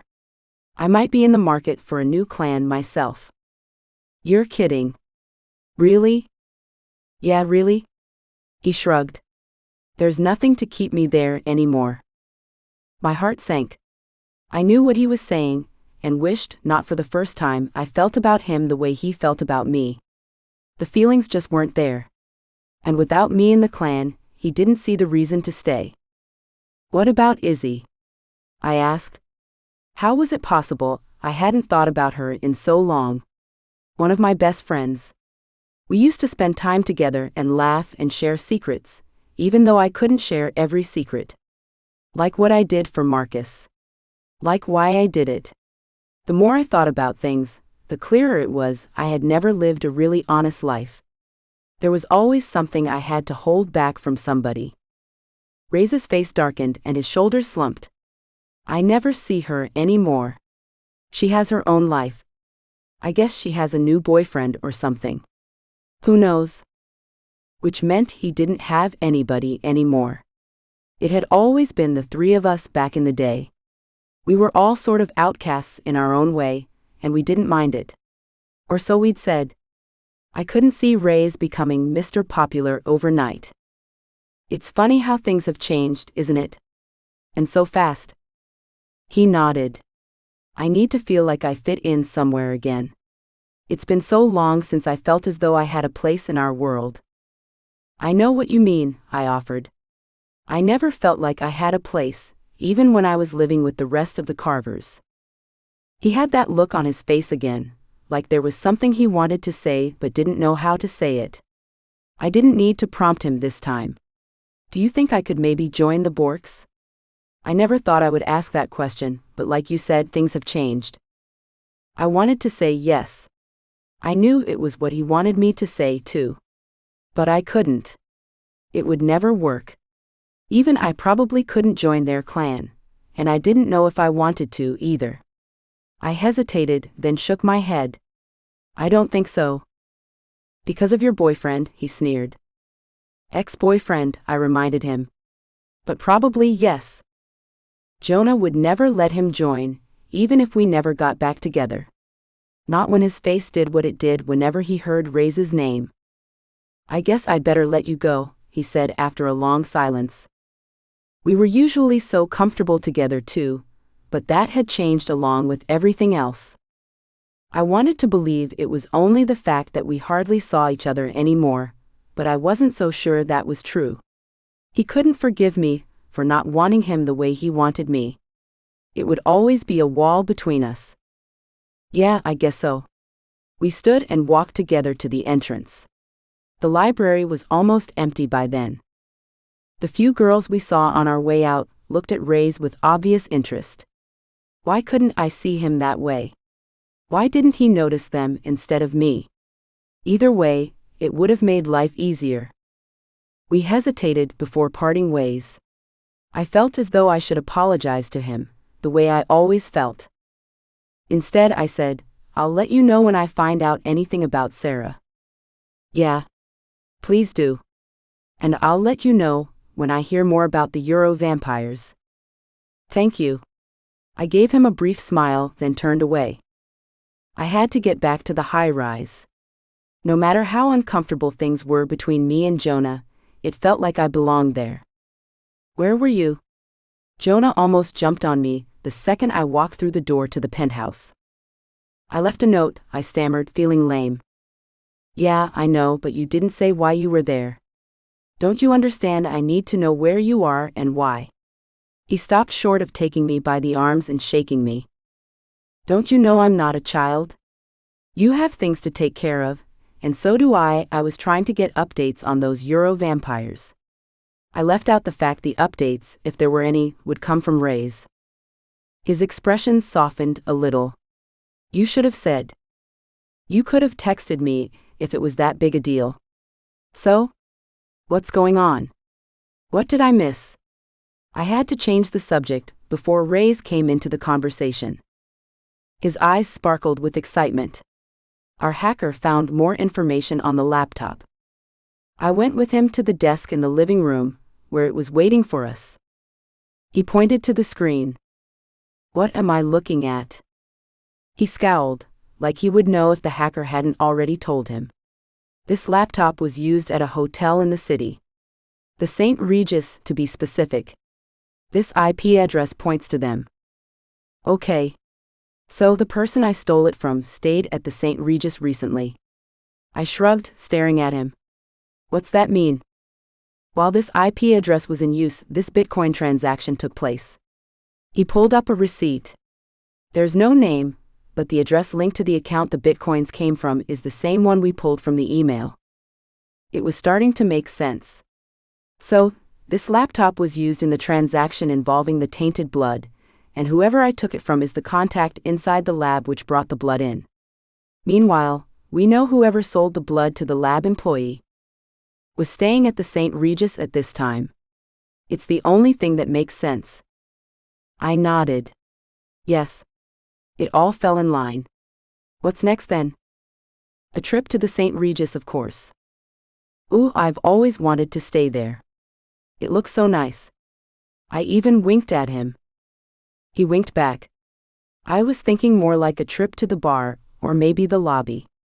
I'm interested in seeing who comes and goes. You think they're still staying there? It's been a matter of weeks. There's still a chance, especially if this is all linked to the Euro vampires. If they're still in town, they might be staying there. It's a possibility, right? It absolutely is. Let's go for it. How did I know you would want to go with me? I only rolled my eyes in response. Chapter 23. Anissa. The lobby itself was enough to make my mouth fall open. I had seen a lot of beautiful, strange, unimaginable things in a very short time, but nothing could beat what I stepped into at the St. Regis. Wow. I stared at the painting covering the wall behind the marble desk. It was so beautiful, clouds in a blue sky, framed in gold. Everything was trimmed in gold, actually. Just above me was a huge crystal and gold chandelier that sparkled every time a slight vibration shook the hundreds of crystal droplets. Come on. Jonah took my arm to keep me moving. It's so beautiful, I whispered as he dragged me away. I couldn't help but glance back. We don't want anybody to see us. Come on. The elevator is gold too. I couldn't imagine how much money it would take to build something like this. I stared at the marble floor as we walked to the bar, just off the lobby. It was shiny enough for me to see myself in it. You look like a tourist. He grinned. Well, I am. Right? We sat at a small table by the bar entrance, which gave us a good view of the lobby. It was dark in there compared to the blinding white and gold lobby, so we had a little bit of cover. Do you want something to drink? He asked. I only smiled. He smiled back. Yeah, I didn't think so. But we should try to blend in. When a server came to our table, he ordered 2 glasses of wine and 2 waters. I would drink the water, at least. We sat there for 1 hour, then another. I started wondering if we were totally off base. Maybe his hacker could get into the hotel records if he was so smart. We could see who was staying at the hotel when the Bitcoin transaction went through. I was just about to suggest it when Jonah went rigid.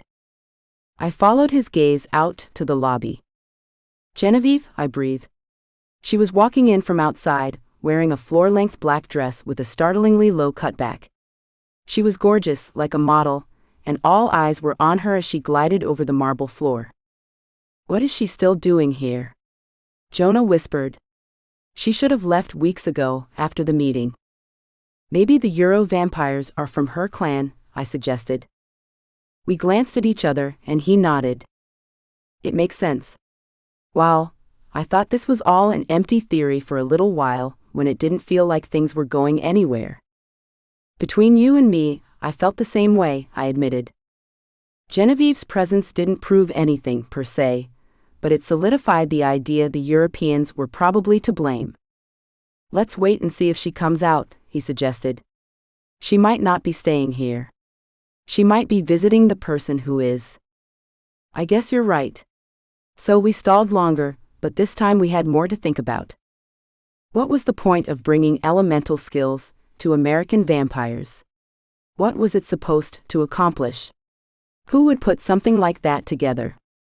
I got my answer when I saw a familiar face, maybe an hour after Genevieve disappeared into the golden elevator. I had to look away. I couldn't stare at him for too long. Bile rose in my throat as every horrible, despicable thing he had ever done to me, everything he had ever made me do, slammed into me in one fell swoop. The way he tipped his head back, like he was staring down his nose at everyone around him. That confident stride. Marcus, Jonah growled. I should have known. They're in on this, together. Don't jump to conclusions, I warned in a weak whisper. You know it's true. What are the odds the 2 of them happen to be here at the same time? The odds of it being a coincidence, I mean. Ray said he hasn't been spending a lot of time at the mansion lately, I mumbled as it all came together. At the mention of Ray's name, Jonah let out a strangled snarl which I ignored. I guess Ray's would know, he spat. Stop, I said, lifting my gaze to meet his eyes. We don't have time for this. You're right. What should we do? I asked. Do you think we should go to the League, maybe? We could give them the laptop with the proof. I don't know if Lucian is the best ally. He'll never help me or my clan. Remember? I might have believed he would before I found out about his history with my parents. Now? Forget it. Then we need more information. Like what? I thought fast. Like the room Genevieve is staying in, for one thing. How do you plan on getting that? I don't know. Let me think. He checked the time. It's coming up on dawn. We have to get out of here before it's too late. We can always come back tomorrow and stake it out. When she returns from wherever she goes, we'll follow her. Or we could just compel the clerk at the desk and have him give us the room number. He looked scandalized. I wasn't sure whether to shake my head at him or laugh at how surprised he was. That's against the League's laws. You know it. Sure. Which is why you shouldn't watch me do it. I gave him a little smile. Stay put. I'll be just a minute. He seemed like he wanted to stop me, but only shook his head, so I walked away. I hadn't compelled anyone in a long, long time. I wondered if the process would come back to me like a reflex, the way my breaking and entering skills came back to me when we had to steal the laptop. I didn't have much time to wonder, since I was at the desk in moments. The clerk was young, male, and pretty cute. That made it easier to smile and flirt with him. Hi, I said, smiling wide. Hello there. What can I help you with? He met my eyes, and I felt a switch flip in my head as I connected with him. I let my consciousness reach out and touch his. He was surprised, stunned actually, and confused. What was happening to him? Why couldn't he look away from the little girl with the white hair? You know that tall, beautiful woman staying here? She came in around an hour ago wearing a ridiculously gorgeous dress. Hair down to her waist. Perfect skin, perfect body. Perfect everything? Of course. We all know her. I bet you do. I smiled. I need to know her room number. He didn't want to tell me. I had to give him credit for how hard he fought, even if it made my life more difficult. I let him try to pull his mind away from mine, knowing he wouldn't be able to until I allowed it. It was like I had plugged into an electrical socket. The connection didn't end until I pulled the plug. I'm not supposed to, he murmured, shaking a little. It's all right. You won't get into any trouble. I promise. But I need to know. Now. I concentrated harder, and he flinched as though a wave hit him. Because it had. A wave of my focus. He weakened under it. Room 709, he said, his lips barely moving. Thank you. Now, you'll forget you ever spoke with me. You won't even remember seeing me. Is that clear? Yes? I let go, and he fell back a couple of steps. By the time he finished shaking his head to clear the fog in his brain, I was on my way to the bar. Jonah was waiting at our table with his fist clenched around the stem of his unused wine glass. 709, I told him. We'll come back tomorrow night, and I'll rappel to the room. We should check out the floor map before we try this, he warned as we left. That way we'll know which room we're breaking into. If it's facing 5th Avenue or 55th Street, we're in trouble. I saw what he meant. There was too much traffic on the main streets for us to get away with that. We might have to take the risk, I said. If it's dark enough, the chances that anybody would happen to look up and see me working are slim. Chapter 24. Anissa. I couldn't believe how thrilling it was, knowing what I would be doing. I felt fully alive. We got lucky too. Room 709 faced an alley behind the hotel. I wondered how Genevieve felt about not having a view out her window as I climbed the building behind the hotel, then ziplined across to the St. Regis's roof. It was muscle memory, all of it. I barely had to think about it.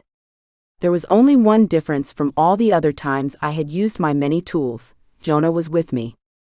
If you think I would let you do this on your own, you're nuts, he'd said when I described what we would have to do. He'd promised he could climb the building and that ziplining didn't scare him, and he was right. He did a great job. When he met me on the roof after following my steps, he had the same glow in his eyes that he had after we robbed the lab. Okay. I'll wait for you here. His gaze traveled over my face as I raised my hood. Are you sure you should do this alone? I hate thinking of you going into that room on your own. I'll be fine, I said, even as I wasn't sure I would be. We had watched Genevieve leave the hotel from across the street, but I didn't know if there was anybody else staying with her or in the rooms next to hers. It was a chance I would have to take. I attached the grappling hook to the edge of the roof and took a deep breath before starting my way down the side of the hotel. The top 2 floors were ballrooms, and the 3 floors below that were residences. Genevieve was on the last floor with hotel rooms on it. I counted the floors as I bounded down the side of the building, then counted the windows. Based on the maps we had studied, I was outside her room. I pulled the diamond-tipped stencil from my tool belt and coursed around the inside of the window frame. It didn't open, none of hotel's windows did, so I had to cut out the entire pane. I was careful not to shatter it and attract attention. As soon as the pane fell toward me, I caught it in my gloved hands and maneuvered it through the window and onto the floor, leaning against the wall. Then, I swung into the room and hooked the line to the leg of the desk by the window to keep it within reach. The room was huge. It reminded me of the Burke penthouse, in fact. I didn't have time to admire the luxurious furniture, or fresh flowers, or enormous bed with its million pillows. I couldn't even turn on a light. I had work to do. The desk was empty. I moved on to the nightstand. There were papers in there, but nothing that appeared important. What exactly was I searching for? I didn't know. Anything that could tie her to the lab, or to Marcus, or to a plot against the Borks. The beep signaling the unlocking of the door made me freeze in place. No. She couldn't be back so soon. My eyes darted wildly back and forth as I looked for a place to hide. I was just about to drop to the floor to slide under the bed when the door swung open. The thug standing in the doorway noticed the broken window first, then turned toward me. I recognized him from the League meeting. He was one of Genevieve's seconds in command. And the nasty sneer that broke out over his face told me he remembered me too. "You didn't need to go to all this trouble," he snarled before lunging at me. As he did, he pulled a blade from his back pocket. I darted away, rolling across the floor and pulling my own blade before jumping to my feet. He didn't miss a beat, and lunged again. I sidestepped him. He wasn't as agile as me, as big as he was, and he crashed into the wall. But he took a swing with the knife, and his arms were long, so his reach was wider than mine. I managed to duck in time to avoid a direct hit, but the blade skimmed my right shoulder. I hissed in pain as the steel sliced through my skin and deep into muscle. I couldn't afford to let it slow me down, even as the pain screamed through my arm and blood soaked my hoodie. He rebounded off the wall and knocked me to the floor, giving me a nasty smile as he pinned me on my back. "They should have sent somebody a little bigger than you," he sneered as he waved the knife in my face. Panic overtook me. He was going to kill me. I was still holding my blade, which I turned in my hand and jammed into his calf as hard as I could. The silver made the pain excruciating. He let out a howl of pain and rolled off me, but swung out with his knife in time to catch my throat and slice it in a downward arc until he reached my shoulder. In a blink, my entire torso was covered in warm, sticky blood. It wasn't spurting out, so he didn't hit my carotid, but I was still in trouble. I struggled to my knees and used his distraction to my advantage. My blade sank into his heart, killing him almost instantly. He slumped onto the floor with his eyes still open in shock and pain. I had to get out of here. I was losing way too much blood. I slid my blade into my boot and crawled to the window to hook the line onto my harness. I was so dizzy and sleepy all of a sudden. I couldn't let myself rest. I had to get to Jonah. My vision was blurring and doubling, and it was a struggle to ease my aching body out the window.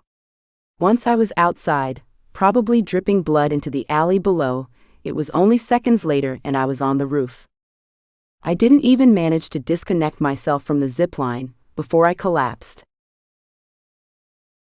Chapter 25. Philippa. I froze in horror at the sight of Lucien. He froze too, probably surprised to see me here. I couldn't blame him. His eyes narrowed dangerously and his jaw tightened. He wasn't happy to see me. That went double as far as I was concerned. Suddenly a smile touched his lips. "Philippa Bork. It's been far too long since I've seen you two together."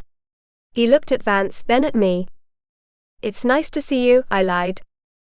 "I was just coming by to let Vance know it's time for dinner," he said with a wider smile, that same political smile he always flashed, especially during League meetings. I wanted to remind him we weren't at a League meeting, and he could be real with me. He didn't know how real he could be if he felt like it. I knew a lot more about him than he was aware of. I imagined him as the young man he must have been when he betrayed my family, how he supposedly loved my mother. How could he really have loved her when he tried to force her into being with him? That wasn't love. That was ownership. I reminded myself I wasn't supposed to know about the past. How would I have acted around him back before I knew he was a backstabbing traitor? "I'll leave you alone then. I don't want to intrude on your dinner." "Nonsense." He touched my arm, and I fought off a shudder of disgust. His smile was firmly in place, but his eyes were hard, a little cold. You must join us. I won't hear of your leaving now. I don't want to put you out, I protested, laughing uncomfortably. You must. His hand closed around my forearm, and he led me from the chambers down the hall. I had no choice but to let him lead me. Naturally, we only serve blood, he continued, but it's nice for us to be together and spend a little time as a family. I glanced at Vance, no Valerius, to gauge his reaction. His face was blank. I couldn't tell what he thought about this whole happy family charade. Meanwhile, I was fairly sure Vance wasn't one to have dinner with his father. Did Valerius make it a habit? A little glimmer of an idea dawned inside me. Did Lucien see any difference in his new son? It had been years and years since I had been inside Lucien's mansion, just inside headquarters grounds. It was built at the same time as the cathedral, originally used as a home for the priests and monks then, who said mass and tended to the community that used to live and work in the area. Most of those old homes were long gone, but the mansion had stood the test of time as had the cathedral.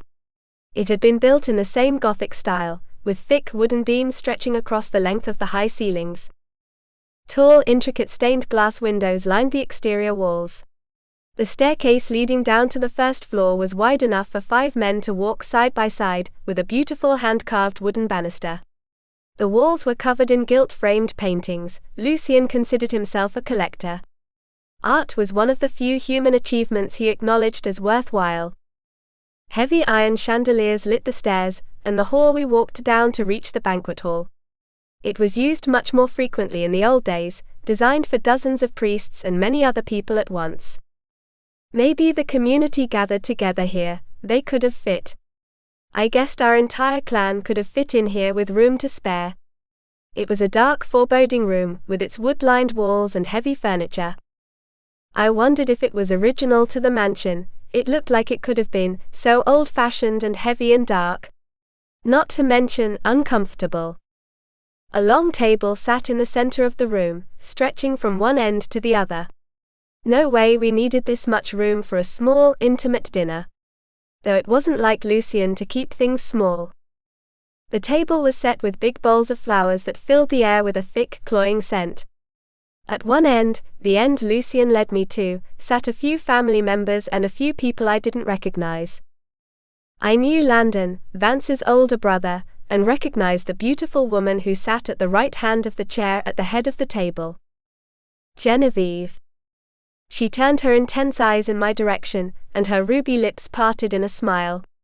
Her jet-black hair and flawless porcelain skin shone in the candlelight. Philippa. What a nice surprise. She spoke perfect English even though she was from Europe. I couldn't remember which of the Balkan states she originated from. Maybe it was Romania. Regardless, I never would have known from her voice. What was she doing here? I remembered seeing her at the meeting. Who could miss her? She had a way of drawing the eye, and probably had to fend off men right and left. Unless she didn't fend them off. It's a bit of a surprise to me as well. I hadn't expected a dinner invitation. I took the chair Vance Valerius pulled out for me, and settled in beside Landon.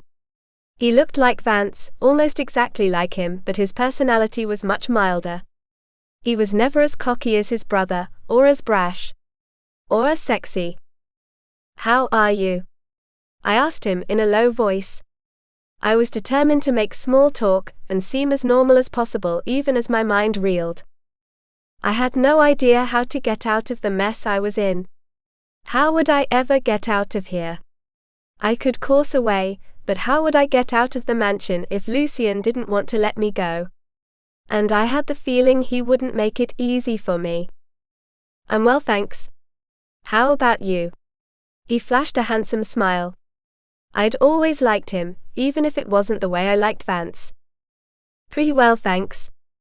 What brings you here? He was totally innocent. He had no idea. I guessed he didn't know what happened to his brother either. Valerius was probably smart enough to keep from spending a lot of time with the close family members, just in case he gave himself away. I thought I could use a visit.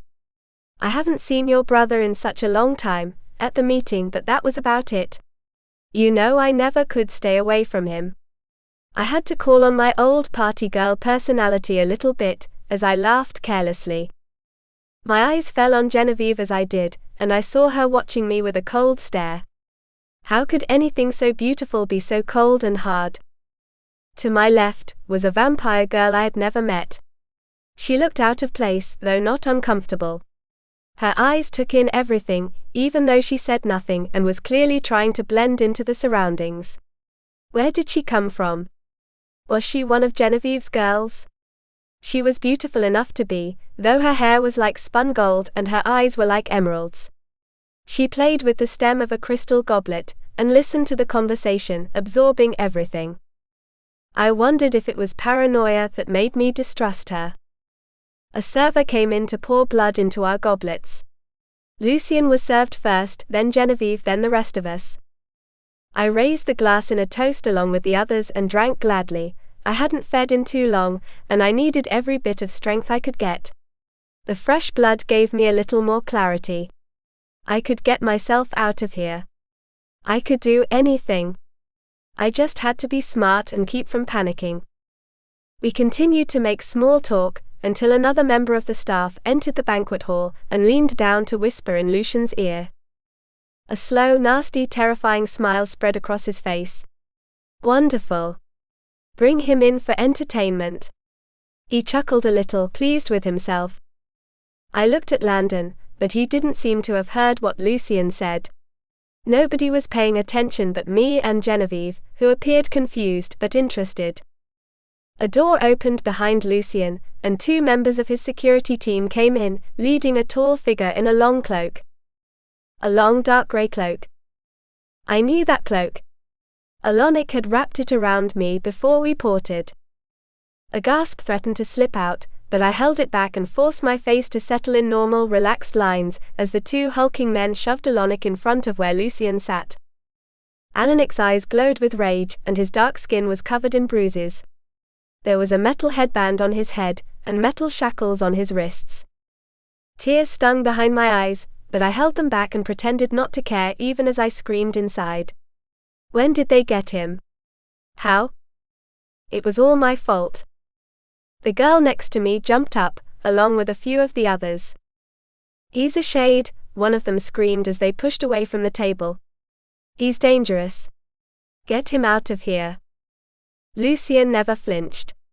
There is no problem, he said, holding up a hand to silence them. He's no danger. That headband, those shackles. They are created from cold-forged iron. He cannot cast a portal, or send out one of his spirit walkers to possess any of us. He's harmless, even the strongest shade cannot fight cold-forged iron. Alonic stopped glaring at Lucien, and looked the rest of us over, one by one. I held my breath. Would he let them know he recognized me? What would happen if he did? His eyes traveled over Landon before falling on me. We stared at each other for the briefest of moments, before he glanced at the girl next to me. His face never indicated he knew me. I felt weak with relief for myself and fear for him. What are you doing here? Lucien asked. How did my men capture you? Alonic didn't flinch. It was like he never heard the question. I was proud of him on the one hand. I knew he wouldn't break down or give Lucien the satisfaction he craved.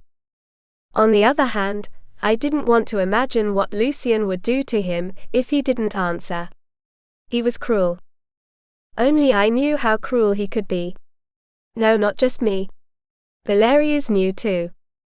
You don't like to speak, Lucien observed, studying the remaining blood in his goblet. Perhaps you could be coaxed into giving me the answers I desire. He turned toward Alonic again, but Alonic kept his eyes trained on the wall above Lucien's head. He didn't flinch. Lucien's smile faded as he gave a short, quick nod to one of his men. Suddenly an iron blade appeared and cut through the air. It cut through Alonic too, slicing into his shoulder. He let out a roar of pain that made my heart seize and revealed his fangs. The entire room gasped, almost in unison. Lucien sputtered. A vampire, he gasped. Chapter 26. Gage. It took a whole week, but she came back. I reminded myself I wasn't waiting for her. I was supposed to be staking out the club to learn whatever I could about the Euro shifters, but it was still a rush seeing her again. She was as beautiful as I remembered. I struggled to keep from warning her against the club. If I ran across the street and told her not to go inside, I would blow my cover. No way the shifters who called it home would let me get away with a second encounter. I was lucky the guy who had threatened me hadn't come after me for taking away his toy. I hadn't been watching them for a week to blow the whole thing because a girl was walking into a stupid situation. Okay, truth be told, she wasn't just any girl. But still, I was on assignment. Why was she going in there again? I couldn't figure it out. She knew it was bad news. She knew that shifter would have hurt her if I hadn't been there to save the night. Why would she put herself in that situation, then? And alone? Her friends weren't forcing her to join them anymore. I didn't want to go out on a limb and think she might be looking for me, but it was a possibility. I wished I could have told her there was no way I would ever go inside. It would be my fault if anything happened to her. My heart was in my throat as she climbed the steps and went inside. The usual shifters walked in and out. I had gotten used to seeing them every night. They were with a different human girl every time, too. Never the same girl twice. I wondered what happened to the girls they slept with once it was all over. My skin crawled at the thought of what that had to be like. I didn't care how suave they appeared on the surface. They were still animals underneath. Carissa. She was in there with them, and they were checking her out and probably plotting ways to use her. I should have gotten her number. I could have texted her, asked her to go somewhere else with me. I could give up a night of watching the club if it meant keeping her safe. I could only stand here and hope everything went well inside. Nothing would happen to her in there, I decided, not around so many people. When she came out, I would go to her. I was surprised when 2 hours passed before she came out. What had she been doing in there all that time? She stumbled a little as she came down the steps, too. Had she been drinking? Did somebody give her something? I decided to get her attention, but then somebody followed her. It was him. The one from the other night. I clenched my teeth and decided to watch instead of taking a chance right in front of the club. Across the street was one thing, but I would be tempting fate if I started trouble outside the entrance. I couldn't hear them, but I could read her body language, the way she shrank back as he moved closer. She was scared to death. What was he saying to her? A group of girls walked past on their way into the club, and she slipped away from him, following them inside like she was one of them. No. Wrong direction, I whispered from my spot in the shadows. If she had crossed the street the way she did the first night, I could have helped her without risking a bloodbath. The shifter, meanwhile, walked down the alley next to the club and disappeared. I guessed he was going in through the rear entrance. I wished again I could send her a message, tell her to leave then and there while he was at the back of the club. I would take her anywhere she wanted to go. I would even apologize for disappearing on her the way I did, and promise to make it up to her. Instead, I stood there with my eyes glued to the door, barely breathing as I waited. Maybe 20 minutes passed before she came out, only she wasn't alone. There was a bouncer on either arm, and they were obviously shifters. She was fighting, trying to get somebody's attention. They shoved her into a car with tinted windows and closed the door. Not a cab, I was sure. Where were they taking her? Only one way to find out. I took off after the car, horsing when I needed to. I was even willing to do that in public, if it meant keeping up with her. Not that the humans noticed. It was amazing how they could ignore what was happening right under their noses, especially when they were drunk. The car left Manhattan and headed out to an industrial area. It was a sketchy part of town, trash-strewn and desolate. The smell of garbage and rot mingled together and dazed me a little. I couldn't afford to lose my focus on that car. It was the only car in the area, so it wasn't hard to spot as it wound through narrow, broken streets bordered on either side by warehouses and abandoned factories. When the car slowed, I stopped at a distance and watched as it pulled into the garage of what looked like a warehouse. The door slid closed once the car was inside. I coursed the rest of the way to the warehouse and pressed myself against the wall, deep in shadow. I couldn't hear much coming from inside. There was a row of windows to my right with light coming from them.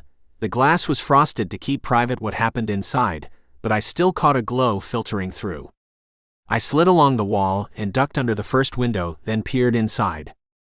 It was blurry thanks to the film over the glass, but I could make out bright lights hanging from the ceiling. Carts full of what appeared to be medical supplies. Test tubes, scales, computers. Beds. Monitors. What the hell was going on in there? It resembled a lab or a hospital. Maybe a cross between the two. Were they doing experiments in there? Why did they want Carrie? There was no movement inside, though the car Carrie was in had just driven inside. Where had they gone? I had a choice to make. Either leave to get help or go in on my own. There was a chance nobody would help me, at least not right away. Jonah would want to think things through, understand who ran the place and what they were doing and whether it was a good move for us to put our necks out. By that time, Carrie could be dead. I wouldn't take that chance. I had to go in alone. I snuck around the outside of the building, searching for a way in. There was a rusty door around back that looked like it hadn't been used in years, and the hinges screamed in protest as I opened it. I glanced around to see if anyone alerted to the noise, but nobody showed themselves. Like the place was deserted. How was that possible? Inside, the warehouse seemed even more sterile and unsettling than it did through the window. Everything was unused, the beds were empty, but there were any number of things that could be done with all the equipment. I never would have guessed the Euro shifters were up to something on that level. I thought they were screwing around, making money off their club and scaring young girls. I had to find her before it was too late. The scent of shifters overwhelmed me much as the garbage had outside. I was glad I didn't have a particular odor, like they did. They wouldn't be able to pick me up as easily as I picked them up. I tried to pinpoint her scent, but it went in and out, wrapped up in theirs. I focused as hard as I could while I tiptoed through the silent warehouse. There were rooms off to the side, which I imagined had been offices at one point. They had to be in one of those, or all of them. I started with the one closest to me, and worked my way down the line. Her scent wasn't any stronger. Where had they taken her? What were they doing? I came to a long, dark hallway with a door at the end, and suddenly, her scent hit me like a truck. The same way it had the first time I sensed her nearby. She was there. At the end of the hall. I didn't know if she was alone, but I had to take the chance. I walked to the door and reached for the knob, my heart nearly pounding through my chest. Click. I glanced around, turning to see what made the noise, but nothing happened. Suddenly, a cage dropped over me, hitting the floor with a bone-jarring crash. I threw myself against the bars, snarling, but it was no use. No matter how hard I fought, there was no getting out. The door opened behind me. Why is a vampire looking for a human? I knew that voice. It was his voice. The one from the club. And he had me trapped. Chapter 27. Jonah. Anissa. I ran to her and sank to my knees to catch her before she collapsed onto the rooftop. Her clothes were soaked in blood, her eyes half closed, her skin as white as a sheet of paper. She was dying. No. No. I searched for the wounds and didn't have to look hard. Her neck had been sliced open down to her shoulder. Was it even possible to stop the bleeding at this point? She was so weak, barely able to keep her eyes open as I begged her to look at me, talk to me, keep breathing. Please keep breathing, Anissa, please. Stay with me. I didn't think she would be able to heal herself when she was so weak. What happened? I pressed my hands over her wound to stop the bleeding. I knew it was too little, Too late. And it wasn't an arterial cut either, just a very deep cut that had bled for too long. I didn't know if anything I did would work, but I had to do something. I couldn't let her die without trying to help. One of her seconds, he's dead. Her head fell back against my arm, like even whispering a handful of words had exhausted her. She'd killed him. He was back there, in the room. And he had almost killed her. Vampires couldn't bleed to death. Could we? She was half-fae. Would that help her? Or would it only hurt her? Maybe the fae didn't heal the way vampires did. I had no idea what to do, and there was nobody to help me, nobody to stop the blood from seeping between my fingers, draining the life from her. My head was spinning with so many questions and so many horrible images of living life without her, while part of me screamed and raged and demanded she not leave me. I felt so helpless, so terrified. She needed blood. She had to feed. But the blood was at the high-rise. I couldn't get her there, it was too far. I couldn't even get her off the roof, and we couldn't go through the hotel in the shape she was in. We wouldn't make it out of the elevator. But she needed it. I was losing her. Her eyelids fluttered as she struggled to stay conscious. Come on. Keep breathing. Don't let go, I whispered, looking into her eyes. They were unfocused. Oh no. My blood. It was the only way. I shouldn't. It would be against League law. We couldn't feed off humans or each other. But this was Anissa. Damn them if they thought I should let her die, just to uphold their laws. Plus, the one thing no one seemed to ever talk about was how she'd violated League law by giving me her healing blood when we were in Sorrow's Watch, after our scuffle with Valerius. So, not only was this the woman I loved, it was also the woman who'd already broken that law to save my life. There were special circumstances no treaty or laws could provide for. Like the one I was in as I held her, and watched her dying in my arms. If they didn't like it, well, I had wondered about pulling the clan out of the League's jurisdiction many times already. I wasn't sure if it was possible, but I would do it if they gave me trouble over what I was about to do. But where would we be without their protection? I couldn't worry about it anymore, as the shallow rise and fall of her chest slowed and almost stopped. There was no time. I was losing her. League or no league, I needed to keep her alive. I lifted my wrist to my mouth and extended my fangs to tear into my flesh. Blood seeped out of the wound. I lowered my bleeding wrist to her lips. She was still. No. I whispered, lifting her head and pressing my wrist hard against her mouth. I leaned down to whisper in her ear. Please, Anissa. Drink. I know you're still in there. Drink. You have to. It's the only way. Please, I love you, please drink. Finally, she latched on. I wanted to let out a shout of joy as she started taking the blood she needed to survive. Each second, with each gulp, the drinking became stronger. She was coming back. I had to pull away before she drained me, she was that desperate. She relaxed in my arms, and I watched, holding my breath as the gash stretching from neck to shoulder began to close. In less than a minute, I would hardly have known it was ever there if not for the dried blood that still covered her. Meanwhile, her complexion went from chalk white to a normal shade of pale.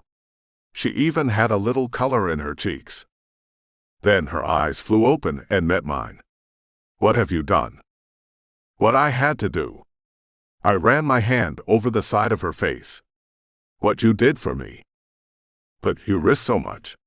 She sat up, still staring at me. It's no different than what you risked for me, I reminded her. You went against Marcus's orders to save my life, remember? You had to give up your clan for that. You defied the same laws in Sorrow's Watch when you saved my life. You're not the only one who gets to make grand gestures, you know. She smiled through the pink-tinged tears running down her cheeks. But if anybody ever finds out, you know what the League will do to you, right? Sure. I know. I'm not worried about it. I had to make a decision, and I know it was the right one. They'll never find out from me, she promised. I know. I pried my eyes from hers and checked her over. She was a mess. What were we supposed to do with her covered in blood? And I didn't look much better, but I could zip my jacket and cover up. She needed it more than I did. You can wear this. I pulled it off. I can't do anything about the jeans, but this will cover you up. You don't have to wear your hoodie. Good thinking. She unzipped it and stripped down to her bra. I told myself I shouldn't stare at her creamy skin, the way she filled in the bra cups. I only handed over the jacket reluctantly because I had to. She pulled it on and zipped it up, and appeared more vulnerable than ever, standing there in a jacket that was way too big for her. I thought I lost you forever. I wasn't sure you were going to make it. I probably wouldn't have if not for. She trailed off, and I wasn't willing to finish her sentence. I couldn't say it out loud, any of it. We were bonded like we had never been before, by our blood and our secrets. When she burst into tears, I took her in my arms and held her as tight as I dared. We needed to leave before anybody else found us, but I couldn't bear to let her go. Not when she had almost died. We have to go. She pulled back and gazed up at me with anxious eyes. When they find him, they'll come looking for me. They won't stop. I know. I glanced around, wondering how to maneuver our escape. Come on. We'll go back the way we came. Hurry. There's no time for harnessing up. She tossed a line out to the building behind the hotel, coursing the steps we took to get to the top of the building, then sat on the edge of the roof. What are you doing? My mouth hung open as she gripped the line, then pulled her legs up to wrap around it. She crossed her ankles, then started a hand-over-hand crawl across the open space between buildings. I swallowed hard. Harnessing myself to a steel wire was one thing, but what she was doing. Damn it, I whispered. I guessed it wasn't a good time to tell her. I had always been afraid of heights in my human days. Being a vampire had changed a lot of things about me, but not that. Come on, she called. I had to do it. I'd followed her, and told myself to get over it, as I hung hundreds of feet in the air. It was over quickly, and I was on my feet again in seconds. Of course, it had felt like the longest seconds of my life. Except for a few moments ago, when I thought I was going to lose her. We'd made it in the nick of time too, since shouts came from the roof of the St. Regis only seconds later. 2 muscle-bound thugs, who could only have been Genevieve's security team. I guess they found us, I said. Anissa bent, pulled one of her blades from her boot and sliced the wire on our side. It fell against the St. Regis, useless. Come on. She took my hand. We used the rooftop door instead of climbing down the side of the building, then coursed down the stairs and back to the high-rise. Chapter 28. Philippa. Lucian's dungeon was dark, dank, the way I would imagine a dungeon being. He even called it a dungeon, the sick monster. I invite you all down to the dungeon, Lucian had said as he pushed away from the table once his goblet was empty. Alonic, still in pain, had been led away by the 2 guards. Lucian's smile was evil. I would like you to see how we'll accommodate this intruder. How could I stay behind? I needed to know what he did to Alonic, even if there was nothing I could do about it right away. My stomach churned the entire way down the stairs to where Lucian kept his prisoners. I wondered why a building that had originally been a home for priests would house a dungeon, then, guessed it hadn't originally been used as a dungeon. Only Lucian was twisted enough to think about turning it into one. The walls were solid stone and seemed to shimmer with moisture, which gave off a musty scent that made my nose wrinkle. Alonic was already shackled to one of them by the time we arrived. He didn't look at any of us as we filed into the room, Lucian's guards, his sons, Genevieve and her group, and me. I stood in the back, away from the rest, trying to keep from throwing up. I couldn't let them keep torturing him. They tried burning him with silver, but that was pointless. He was half-shade, so it didn't hurt him the way it hurt us. I remembered trying to chain Anissa up with silver when we first met, and wondering why it didn't bother her. I hadn't known then she was a half-blood. When the silver didn't work, they decided to cut Alonic instead. Not deep cuts.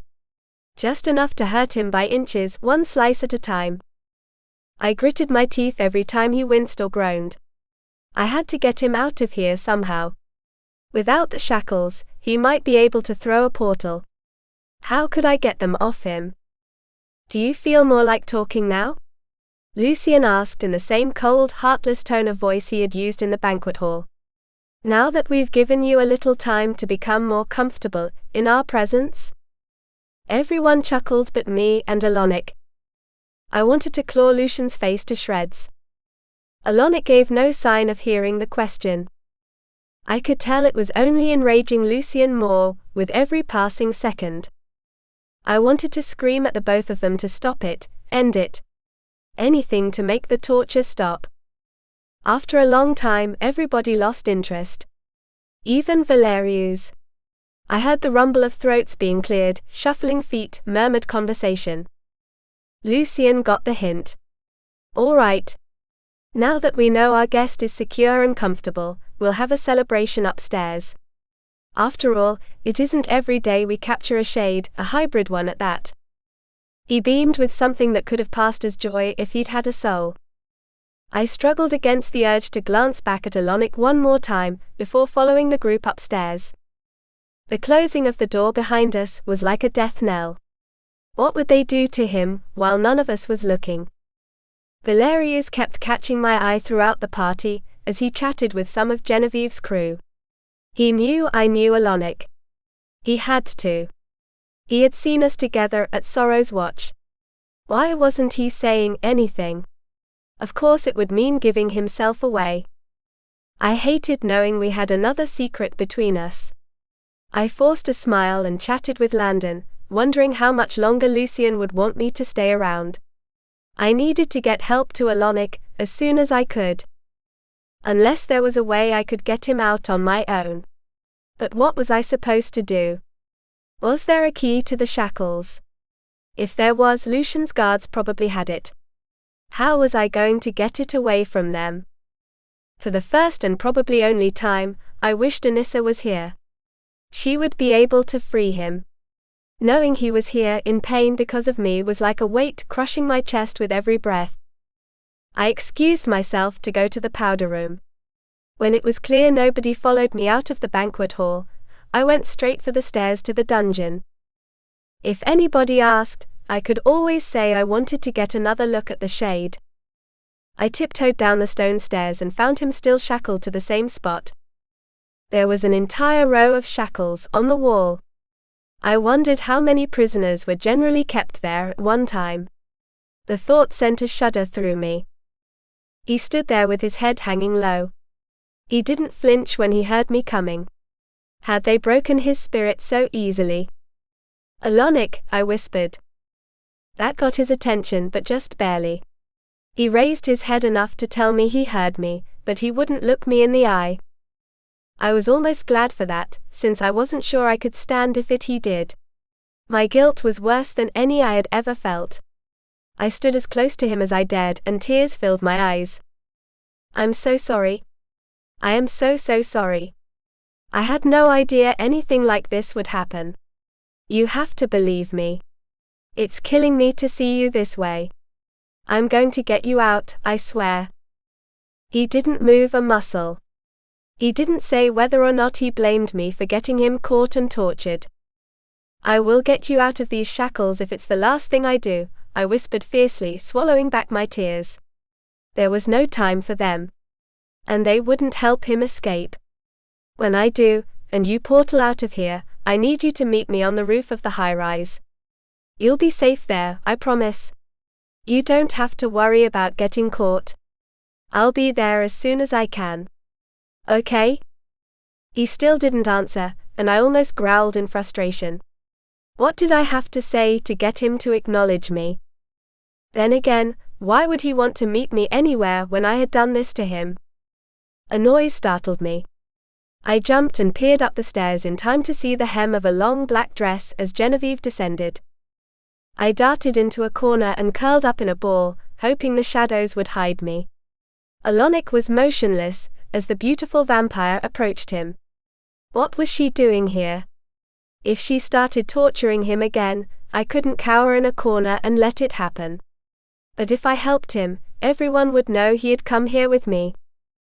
I have to say, she purred as she drew closer, I admire your strength and your courage. I've seen bigger, stronger men than you break down and sob like babies after receiving the sort of treatment you have. I applaud you. There are too few really strong, admirable creatures left in the world. She ran light fingers over the iron headband and clicked her tongue. And to see you like this, shackled like a common animal used for our entertainment. It's a crime. You're worth much more. Lucien, well, he doesn't often see value as clearly as he should.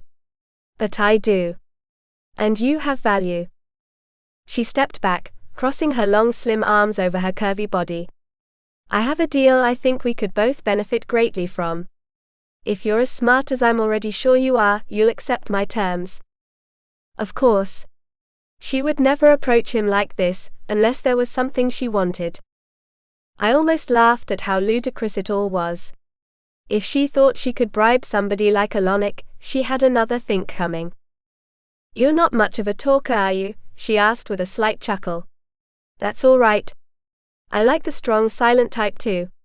She swept her hair back from her shoulders, and I caught a faint whiff of perfume and flowers. Then let's get down to brass tacks, shall we? I'll free you here and now, in exchange for your help and gratitude. I chewed my lip, wondering if he would respond or if he would keep up the silent act. For the first time all night he raised his head and asked, "Help with what?" His voice was a little weaker than usual, but he still sounded clear and strong. My heart went out to him all over again. She stood in quarter profile, and I just made out her smile. I need a spirit walker. And I need your gratitude. Why do you need a spirit walker?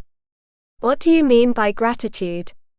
His eyes met hers, burning as fiercely as ever.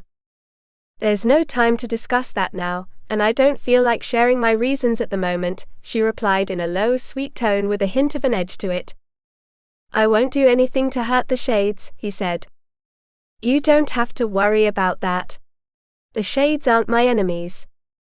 Who is? Her smile widened. Wouldn't you like to know? The sound of laughter filtered through the closed door and reached our ears. Genevieve glanced up the stairs, then turned her focus back to Alonic. We don't have much time. You'd better decide quickly. I hate to be the one to tell you this, but Lucien has plans for you that I don't think you'll enjoy very much. She winced for effect. A chill ran through me as I imagined what he had in mind. Something told me nothing I came up with would touch what his twisted mind would imagine. A spirit walker and my gratitude, he repeated. That's right. Her body was rigid with concentration, like she was hanging on every word he said. She was desperate for his help, even though she pretended to be the coy seductress. All right. I agree. She relaxed. I'm glad to hear it. Meet me in room 709 at the St. Regis Hotel, in Manhattan. Are you familiar with it? I'll find it, he promised. Let me see your hands then. He leaned closer to her, and she unlocked one of the shackles. I knew I wasn't imagining things when I noticed her caressing his hand after she released it. She did it again with the other hand. If he noticed, he didn't react. What was she playing at? I look forward to spending more time with you, she murmured in a playful tone as she unlocked the iron headband. Alonic didn't reply. Instead, he took the iron pieces in one hand and threw a portal with the other. I didn't know what he was getting himself into, but it was almost worth it to see him step through the portal and vanish. Tears rolled down my cheeks. At least he was out of here. Genevieve stood there for a long moment, breathing rapidly. She had gotten what she wanted, or was about to. What was with the flirting? I wondered exactly what she meant by gratitude, and why he had to meet her in a hotel room. No, my head was running in all directions and I was overthinking it. Or was I? She turned toward the stairs and her smile was triumphant. She almost glowed. I cowered in the shadows, hoping she wouldn't notice me. I didn't draw a deep breath or uncurl my body until she was upstairs with the door closed between us. Alonic was free, but I couldn't get to where he was. And I needed to talk to him. How had they captured him? What was he going to do next? How would he get out of his agreement with Genevieve, because I couldn't see him letting her use him the way she obviously planned to. I couldn't follow him to the hotel, of course. How could I get to him? I stood up, brushing off invisible dust. I felt disgusting, soiled even though I didn't look that way. Some things had a way of getting under the skin. Like what I had witnessed that night. I tried to shake it off. I couldn't let Lucien know I had been to the dungeon. Genevieve couldn't know either. I was on my way to the stairs when a glint caught my eye. A piece of metal on the floor. I wondered if it was part of the cold forged iron used on Alonic. But no. It shone like gold. I went to it, bent down and picked it up. A ring. I turned it over in my hands. It had blood and dirt caked on it. The smell of the blood filled my senses. I spat on my hand and rubbed the ring as clean as I could. The cleaner it got, the surer I was I recognized it. It was one of a kind, a signet ring with a capital G surrounded by leafy vines. It had been my grandfather's, and my father had given it to Gage. Gage, I whispered. Gage was my grandfather's name and my brother's name. And our father had given the ring to Gage as they shared the same name. I had seen Gage wear it every single day. What was Gage's ring doing in Lucian's dungeon? He was supposed to have been a guest of Lucian's, not his prisoner. I slid the ring into my pocket and went back up to the party. Chapter 29. Sara. I couldn't get over how salty the air smelled. Beyond the glorious sensation of sunlight warming my skin, the fresh, salty air was my favorite part of Hallowthorne Landing. I breathed deep so it would fill my lungs all the way as I walked through the village. It was a cute little village, the one in Hallowthorne. Quaint was maybe the perfect word for it. The only problem was the way the villagers hid from me. I couldn't say for sure, but it seemed like they made it a point to go indoors when they saw me coming. I wrapped my arms around myself and tried to pretend I didn't notice. Or care. Although I could feel the eyes on me from behind windows and half-drawn curtains. If witches lived and trained there, the villagers probably weren't used to seeing vampires. We didn't make it a point to socialize, or even live remotely near each other. Their fear made sense. I wish there was a way to tell them they had no reason to fear me, but I was the girl who shot lightning from her hands. That didn't make me exactly safe. I turned my face away from the front window of a bakery and crossed the cobblestone street at double time. I headed back toward the docks. I was happier there. There weren't any people going out of their way to avoid me. The birds circling the sparkling water didn't fly away when they saw me coming. There was a sort of makeshift fence at the edge of the wood planks running the length of the dock, made of thick lengths of rope strung between wooden posts. I leaned on one of those rough posts and looked out over the water. A sigh slipped from my lips. I didn't know if I was sad or lonely or confused or what. Maybe all three. "You're new around here." I jumped at the sound of a man's voice. He was standing only a few feet away. How had he snuck up on me? I glanced around to be sure he was talking to me, then pointed at myself. He smiled. "You're the only other vampire on the dock." I straightened. He was tall, handsome, but weathered. He had seen a lot. His eyes were lined. His hair was a deep, vibrant shade of red that shone in the sun. He wore clothes that had seen better days, cargo pants and lace-up boots, and a long khaki coat that swept around his knees when he walked. "You knew I was a vampire?" I asked in a small voice. "Of course. You're not a witch. I can tell a witch from a mile away. And you're not human." I can smell human blood from twice as far. The corners of his mouth twitched up in a smile. I guess that makes sense. I looked around again. He was alone. What brings you here then? You're the only other vampire I've seen. I decided it would be best not to tell him about Mom. There was still so much about her I didn't understand. You have a lot of questions. He was still smiling though, so he didn't seem to mind. He slid his hands into his coat pockets and stared out over the water. I'm here to get help with something. Otherwise, I wouldn't spend much time here. Why not? It's a pretty place. We can let the sun touch us here. He chuckled. Yes, but we're not welcome, are we? He had a point. I guess I would feel the same way if I had a choice. What's your name? He asked. Sara. Hello, Sara. He eyed me. I'm Fane. What are you doing here? I whirled around and saw Mom rushing toward us. Her face was stormy. I was just walking around, I sputtered, panicking. I didn't know I wasn't allowed to be out on my own. She used to look that way, back when Anissa or I would break something or disobey her. I wasn't talking to you. She reached my side and glared at Fane. I turned toward him. Maybe he could explain Mom's murderous tone of voice.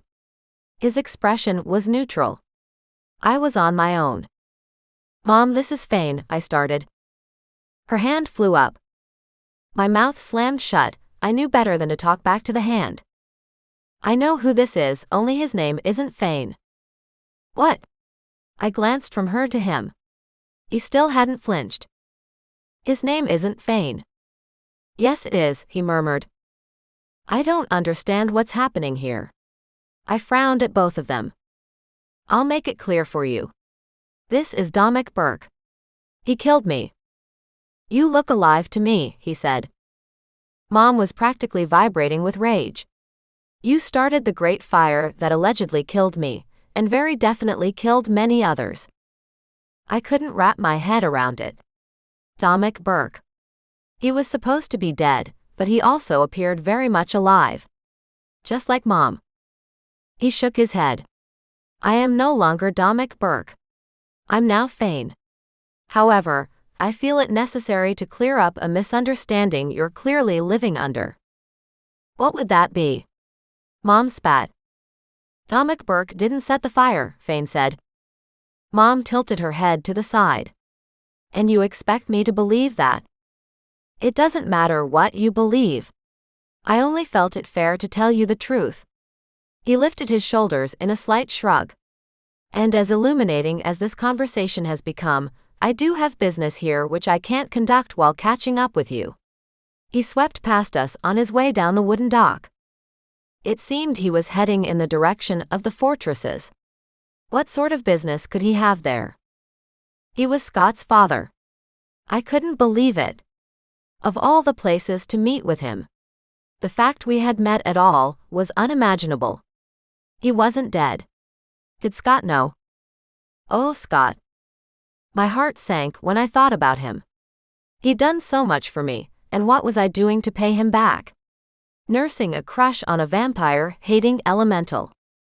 I had been trying to keep Scott off my mind because every time his face popped into my head, I felt nothing but shame. The thought of him used to make me so happy too. Mom faced me.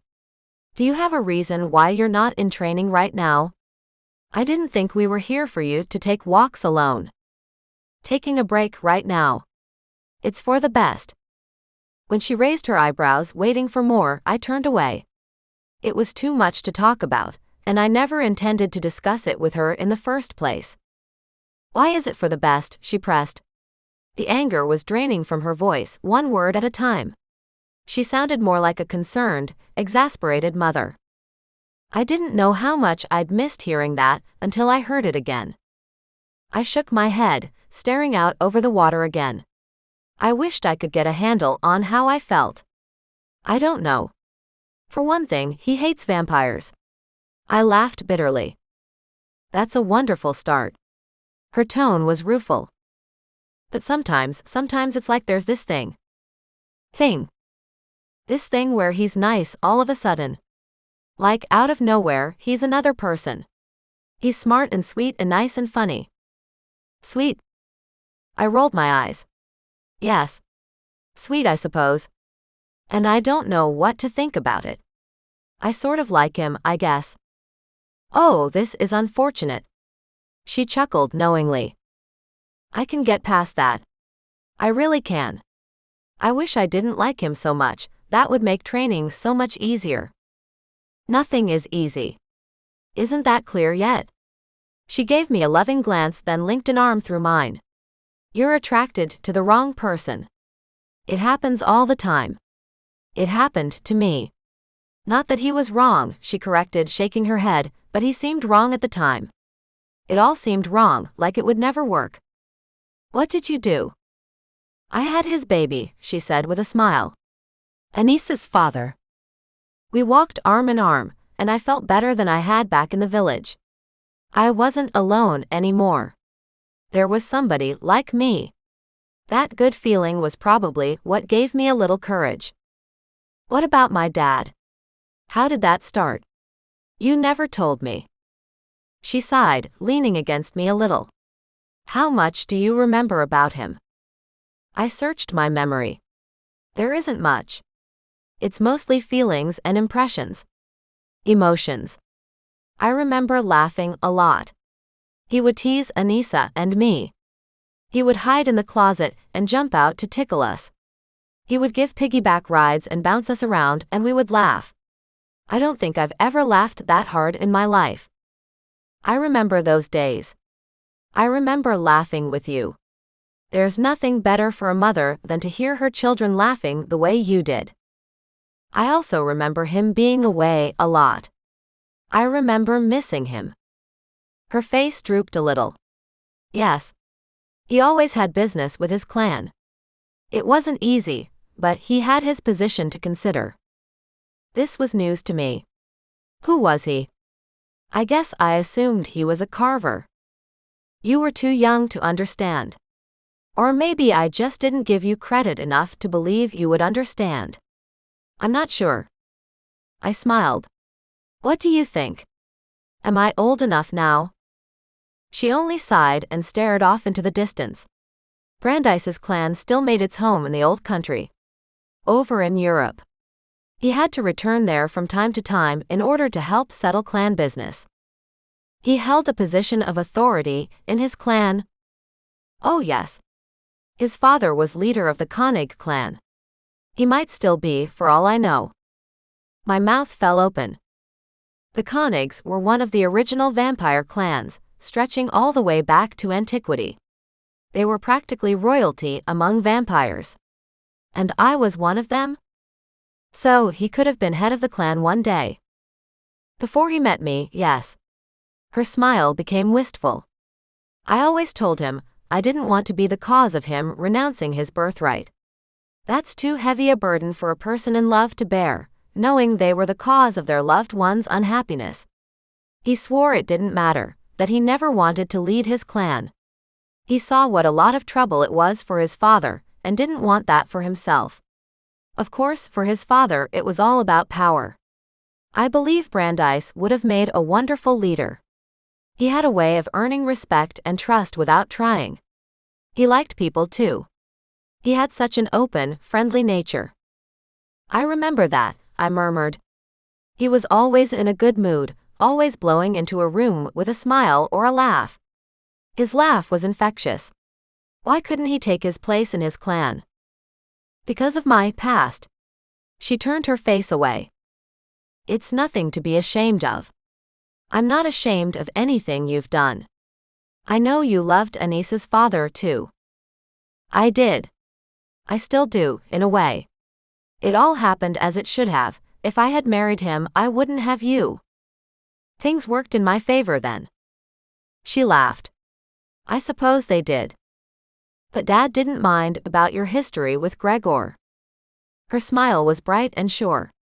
Not one bit. He never understood why the others treated me as an outcast. He used to laugh and reminded me how antiquated his clan's views were, then tell me they were nothing compared to the way we conducted business here in the States. How did you meet him?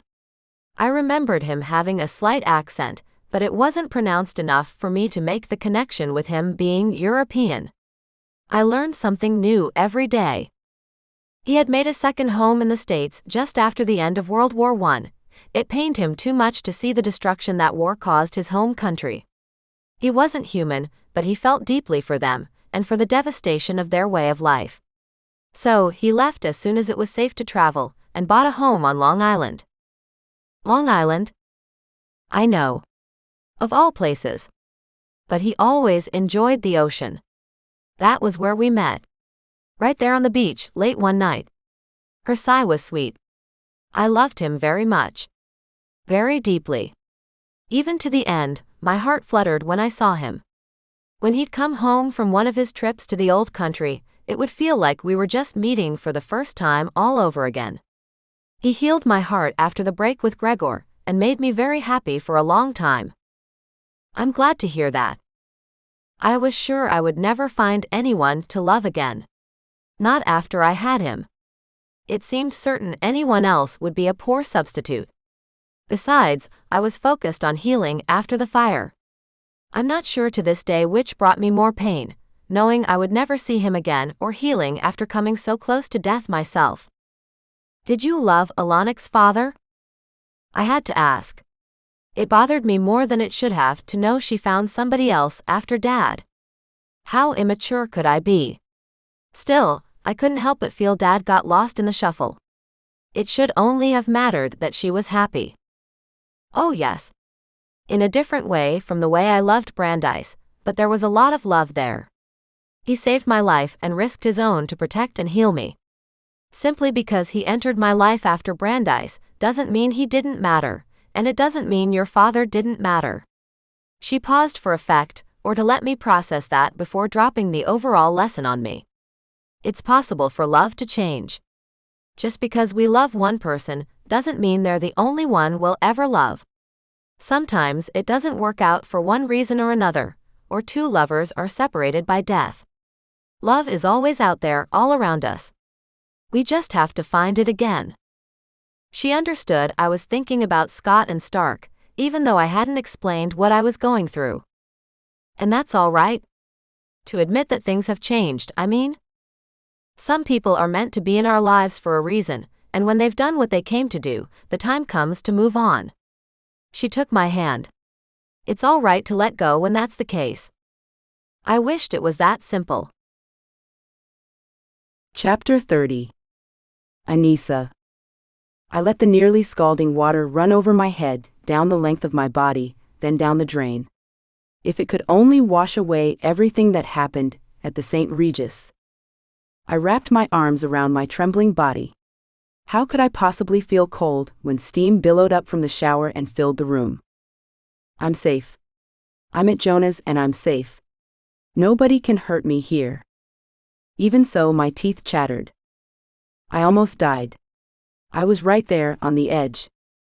If I closed my eyes, I could remember everything going blurry, fuzzy around the edges, sort of gray. The sensation of wanting to move but not having the strength. Wanting to tell Jonah I loved him, but not being able to open my mouth and make the words come out. I didn't want to ever feel that way again. That slow process of life draining from me and powerless to do anything about it. Not being able to hold on. I closed my eyes and leaned against the cold marble shower wall. I was clean, cleaner than clean, but no amount of hot water or soap could make me feel good again. It was a waste of time and water. I turned off the spray and opened the door. The extra fluffy towel and robe Jonah had given me were hanging just outside the shower. I took my time drying off and wondered why I was stalling. Because I knew Jonah would be waiting for me? Maybe. Something had happened between us back there on the roof that I was a little scared of. I stared at myself in the mirror. You can't stay in here forever. You have to go back out there eventually. What was wrong with me? Was I afraid of him? That was ridiculous. He was just Jonah. I loved him. He loved me. Nothing had changed, not really. He had saved my life. Otherwise, we were the same as we had ever been. And I owed it to him to treat him the same as always. I knotted the robe's belt around my waist and toweled my hair off as I stepped out of the bathroom. The air in his room was cool compared to the steamy bathroom. Goosebumps rose on my skin. There was a new outfit waiting for me on his bed. Probably Philippa's. What would she think about me wearing her clothes? Did I really have to ask myself that question? She'd lose her mind. Jonah knocked on the door. You decent? I snorted. Does it matter anymore? Yeah. I'm still in a robe. He opened the door and stepped into his room. The first thought I had on seeing him was he was just as uncomfortable as I was. His body language was sort of standoffish. He shifted his weight from one foot to the other. How are you feeling? Better now that I'm clean. Thanks. Of course. What was I going to do, let you walk around with blood on you? He smiled faintly and sat on the edge of the bed. I sat on the other side, angled so I could see him. I'm sorry things have gotten so crazy, he murmured. You don't need all of this in your life. My life was already crazy, I reminded him. You know, the whole assassin thing. The sister in a dungeon thing. But I added to it. You add to my life, not to the craziness in my life. There's a difference. You make my life better. His mouth twitched up at the corners. That's nice to hear. I hope you're not just saying that. Why would I? Have you ever known me to just say something for the sake of saying it? No. You're right. It's one of the things I love about you, your honesty. My cheeks flushed. Really? One of many things, he added. What else is there? He laughed. Oh, you're playing coy now? Is that a new thing? I'm turning over a new leaf. I stretched out on my back, still looking at him. What else is there? You're good with a blade. He grinned. How romantic. I rolled my eyes. You didn't kill me when you were supposed to, so that's a plus. Wow. You're in a very sweet mood. I mean, how many people haven't killed you? How many people were supposed to?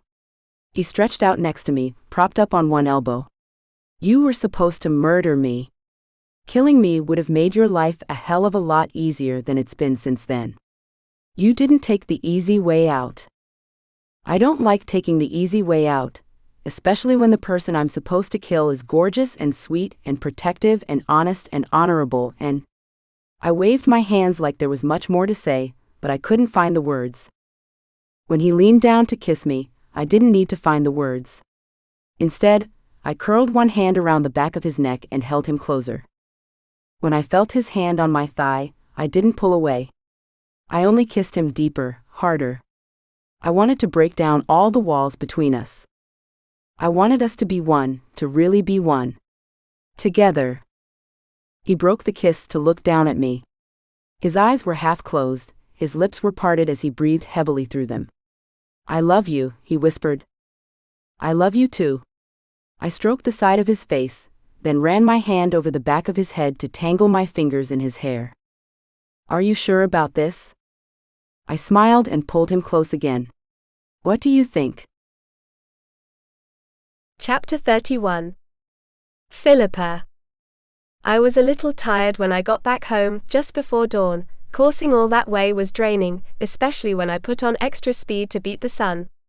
It paid off. I was upstairs in the penthouse by the time the first rays were coming up over the midtown skyscrapers. At times like this I wished I could sleep. A long sleep would have helped me reset the mess in my head.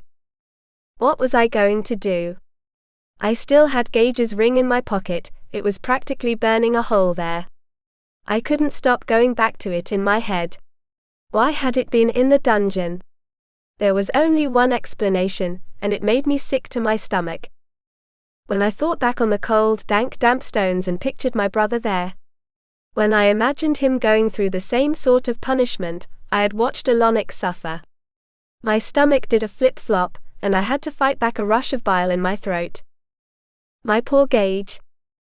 So it had been Lucien who'd beat him, and made him forget about it. Like I needed another reason to hate him. I was starting to wonder if I should just let Valerius kill Lucien, and get it over with. He deserved it. I only hoped he would suffer before it was over. I paced back and forth in front of the doors leading to the balcony, chewing on my thumbnail. I had broken the habit years before, maybe decades. At least I thought I had. What if I gave Gage his ring and explained where I'd found it? It might jog his memory. He might remember why Lucien had him beaten. It would be helpful if he remembered any questions Lucien asked. I assumed he had wanted information from my brother. Otherwise, what was the point? Not that I would put it past Lucien to have Gage beaten for the sake of having him beaten. I chewed my nail down to the bed and only stopped when I drew blood. I had another problem, and it was much more immediate. I was only thinking about Gage to keep from thinking about how Anissa would kick my ass when she found out I got Alonic captured and tortured. The thing was, I wouldn't stop her if she tried. That little half-blood couldn't do anything to me that would hurt worse than what I was doing to myself. I deserved every word and whatever else she decided to throw at me. He was probably at Genevieve's hotel right now. What was she making him do? Why did she want a spirit walker? I could have screamed, there was nothing I could do on my own to stop her. Besides, how could I stop anything when I didn't know what she was planning? That was my fault too. Genevieve would never have been able to use him if I hadn't gotten him caught. The penthouse was quiet. It wasn't like the rest of them to spend so much time resting in their rooms. I was used to seeing my brothers hanging out together in the living room, comparing notes on the night. I decided to go to Gage's room first. I felt the ring in my pocket as I walked down the hall and knocked on the closed door. Gage? No answer. I knocked louder. Still nothing. When I pressed my ear to the door, I couldn't hear a thing. I decided to take a chance and turned the knob, then eased the door open. The room was empty. I stepped inside. Clean as always, bed made, floor clear. If I didn't know Gage called the room his, I would guess it was a spare. Not a sign of him anywhere. I sat on the bed and tried to remember the last time I had seen him. I couldn't. Dread built in the pit of my stomach. I ran from Gage's room and straight to Jonah's. Jonah? I even threw the door open without knocking. And I got the surprise of my long life. Anissa sat bolt upright with a gasp. She clutched the sheets around her chest. I took a step back and wished I could turn back time. There were a lot of things I would happily die without ever seeing. A naked Anissa in my brother's bed was one of them. Maybe first on the list. Jonah sat up, and right away his head was in his hands. Don't you know how to knock? I couldn't answer. I was furious, disgusted, embarrassed. But it was the last thing I needed to be mad about.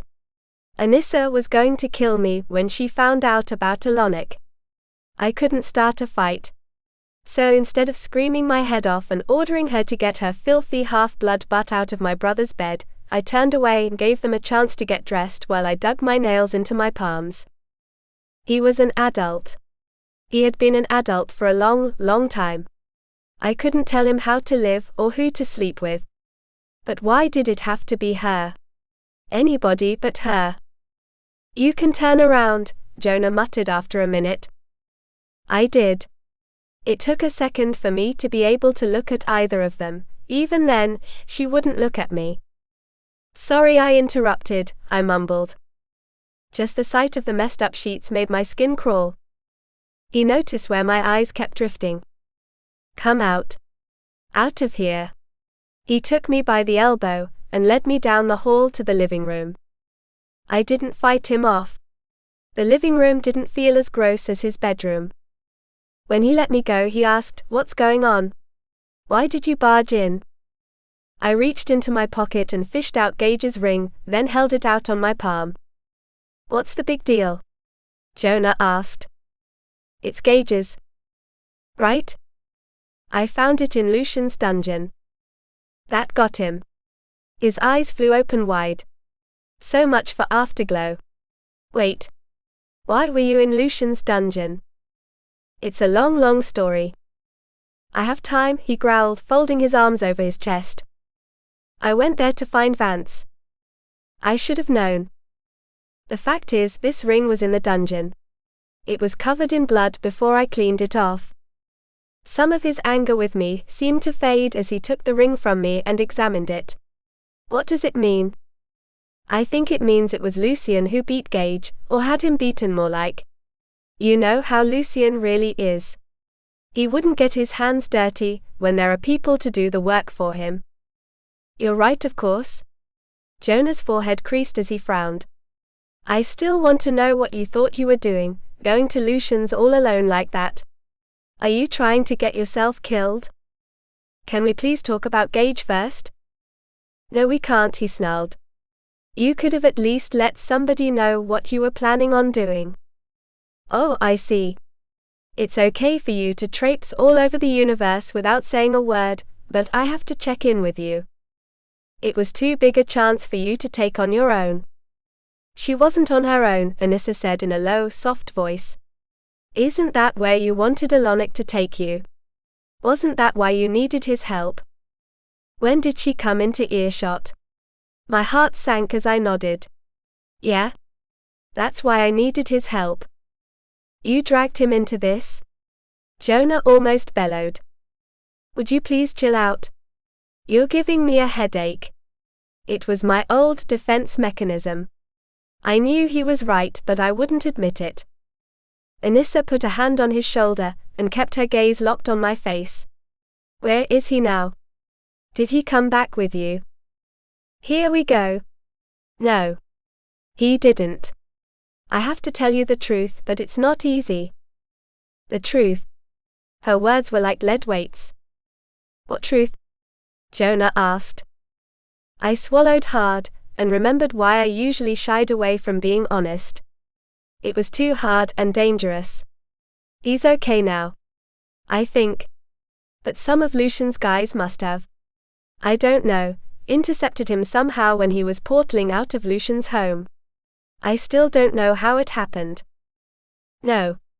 Anissa pushed Jonah aside to lunge, but he caught her before she could reach me. He's all right now. I shouted over her incoherent shrieks. What did they do to him? She finally shouted when Jonah calmed her down a little before screaming, You were in the dungeon? He was in the dungeon. What did they do? Anissa, calm down, Jonah crooned. I didn't know what bothered me more, her irrationality or the way he babied her. Like I said, he's all right now. The image of his face as he screamed in pain flashed through my head. There was no all right after something like that. Where is he? Anissa growled. Is he still there? Do we have to go? He's not there anymore. You could have gotten him killed, you selfish bitch. She threw herself at me again. This time I jumped back. Jonah wasn't fast enough to stop her, and she would have reached me otherwise. Don't you think I know that? I shouted back. I know what I did, okay? I wouldn't want to get him hurt, believe me. But you did get him hurt, Philippa. You never think about what the things you do might do to other people. She was still fighting him, wanting to get a piece of me. Nothing he said could quiet her down. I didn't move. She was right. And someday, when I had enough time to think it over, I would. This wasn't the time. So where is he?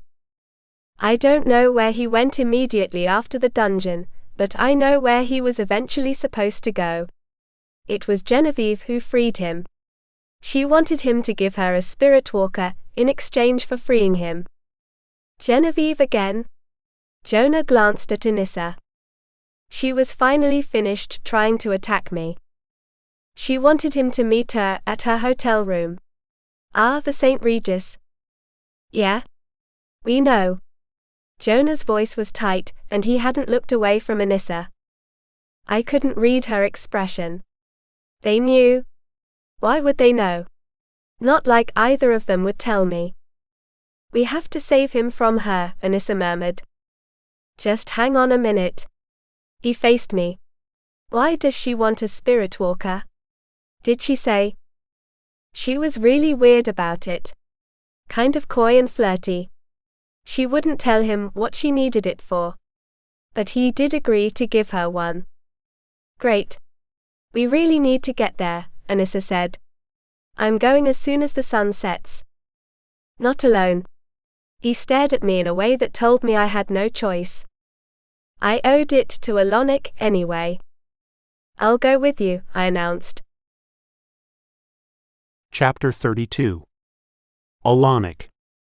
I would have expected Genevieve to stay in a hotel as glamorous as the St. Regis. It wasn't a surprise when she told me to meet her here, of all hotels in the city. What I couldn't predict was what to expect when I portaled to her room. She needed something from me, so I did not think the chances of an ambush were high. I had ways of protecting myself from her or anyone in her circle, though when I remembered the way she'd sounded, the way she'd looked at me while presenting her deal. She needed me. I portaled straight to the room. Someone like me would certainly never blend in among the human guests. It was a risk, but one I had to take. Of all the things I could have found once I arrived, the sight of a drying pool of blood was not one I'd planned for. Instead of all eyes being turned to me, Genevieve and her men bustled around the room, talking over one another. I noticed one of them attaching a piece of cardboard to a window with a roll of adhesive tape. What had I missed? How could something like this happen? Genevieve snarled, pacing to and fro. She wasn't the composed, lovely thing she normally presented to the world. She appeared rather haggard as she fired off questions and hurled insults. We still don't know who it was, one of the men explained. I got here just as they were escaping out the window. Whoever they were, they got cut up really bad. Half this blood is theirs. And the other half was his. His. Was. They had suffered a loss. At whose hand? Who could escape out the window without hurtling to their death? I had a few ideas. But that would mean Anissa's mortal injury.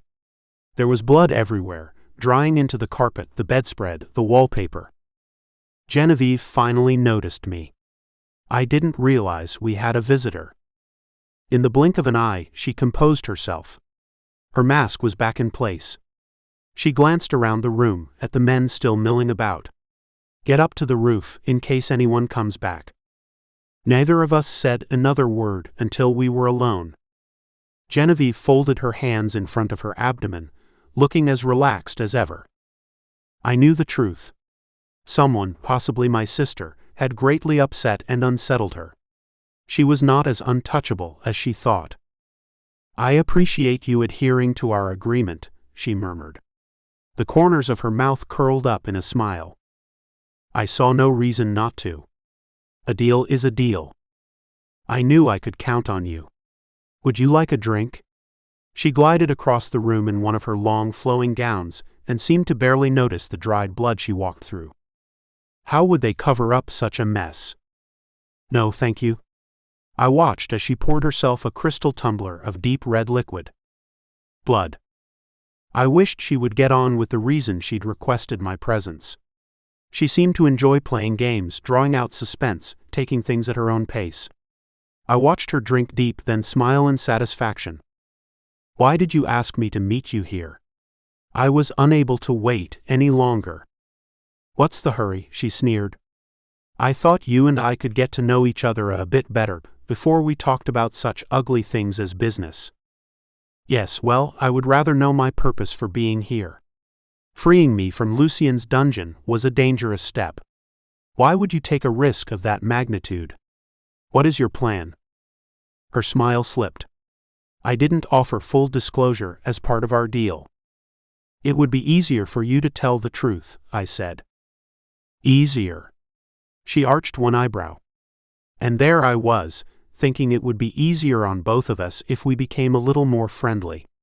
Her voice was heavy with meaning, which meant little to me. I will get the truth one way or another.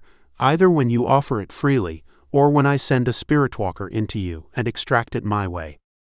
As I said, offering the truth would be easier on you." She froze for a moment, then laughed. I pride myself on never underestimating anyone, but I fell short on my assessment of you. You're quite determined. Her long slim arms crossed over her long slim body. All right then. You want the truth. You think you're owed the truth when I'm the one who freed you. Still, fair is fair. There was still a note of flirtatiousness in her voice. It didn't seem to matter, I wasn't interested. I supposed it was her nature to use all of the many gifts she possessed in her favor. She perched on the end of the bed, carefully avoiding the bloodstain. To put it bluntly, I want power. My position may look desirable on the surface, but that is just appearance. As you may or may not know, women are not generally the first choice when positions of power are available. No matter how intelligent or strong a leader, a woman will get passed over every time there's a man even remotely interested in the position. She shrugged. I've found ways of coping, but that's no longer enough. How do I fit into this desire of yours? I'm getting to that. She waved a dismissive hand. So I was at her mercy and would have to listen to her tale of woe. You see, Lucian has promised such a position to my brother. Your brother? Not you. As I said. Her mouth curved down in a frown. Still, my brother trusts me implicitly and relies on me. The only question is, which position and which clan would my brother take? She stood, going back for a second tumbler of blood. I would prefer to relocate to this area. The city has everything I desire. So I chose the Borks. Chose the Borks? For my brother to take over, of course. She drank again while I tried to process her meaning. Jonah led the Borks. She wanted to unseat him. Suspicion began unfurling in my core. Of course, she continued once she drained her tumbler, that meant I would have to come up with a way to get Jonah Burke out of the way. He certainly wouldn't step aside if I asked nicely. I had to do a lot of thinking on it, but came up with what I thought was the perfect plan. No, it was the perfect plan. It's not my fault I can't count on those closest to me sometimes. She was so full of her own cleverness. And what was this plan? To plant contaminated blood in the Burke supply. The news rocked me. I'd had a sick feeling that was where her story was leading. Sara was suffering because of Genevieve's greed. I had to clear Sara's plight from my thoughts in order to focus on what Genevieve was telling me. What was the outcome? You tell me, she said with an insolent shrug. I came up with the brilliant idea to contaminate the personal supply of Jonah and his siblings, in order to turn them into hybrid witches. They would have no choice but to flee once that happened or else risk the wrath of the League. But my mole vanished on me. Into thin air. I have no idea of the outcome of my plan. I needed a plan B, and that's you. Me. She nodded slowly, savoring the moment. This is where your spiritwalker comes in. I need you to send it into Marcus Carver, and have it try to kill Lucian. Even after hearing everything she had already told me, the idea was still startling. You said try. Does it matter whether the spiritwalker is successful?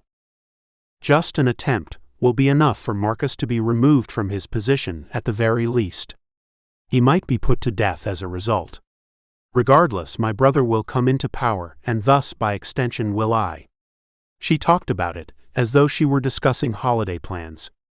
As though it didn't matter whether Marcus Carver lived or died. The entire plan sat poorly with me. It was too risky. Does Lucian know about either of your plans?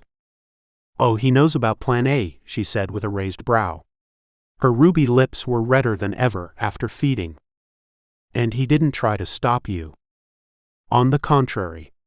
He seemed tickled pink at the idea of ruining the Borks. A lot of bad blood there, I think. She shook her head. He has no idea of Plan B, not that it matters one way or another. And you do not care which clan your brother takes over? Not in the least. One or the other, they're the same as far as I'm concerned. so long as I'm in the area. Anything else I was about to ask her vanished when I heard a noise at the door. The sound of people trying to be quiet and failing terribly. Genevieve tensed.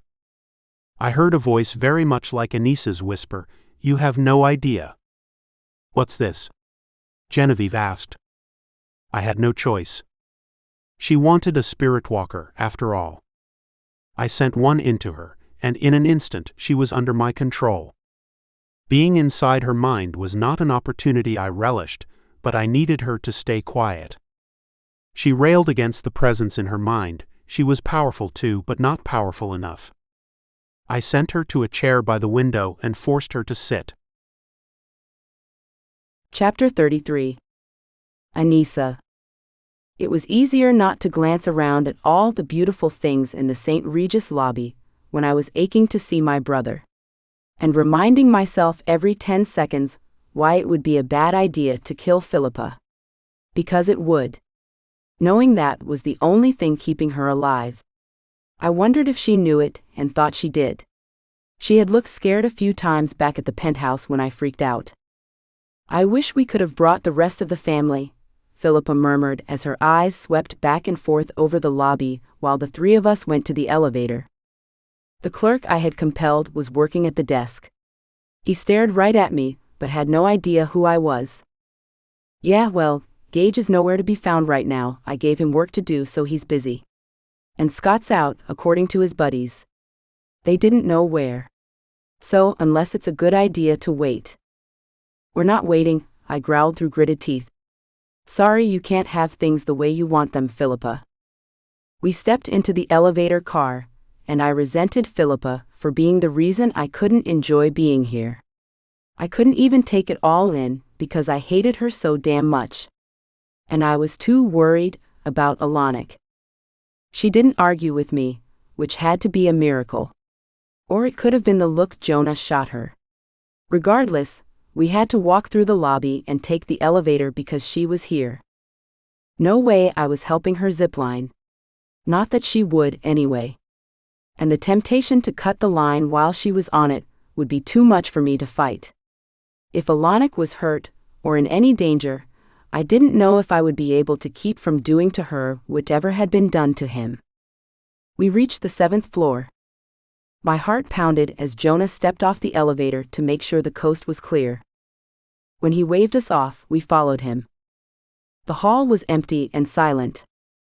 All the better for me to hear my racing heart. Until just now, tiptoeing down the hallway in the direction of Genevieve's room, I didn't make the connection I'd be going back to the room where I fought off that thug. I was sure he was dead, but that didn't mean there weren't 10 more just like him. "Ready?" Jonah mouthed when we reached the door. I bent to slide a blade from my boot, and nodded. "Really?" Philippa whispered. "You have no idea," I hissed. Jonah rolled his eyes, then kicked the door open. The three of us rushed into the room, ready to fight. All we found was Genevieve in a chair. She didn't flinch or even blink. Alanic stood beside her. I felt faint with relief when I noted how relatively okay he seemed. I put the blade on a table and threw myself at him, wrapping my arms around his shoulders. "I was so worried about you," I admitted. "When did it happen? When did I start caring so much about him?" "I'm all right," he murmured, but he didn't pull away. He let me hug him as long as I needed to. When I let go, I deliberately kept my eyes off the blood stains on the carpet. How much of them were mine? Instead of looking over there, I set my gaze on Genevieve. She sat straight upright, staring at the wall. Like a mannequin. "What's wrong with her?" I asked Alanic. "She's owned by a spirit walker." I shuddered. Not that she didn't deserve it or anything, but I remembered how unpleasant the experience was, and wouldn't wish it on anyone else. "So she asked you to use a spirit walker and you gave her one instead. Is that it?" Jonah sounded impressed. "That's it," Alanic confirmed. He sounded so tired, so drained. How much had he been through? Once again, I wanted to smack the hell out of Philippa for being the reason for it. I was just about to ask what he planned to do with Genevieve, when 4 thugs who reminded me of the one who attacked me barreled through the door. I lunged for the blade I had left on the table, while Jonah and Philippa bared their claws. Genevieve's voice rang through the room. "Did I tell you to come in and interrupt us?" I looked in her direction. So did Jonah and Philippa. Genevieve was as still as ever. It was almost funny to see how fast the 4 big, tough, dangerous bodyguards tucked their tails between their legs. One of them got up the nerve to say, we thought." "Did I ask you to think?" she nearly shrieked. "Get out of here, and don't come back until I call you." I was glad it wasn't me. She was talking to me in that manner. The 4 of them almost knocked each other down as they scrambled to leave the room. When we were alone again, Jonah grinned at Alanic. I know that wasn't her. A light bulb flashed on in my head. It was Alanic, speaking through the spirit walker. Genevieve couldn't control anything about herself. Half of me wanted to slap her just for fun. Philippa went to Alanic. It took everything in me not to push her out of the way or step in front of him. "I'm so glad you're okay," she murmured. It was the nicest I had ever seen her act. He nodded, but didn't acknowledge what happened at Lucien's. I probably would have done the same thing. Who wanted to remember something like that? "Why did she want you to come here?" Philippa asked, then glanced at Genevieve. "You heard everything she said before she freed me?" "Sure. She wants a spirit walker." He looked at all of us. "She's plotting for the takeover of one of the 2 New York clans. Yours or the Carvers. It doesn't matter to her which one her brother leads, so long as she remains in the area." He took a deep breath. "It was she who plotted to contaminate the blood." I knew it. I shouted as I slammed my fist into my palm. I wanted to slam it into her face. All my assassin's instincts came back, and I fantasized a million different ways I could destroy her. Or better yet, maybe I would sick Sara on her. Watching her sizzle might be a lot of fun. Jonah had other things on his mind. Who did it for her? "I'm sorry, but she wouldn't say. I cannot use a spirit walker to mine the memories of a host, or else I would." All she revealed was that her mole has disappeared. She has no idea what happened to the blood, or who it infected. "Wonderful," he spat. "Just freaking great. There goes our chance to know who fed from the contaminated bags." Because that didn't work the way she planned, she wants me to use a spirit walker to take over Marcus instead. Fine hairs stood up on the back of my neck when I heard his name. Old reflexes died hard. Why him? She wants him to try to kill Lucian and face the consequences, knocking him out of power and leaving an opening for her brother. That's amazing," Philippa breathed. "Yeah, I can actually get behind that," Jonah agreed. "You think this is a good thing?" Alanic asked. "Yes. Only he'd have to go through with it." Jonah and Philippa glanced at each other, nodding. Philippa added, "Yeah, and if Lucian is dead, that means Valerius might not need Vance anymore. This is perfect." The idea was not to go through with the killing, but only to discredit Marcus. "You can still discredit him, just make sure it happens in front of witnesses," Jonah replied. Wait a minute. I held up my hands. "Listen, nobody wants to see Marcus hang more than I do, and Lucian's not exactly on my list of favorite people. He killed my stepfather for one thing, and he took my mom away." I didn't look at Alanic when I added that last part. Without the fire, he would never have been born. But this is sorta crazy, don't you think? Genevieve's a nut job, and I hope she can still hear me. Is she really someone whose plan you should be following? How would you make something like this happen? Jonah was ready with an answer. I could call an emergency league meeting. That would get them in the same room. Alanic could hide on one of the balconies above the Great Hall and control the spirit walker from there. What do we do with Genevieve while this is all happening? She would be missed from a meeting, I pointed out. He turned to Alanic. Could you control 2 spirit walkers at the same time? He appeared pained.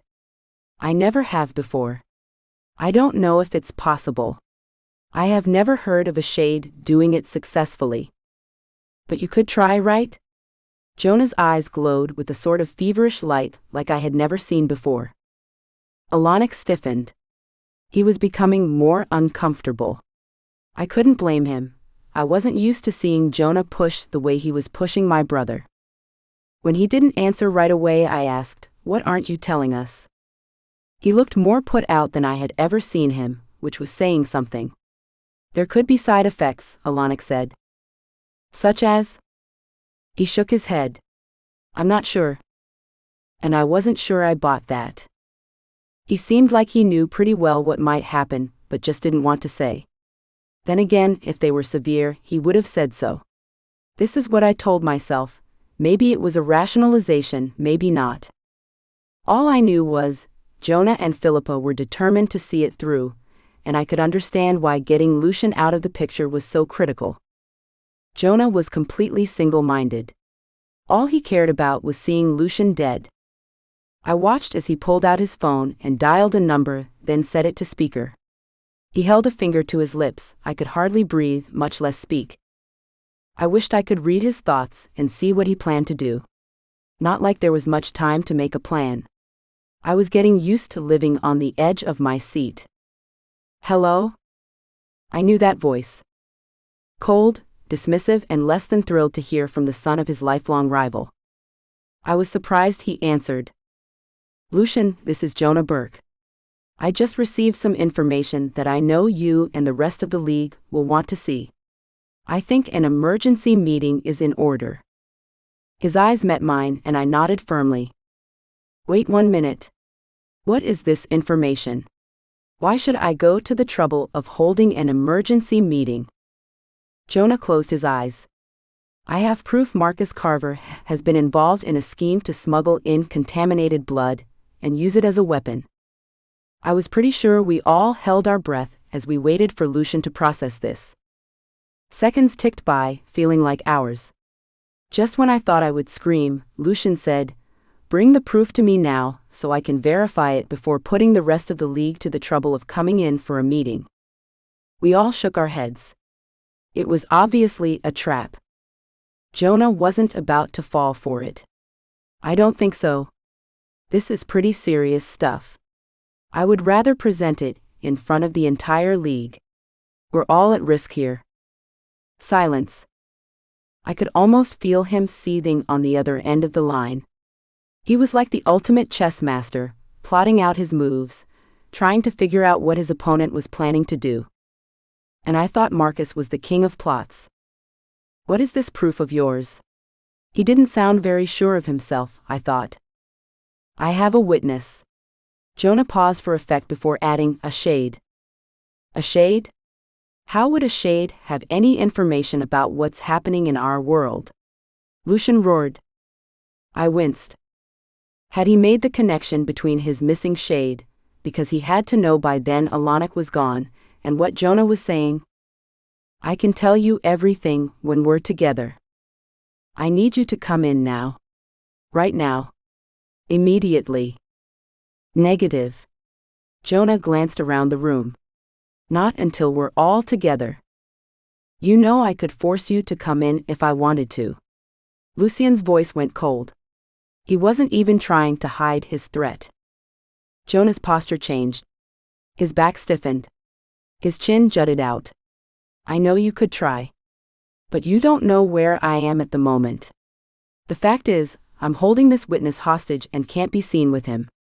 I will, however, bring him to the meeting, before the League." Silence again. Lucian plotted his next move while my heart swelled with pride for Jonah. I knew he was tough, but I didn't know until then how tough he could be. "Fine," Lucian snapped. "We'll hold the meeting in 48 hours. That should give everyone time enough to get here. I can't guarantee this will be a full meeting, however. It's still last minute." "Understood," Jonah agreed. "I look forward to seeing what you plan to bring," Lucian hissed before ending the call. "I just bet you do," Jonah murmured, staring down at the phone. "I'm looking forward to it too." He put the phone in his pocket and glanced at Genevieve. "What do we do with her until then?" The three of them talked it over while I hung back, watching Jonah. I couldn't take my eyes off him. I couldn't focus on what they were talking about. All I could do was stare at him in awe. There was something unbelievably hot about him taking charge the way he did, and talking back to Lucian. He wouldn't give an inch he wasn't already prepared to give. I gazed at him through new eyes, and knew it was because of what happened back in his room, and on the roof of the hotel. We were a different couple. No matter what happened, we would always be united by blood. And I would always love him. What a joke, thinking I could take time away from him. I might as well try to go without one of my arms. He was part of me even before he saved my life with his blood. Would things always be complicated? I hoped not, but didn't expect anything different. We were complicated people. We lived complicated lives. I could deal with complicated. It was the danger that worried me. Lucian was dangerous. The plan Jonah was hatching as I stood there watching him was dangerous. And he was more precious to me than ever. I hoped he knew what he was doing. Chapter 34. Jonah. How many safe houses do you guys have? Anissa asked, glancing around. I wish I had known this one existed before I ran off to Avalane. Philippa rolled her eyes. All I said was, we have a lot of places like this all over. Wherever we spend time, there's a safe house just in case. Why so close to headquarters, though? She asked, standing in the middle of the living room. From the outside, it looked like one of the few remaining homes in the sparsely populated area. Rundown, abandoned. Inside was another story. It was furnished a lot like the penthouse, with comfortable seating and plenty of light and warmth. Nobody would know it as they walked past. They also wouldn't guess we had a walk-in fridge in the basement, stocked with blood. We like to be prepared. You never know when an ordinary meeting will run long, I explained. Or when a fight will break out, and we need someplace to hide until things calm down, Philippa added. Remember the big fight, what was it, 10 years ago? 15. I grinned. 20, and I was pretty sure a fistfight would break out. Anissa raised an eyebrow, so I explained. It was when a lead position was up for grabs, and the heads of 3 of the clans jockeyed for it. I've never seen grown men act so much like hormonal little boys. I don't think Gage and I had ever fought like that, even when we were kids back on the farm. Alanik rested in one of the chairs. He had the sort of 50-yard stare men develop after they had been through a war. It made me think back on some of the carvers who had fought during our Great War, how they had never been the same. What did Lucian do to him? You all right? Anissa was almost overly solicitous, the way she had acted when Sara first escaped Marcus's dungeon. I'll be fine, he assured her, but there was no smile on his face or in his voice. I wasn't sure I believed him, and it was clear Anissa didn't. For just a split second, I regretted asking him to do what we were asking him to do. It was a tall order. I reminded myself we didn't have a choice. Lucian had to go. He'd known about Genevieve's plan to contaminate our blood and had done nothing to stop her. He had torn our family apart for years. What else was he capable of? I think we should go down and check on our guest. She should be ready to talk soon. The 4 of us went to the basement, where another one of our custom modifications held Genevieve. The 10 by 10 cell had bars made of silver. No way she could get out. Sure enough, by the time we went to the basement, she was standing in the middle of the cell, glowering at us. I looked her up and down. You look better than you did when we first got here. She ignored that. How dare you hold me hostage like this? I demand you release me this instant. The 4 of us took turns glancing at each other. None of us said a word. She turned on Alanik. And you. I went out of my way to release you from that dungeon, knowing full well what Lucian's wrath could be if he found out I was the one responsible, and this is how you repay me. By possessing me, by locking me up. I thought you kept your word. You asked me for a spirit walker. It was all he said as he stared at her. Genevieve's pale, creamy skin turned an interesting shade of red as she glared at him. Anissa stepped in. "You have a hell of a lot of nerve, standing there, yelling at us to let you go like you're the injured party. You were the one who sent the tainted blood to the Borks. And why? Because you're not satisfied living in Europe? You want to live here in the city. You want to feel important. You're disgusting." I had to hold her back from approaching the bars. The silver wouldn't hurt her, but Genevieve might if she got too close. "You know nothing about it," Genevieve sneered. "I know everything. You don't think he told us?" She gestured to Alanic. "How can you be so selfish? How can you hurt people without caring who gets hurt or what happens to them after you get what you want?" Genevieve's face was a beautiful blank mask. She clearly figured out there was no point in arguing, and wouldn't give us the satisfaction of taking the bait anymore. "Forget this." I looked at Alanic, who got the hint. Seconds later, Genevieve's posture changed. She developed that unfocused, dazed expression she had back at the hotel. The spirit walker was doing its job. Anissa slid her arm through the bars to hand Genevieve a phone. Alanic made her dial her guys. She raised the phone to her ear. "There's to be an emergency league meeting in 2 days. Meet me at headquarters by dusk 2 nights from now." She hung up before they could ask any questions. We had already thought that part through. The less she said, the fewer chances of anybody knowing she wasn't herself. "Good job," I muttered when she hung up. "Now what?" Anissa was still staring at our prisoner, hating her with every ounce of passion she held. "Now we wait." "I can't wait," Philippa said, turning to me. She had acted sort of distracted since we left the hotel, like she was only partly with us. I knew where the rest of her was without asking, at the high-rise in the vault. She hadn't been there in over a day, at least. "I know," I replied. "I need to get back there." "I understand. Go. Do what you have to do." It's not like I could blame her. If Anissa's body was possessed, I would watch over the body of the possessor like it was my job. It would never leave my sight. Just as my sister was about to leave, I took her arm. "Don't come to the meeting." Her eyes went wide, but surprisingly she didn't argue or even ask why. I didn't want her around Vance or Valerius or whoever, and I would rather have her far away from any drama that might come up. She nodded, glanced at Anissa and Alanic and left. Chapter 35. Jonah. "I wish Gage would check in at some point," I muttered as I drove to headquarters. I could use him at the meeting, and he hadn't said a word to me since that night on the roof. He was staking out the new shifters. I didn't like imagining what might have happened to keep him silent. "I'm sure he's okay," Anissa said from her spot in the back.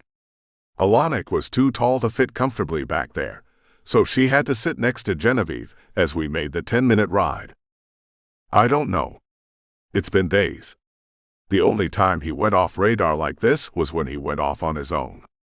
You know he wouldn't do that again, not when he knows how serious it is." "That's my point. He knows how serious it is to drop off like that. He has to know I would jump to the worst possible conclusion. But he's still Mia. It bothers me. A lot of things bothered me. Now that we were on our way to the meeting, it bothered me that we were heading into an assassination. I wished Anissa wouldn't be there. I wanted to keep her as far away from as much as possible, not that she would ever let me leave her behind." "How's she doing?" I asked Alanic, jerking my head back in Genevieve's direction. "Just fine." "You're okay with doing this?" "As I said, I don't know what will happen as a result, but I see why it's important I try."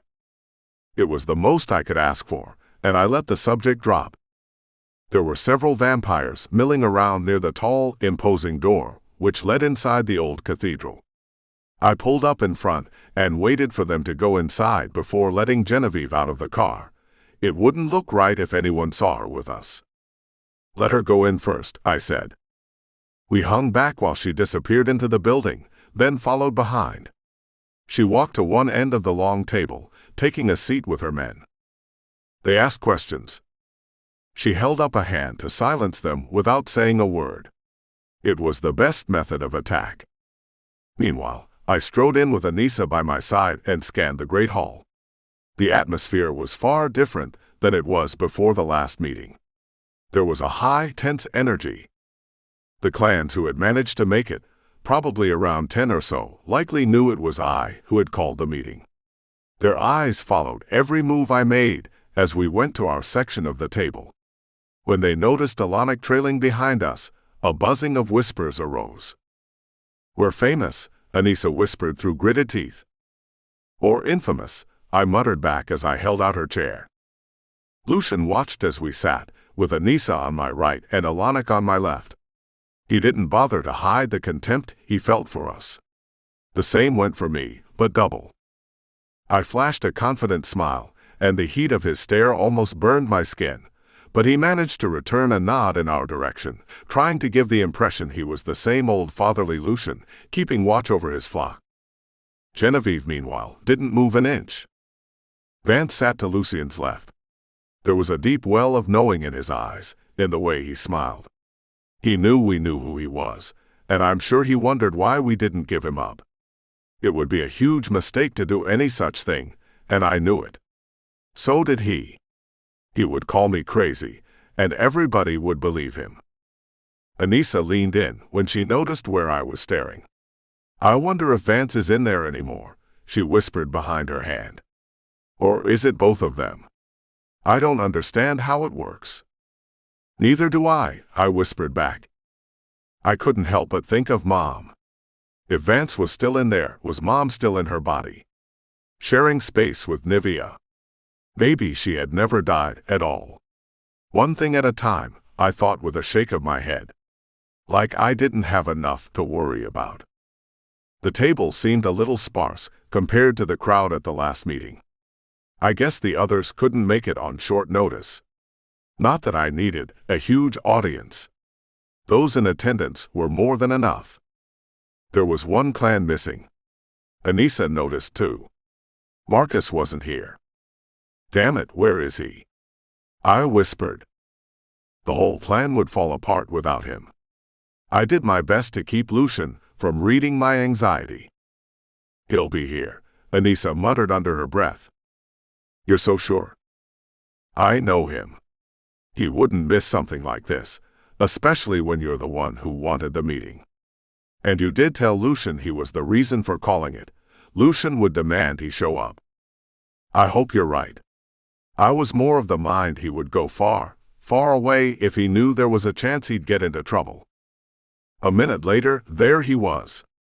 He strode into the hall with his head high and stared down his nose at the rest of us, including me. He reached his seat and took it with a big flourish, like he knew everybody was watching and dared them to.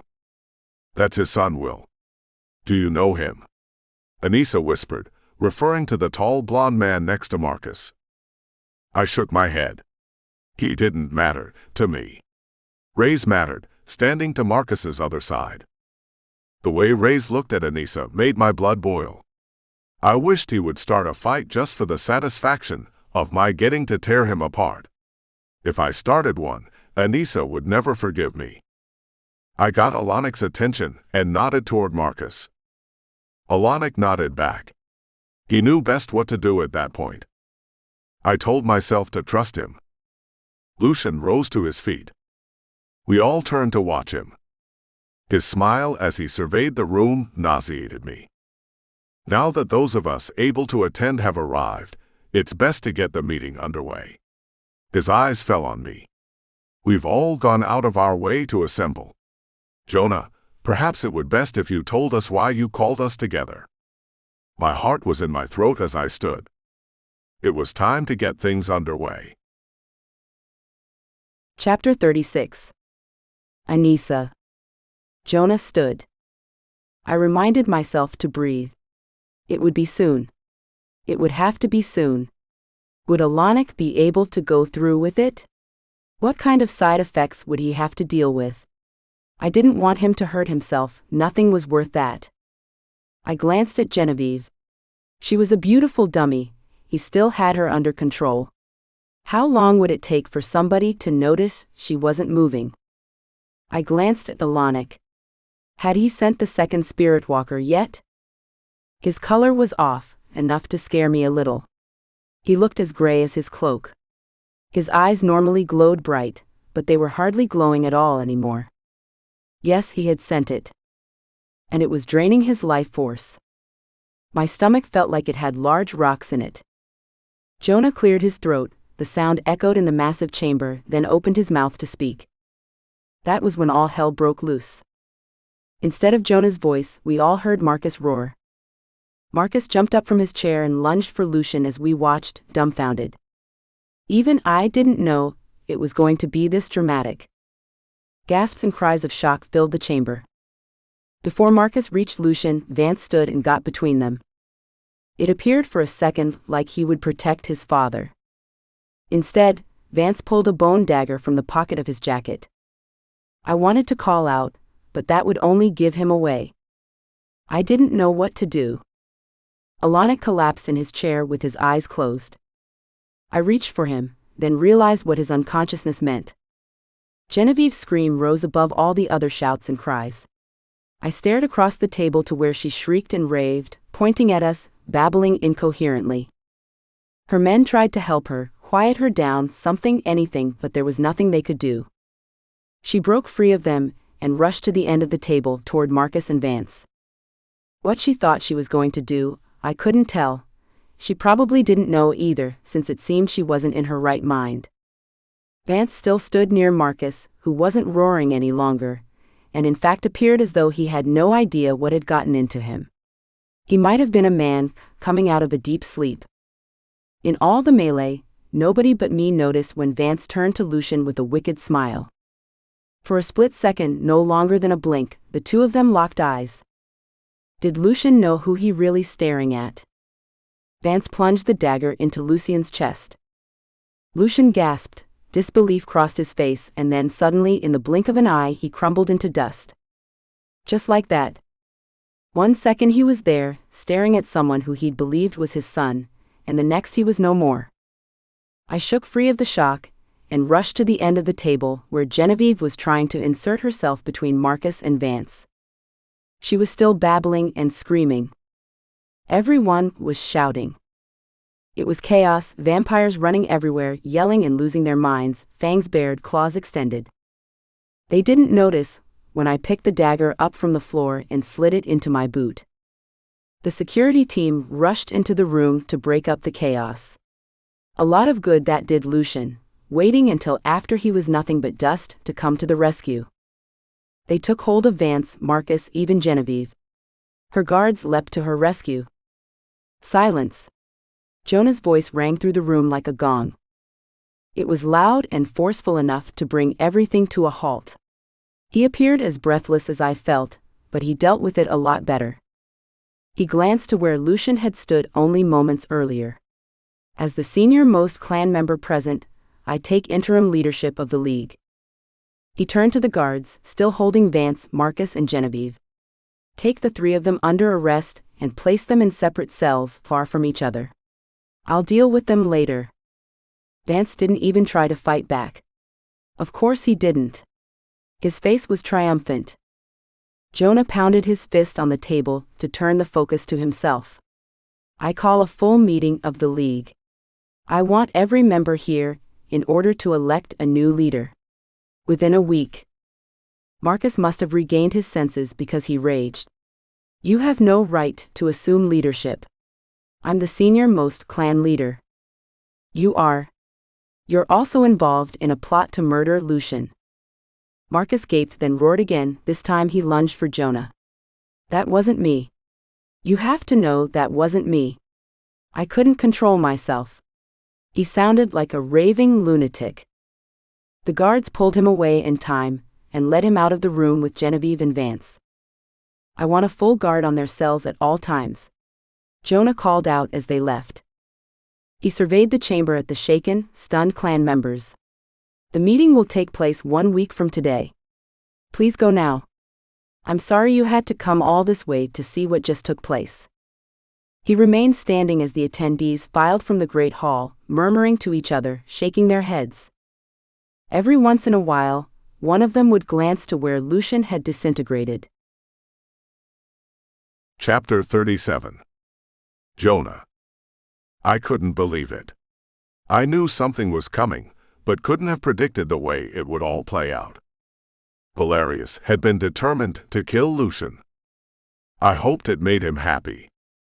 Anissa flew to her brother's side. Alonic. Wake up.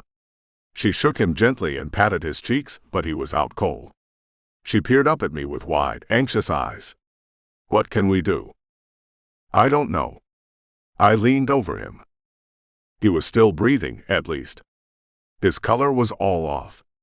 He wasn't kidding about there being side effects to controlling 2 spirit walkers at once. The whole plan had fallen apart. We have to get him out of here, she said. I saw how right she was. We were alone, but we wouldn't be alone forever. There were guards who would wonder why a shade was still on the property. He wasn't welcome here, even if he was half vampire. I thought fast. The high-rise is out. It's too risky. Too many eyes. What about your safe house? The one we were just staying in. I shook my head.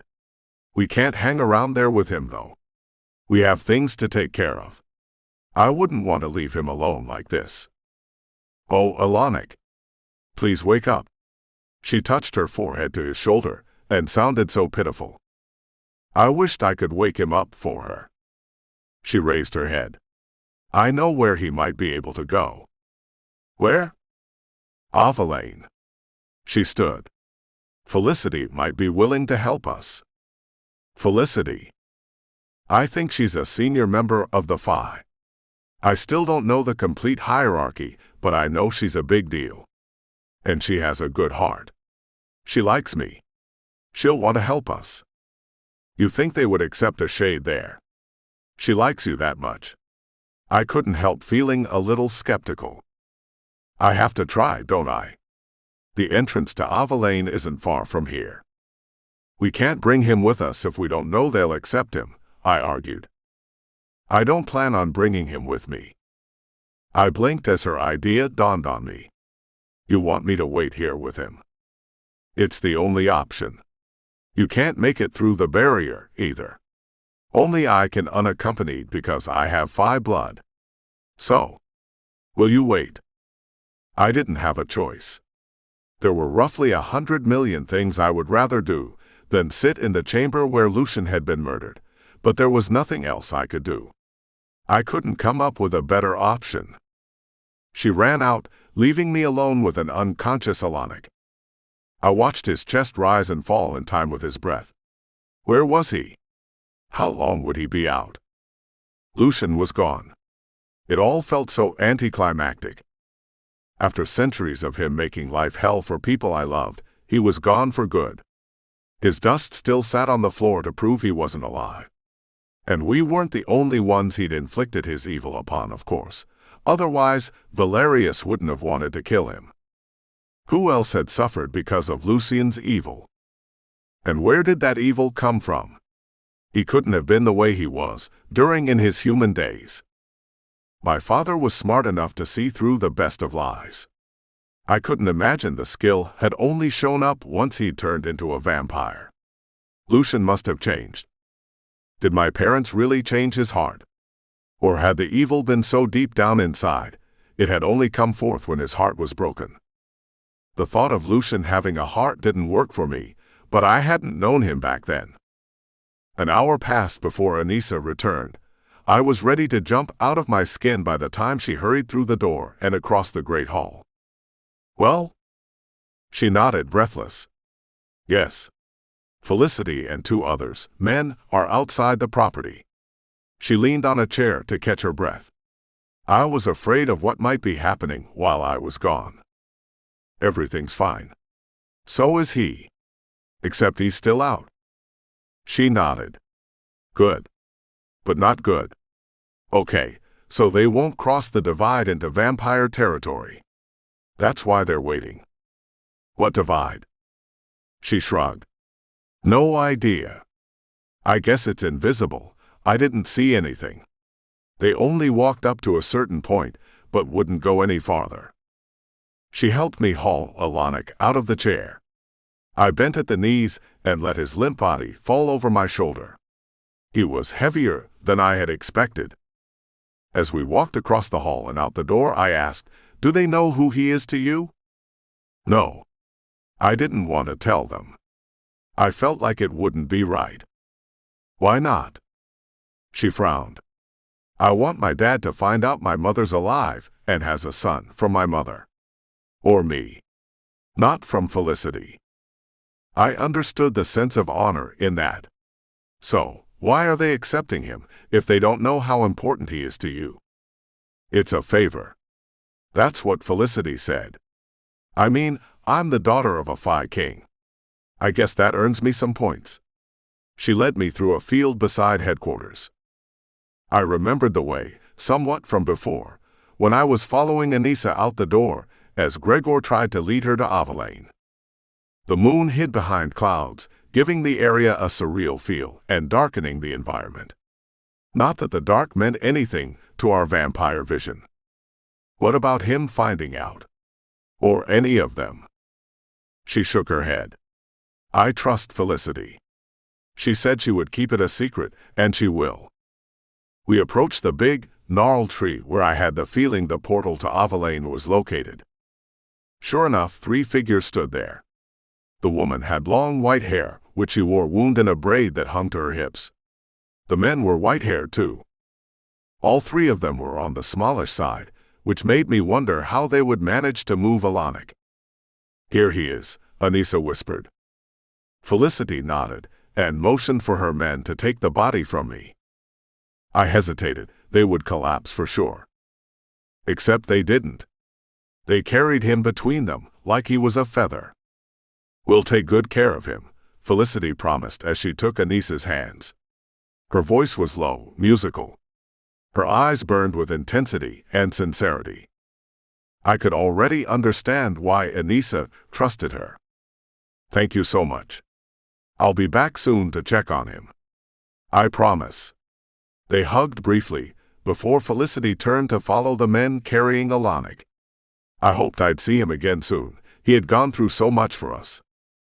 I pretended not to notice when Anissa swiped a hand across her eyes and sniffled. Then she turned to me. Well, what's next? Just when I thought my heart couldn't be any more full of love, she proved me wrong. The high-rise, I said. We have to figure out where Gage is, for one thing. And Philippa. I rolled my eyes. She'll lose it when she finds out it was Vance who killed Lucian. I was right to tell her not to come. Chapter 38.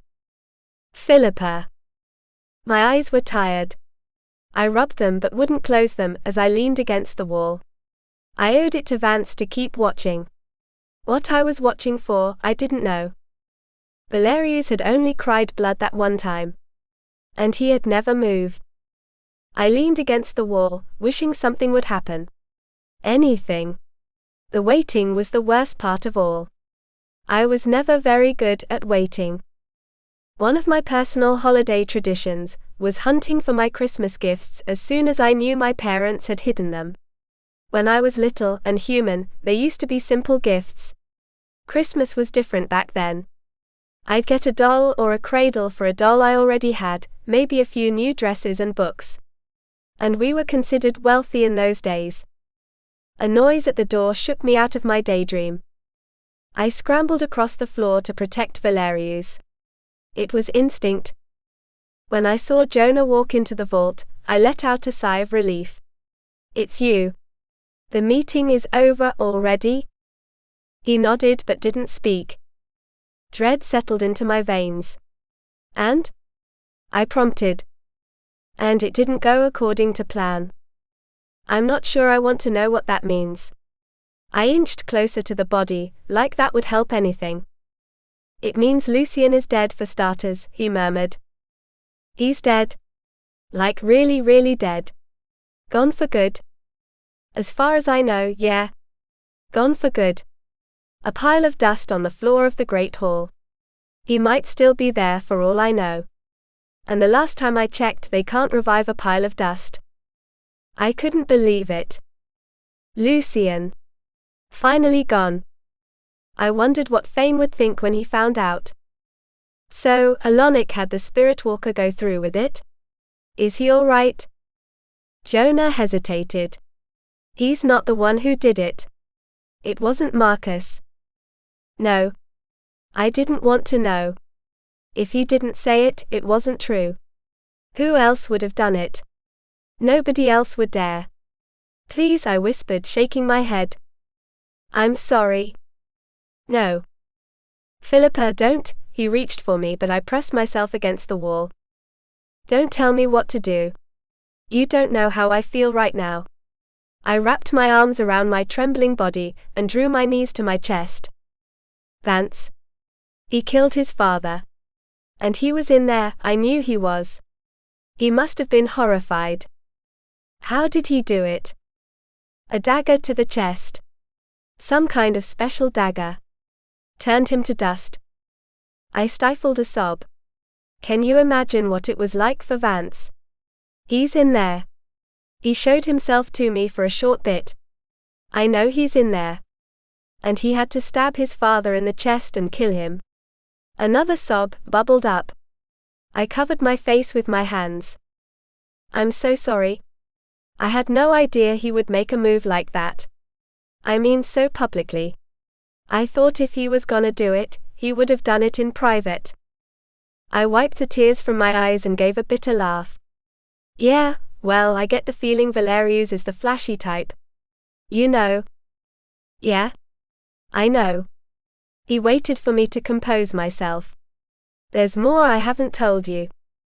I leaned my head back against the wall. What could be worse than that? I had to have him arrested for it. What? I jumped to my feet and bared my claws. I didn't mean to.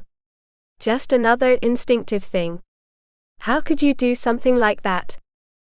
Put your claws away and I'll tell you, he growled. I snarled but did what he said. He was way stronger than me anyway. It would have been a joke if I tried to attack him.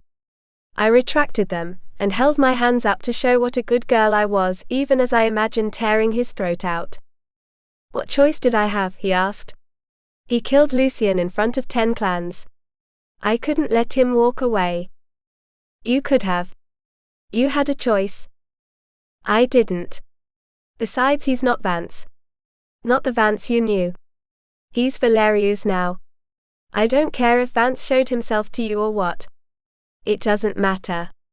Valerius is in control. If you'd seen what I saw tonight, you would know it's true. Good riddance. I'm glad he killed that monster, I spat. You should have pinned a medal on him, not imprisoned him. Cute. How is Vance supposed to get his body back now? I looked down at Valerius. If he's locked up at headquarters, he can't possibly do it. And Vance will be trapped for as long as you keep him locked up. There's nothing I can do. That's not true. How could Jonah be so dense? You had him locked up, which I assume means you took leadership after Lucian. Yeah, interim leadership. For how long? I called a meeting of all clans in a week, so we can vote for new leadership. Great. You have a week to free him then. He blinked. His mouth fell open. You're not serious? Do you really believe that? He shook his head. Philippa. I know how much you care for Vance, but this is way bigger. You have no idea what I'm going through, so don't pretend to. I'm trying to be on your side here, but I have to think about all of us. The entire vampire world. What kind of message does it send if I set a murderer free? None of the others know what Lucian is capable of. It's fine for us to say we're glad he's dead, we know what he's done and how much he deserved it. They don't. You know what would happen if I let him go? An uprising. Mutiny. That's what. The thing was, I knew he was right. It wasn't fair to ask him to do something like that. But it didn't mean I'd let Vance rot either. Fine, I said, pushing past him to get to the door. I'll take care of it myself. Chapter 39. Anissa. I wondered how many hours I had spent waiting in the penthouse for something to happen. Waiting for a phone call or an appearance from Thane or somebody else. Waiting for Jonah to come back like I was as I stretched out on the sofa. The moon had shown itself, and silvery light flooded through the glass doors to the balcony, along with the light that always shone in Manhattan. I closed my eyes on all of it. I needed to rest. I was too tired to think straight. No such luck. Jonah came in almost as soon as I closed my eyes to recharge. I sat up and he sat next to me. When he raised his arm, I snuggled under his shoulder. Being close to him was enough. How'd it go? I murmured, wincing. I didn't have high hopes. Philippa wasn't exactly the most rational. Terrible. She hates me for locking Vance up and wants me to let him go. I told her I can't and she understood. Oh, that's good. So she's gonna do something herself. Crap. I frowned. Oh. That's bad. Yeah. He stretched with a deep groan. I don't know what that means, but I know better than to think I can stop her. There are so many other issues going on right now, I never know which one to focus on. I'm so tired. I'm sorry. I put an arm around him and hugged him tight. He hugged me back. We stayed that way for a long time. I remembered seeing Sara resting on the same sofa and wondered where she was. I wondered about Mom too, and when we would have the chance to really catch up. And about Alonic. Had he woken up yet? It all seemed so pointless, him draining himself the way he did. Valerius had planned to kill Lucian all along. We didn't need Marcus to freak out like he did. Then again, if he hadn't, he'd be interim leader, and knowing him the way I did, I couldn't imagine him giving up power once he had it. So Alonic had saved us after all. Would I ever be able to pay him back? You know, I was thinking about something, Jonah murmured with his lips against the top of my head. I didn't open my eyes. I was perfectly content staying there in his arms. Did we have to talk about anything? Couldn't we simply be together? About us, he added. This was different. Okay. What? Right to the point, he murmured, then chuckled. All right, since we never seem to have any time to waste. I wondered if you would marry me. Just like that, all thoughts of fatigue went out the window. I sat upright and stared at him. He looked serious. Marry you? He grimaced. Yeah. You don't seem too thrilled at the idea. Was he kidding? It was a dream I would have wanted at any other time. I would have hit the ceiling. Oh no. It's not that I'm not thrilled. I am. I was also completely losing my mind inside. Marriage? Yes, I loved him, and sure, I wanted to marry him. Someday. Once things calmed down. But when would that be? So? What do you say? He smiled a little. Hopeful. Hang on a sec. Let me get my head on straight. I took a deep breath as conflicting messages flashed through my brain. I loved him, and I always would. I wanted to build a family with him. I wanted to be with him forever. Except, Sara was a hybrid, and I had no idea where she was or what was happening to her. Alonic was with the Half-fae, maybe still unconscious or possibly in a coma. I had no idea how badly he had injured himself. Gage was off someplace, doing whatever he was doing. Jonah was worried about him and wanted to find him. Philippa was about to get herself into trouble. I would have bet all the weapons in my boots on that. Talk about timing. When did you plan on doing this marriage thing? I whispered. I didn't really plan anything, but as soon as possible. Tonight if you wanted to.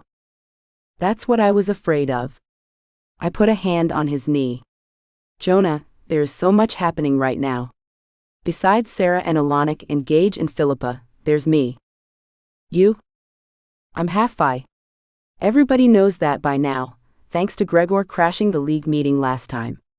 You're the interim leader. It wouldn't look good for you to be married to a half-blood like me. Everything's so touchy right now. I don't want to do anything to jeopardize your standing or your safety. He took my face in his hands and stared deep into my eyes. I remembered the first time I ever gazed into his eyes, and couldn't believe it hadn't been all that long. It felt like a lifetime had passed between the night I was supposed to kill him and tonight, as we sat together in his penthouse talking about marriage.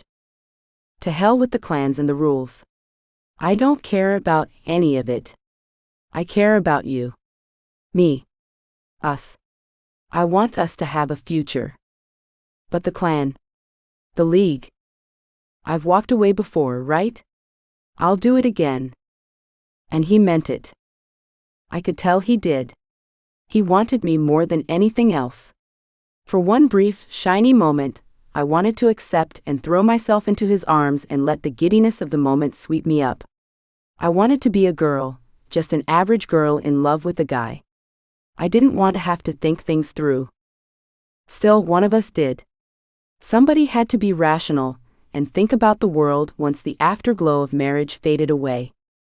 I love you, but I can't marry you right now. His face fell. Why not?